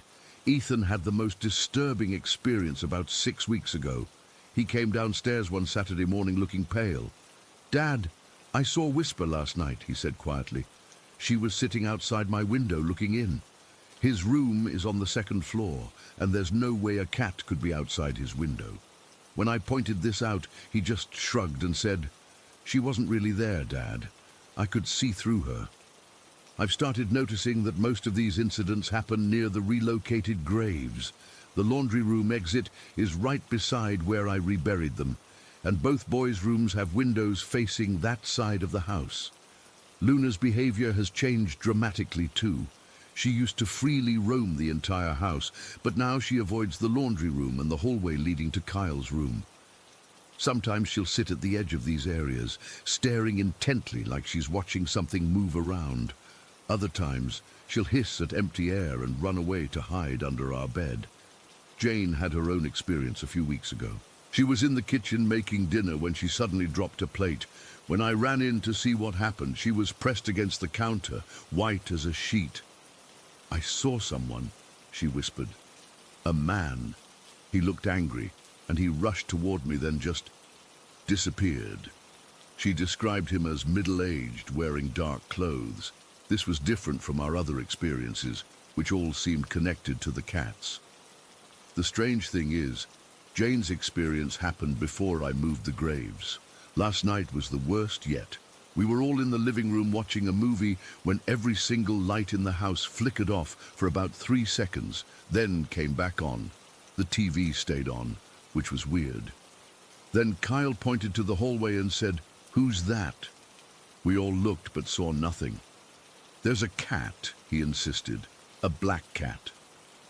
None of us could see anything, but Luna, who had been on the couch with us, suddenly jumped down and approached the hallway cautiously. She stopped a few feet away, her tail puffed up. Then she made that same alarmed meow I'd heard that night in our bedroom and bolted upstairs. A few minutes later, we heard scratching sounds coming from Kyle's room. It sounded like claws on wood. When we went to check, his bedroom door was closed, and we always keep it open. When I opened it, the sound stopped immediately.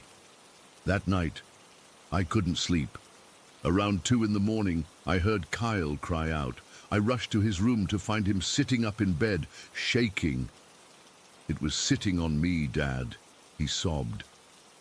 I couldn't breathe, and then I saw its eyes, yellow eyes, floating in the dark. I brought him to our room for the night. As he was falling asleep between Jane and me, he mumbled something that sent chills down my spine. "It wasn't trying to hurt me, Dad. I think it just wants to sleep with me like it used to." Max used to sleep on Kyle's bed every night when he was a toddler. This morning I went out to check the graves. The soil above them was disturbed, not dug up, but like something had been pawing at it. There were no prints, no animal tracks I could identify, just disturbed earth. I don't know what to do. Jane wants to call a priest or medium, but I'm not religious, and I'm skeptical of psychics. Part of me wonders if moving the graves disturbed something. Maybe they were at peace before, and now they're confused or upset. Or maybe they're just trying to be close to us again. I don't know. The boys are staying at my mother-in-law's tonight. Jane's there too. I stayed home to take care of some things. But really, I want to see if anything happens when I'm alone. Luna refused to stay. She howled until Jane put her in the car. So it's just me now. As I'm typing this, I keep hearing those footsteps.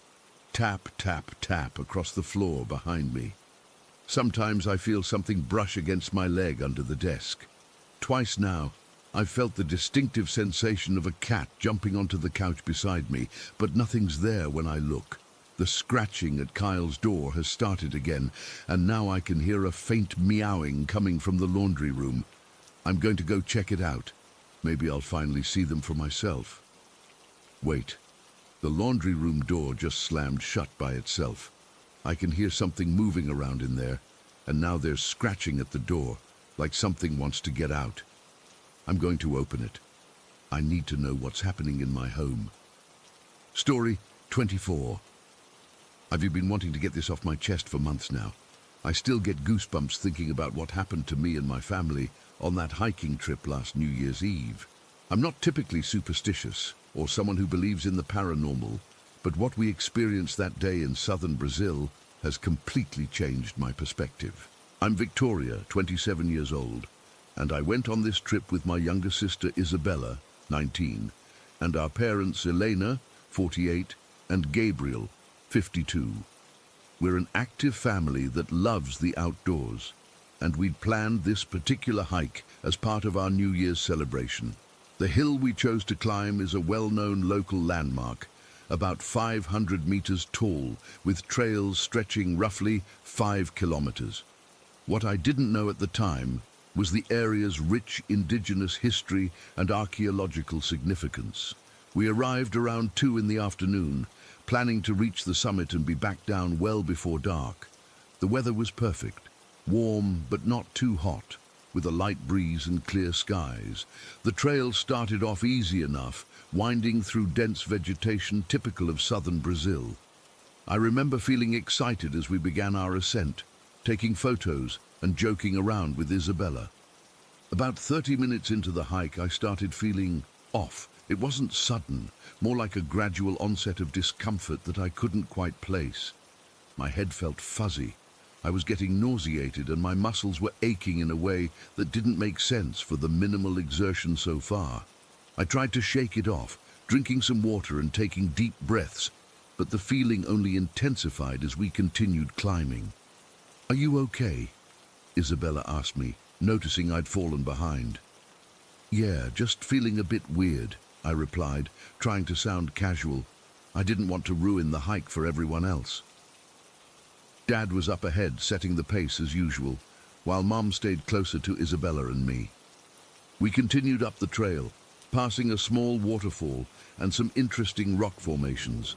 I tried to focus on the beauty around us rather than the growing discomfort I was feeling.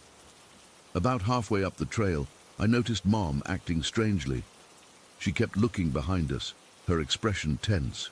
At first I thought she was just checking on me because I was moving slower, but then I caught her whispering, "Oh my God," under her breath, her eyes wide and fixed on something behind us. "Mom, what's wrong?" I asked. She grabbed my arm, her fingers digging in with unexpected force. "Nothing. Just keep moving. We need to go faster." Her voice was tight, controlled in a way that sent a chill through me despite the warm afternoon. When I tried to turn and look behind us, she yanked me forward. "Don't look back, just walk," she hissed. That's when the real fear started to settle in. The way she was acting reminded me of how prey animals behave when they sense a predator nearby. I could feel her fear radiating off her in waves, and it only amplified my own growing unease. We managed to reach the summit around 4 in the afternoon. The view was stunning. You could see for miles across the rolling green landscape, but I couldn't fully appreciate it. The strange illness I'd been feeling had plateaued but hadn't improved, and Mom was still acting weird, constantly scanning the tree line at the edge of the clearing.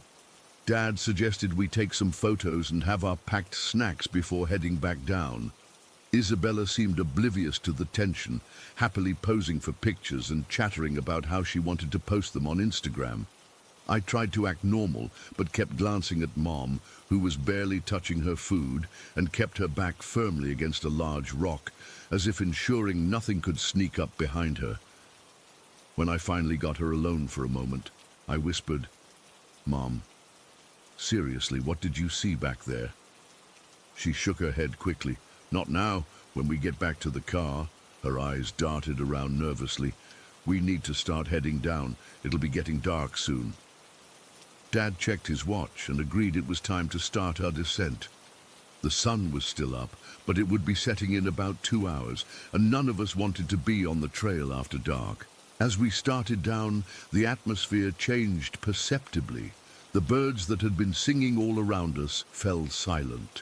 The wind picked up, carrying with it the smell of rain, though the sky had been clear just moments before. About 20 minutes into our descent, it started to drizzle. Not a heavy downpour, just a light rain that made the trail slippery and reduced visibility as mist began to form between the trees. That's when we first heard the whistling. It wasn't like someone whistling a tune, it was more purposeful. 3 short whistles, then a pause, then 3 more, coming from somewhere in the forest to our right. "Probably just another hiker," Dad said, but his voice lacked conviction. Then we heard the same pattern from the left side of the trail, and then from behind us, Isabella grabbed my hand. "Vic, what is that?" "I don't know," I said honestly, my heart now pounding uncomfortably in my chest. Dad suggested we pick up the pace. The rain was coming down harder now, and darkness was falling faster than expected as thick clouds rolled in overhead. We'd brought flashlights, thankfully, but the trail was becoming treacherous. What happened next was bizarre. My parents, who rarely argue, started snapping at each other over the smallest things. Dad insisted we take a shortcut, he remembered, while Mom vehemently opposed leaving the marked trail. Isabella began crying, overwhelmed by their fighting and the increasingly eerie atmosphere. "This isn't like you guys," I said, trying to diffuse the situation. "Let's just stick together and follow the main trail down." Dad ran his hands through his wet hair, looking frustrated and confused. "You're right, I don't know what came over me. Let's keep going." As we continued, I noticed something strange through the trees. Tiny points of light were appearing and disappearing like fireflies. Except fireflies aren't common in this region, especially not in the rainy season. These lights seemed to cluster along the edges of the trail ahead of us, almost as if marking the path. "Are you seeing this?" I whispered to Isabella. She nodded, her eyes wide. "They're pretty, like they're showing us the way." Mom overheard us and said sharply, "Don't follow lights in the forest. That's how people get lost." The whistling continued intermittently, sometimes closer, sometimes farther away. The rain had soaked through our clothes, and the temperature was dropping as night fully set in. We were moving as quickly as we safely could, our flashlights cutting weak beams through the darkness and mist. We were maybe 3/4 of the way down when Isabella decided to try something. She clapped her hands 3 times like she was testing an echo. 1, 2, 3. The forest fell completely silent for a moment. Then, from somewhere not too far away, came 3 distinct claps in response. Isabella froze. "Did you hear that?" "It's just an echo," Dad said, but we all knew the sound had come from much closer than any echo should have. Mom grabbed Isabella's arm. "Don't do that again." We walked in tense silence for the next 15 minutes.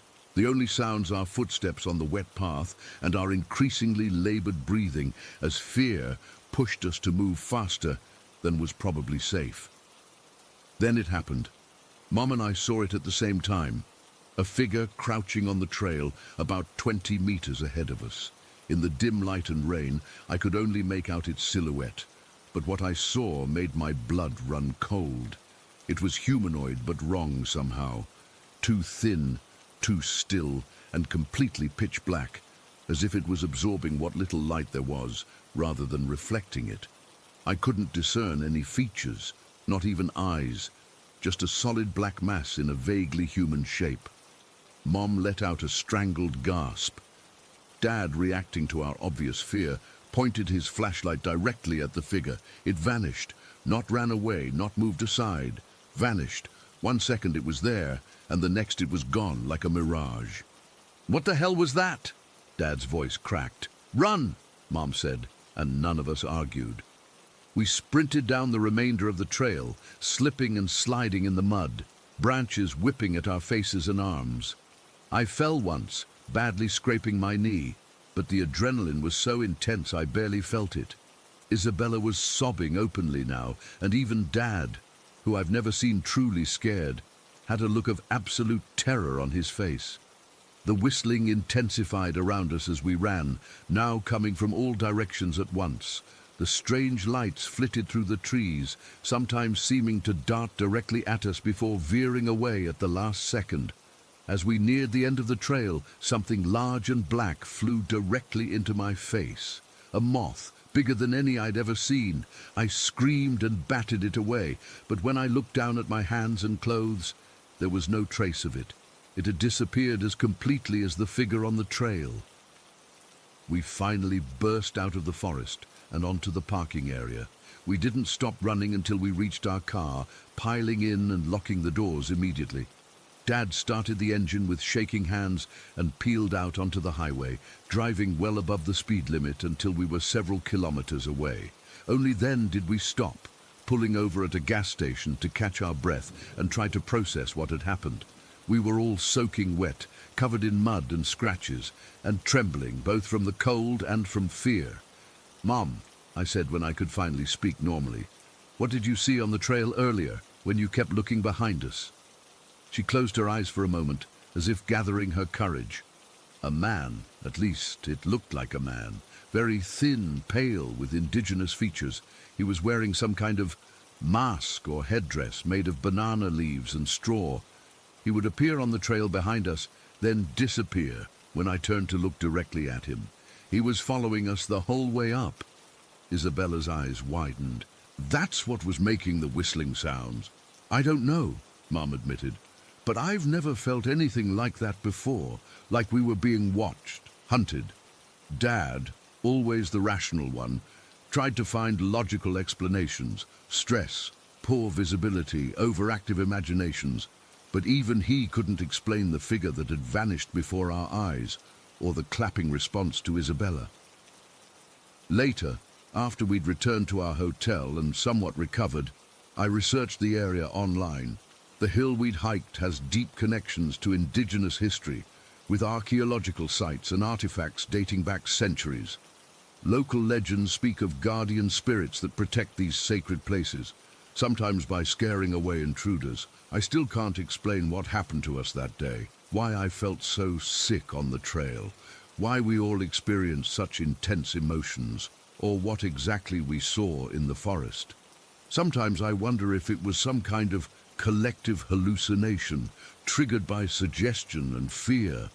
But then I remember the absolute certainty I felt when I saw that figure on the trail. The bone-deep knowledge that we were in the presence of something not of this world. It's been months, and I still have nightmares about those whistles in the dark. I still feel uneasy whenever I see fireflies, and I still have no explanation for what followed us down that hill.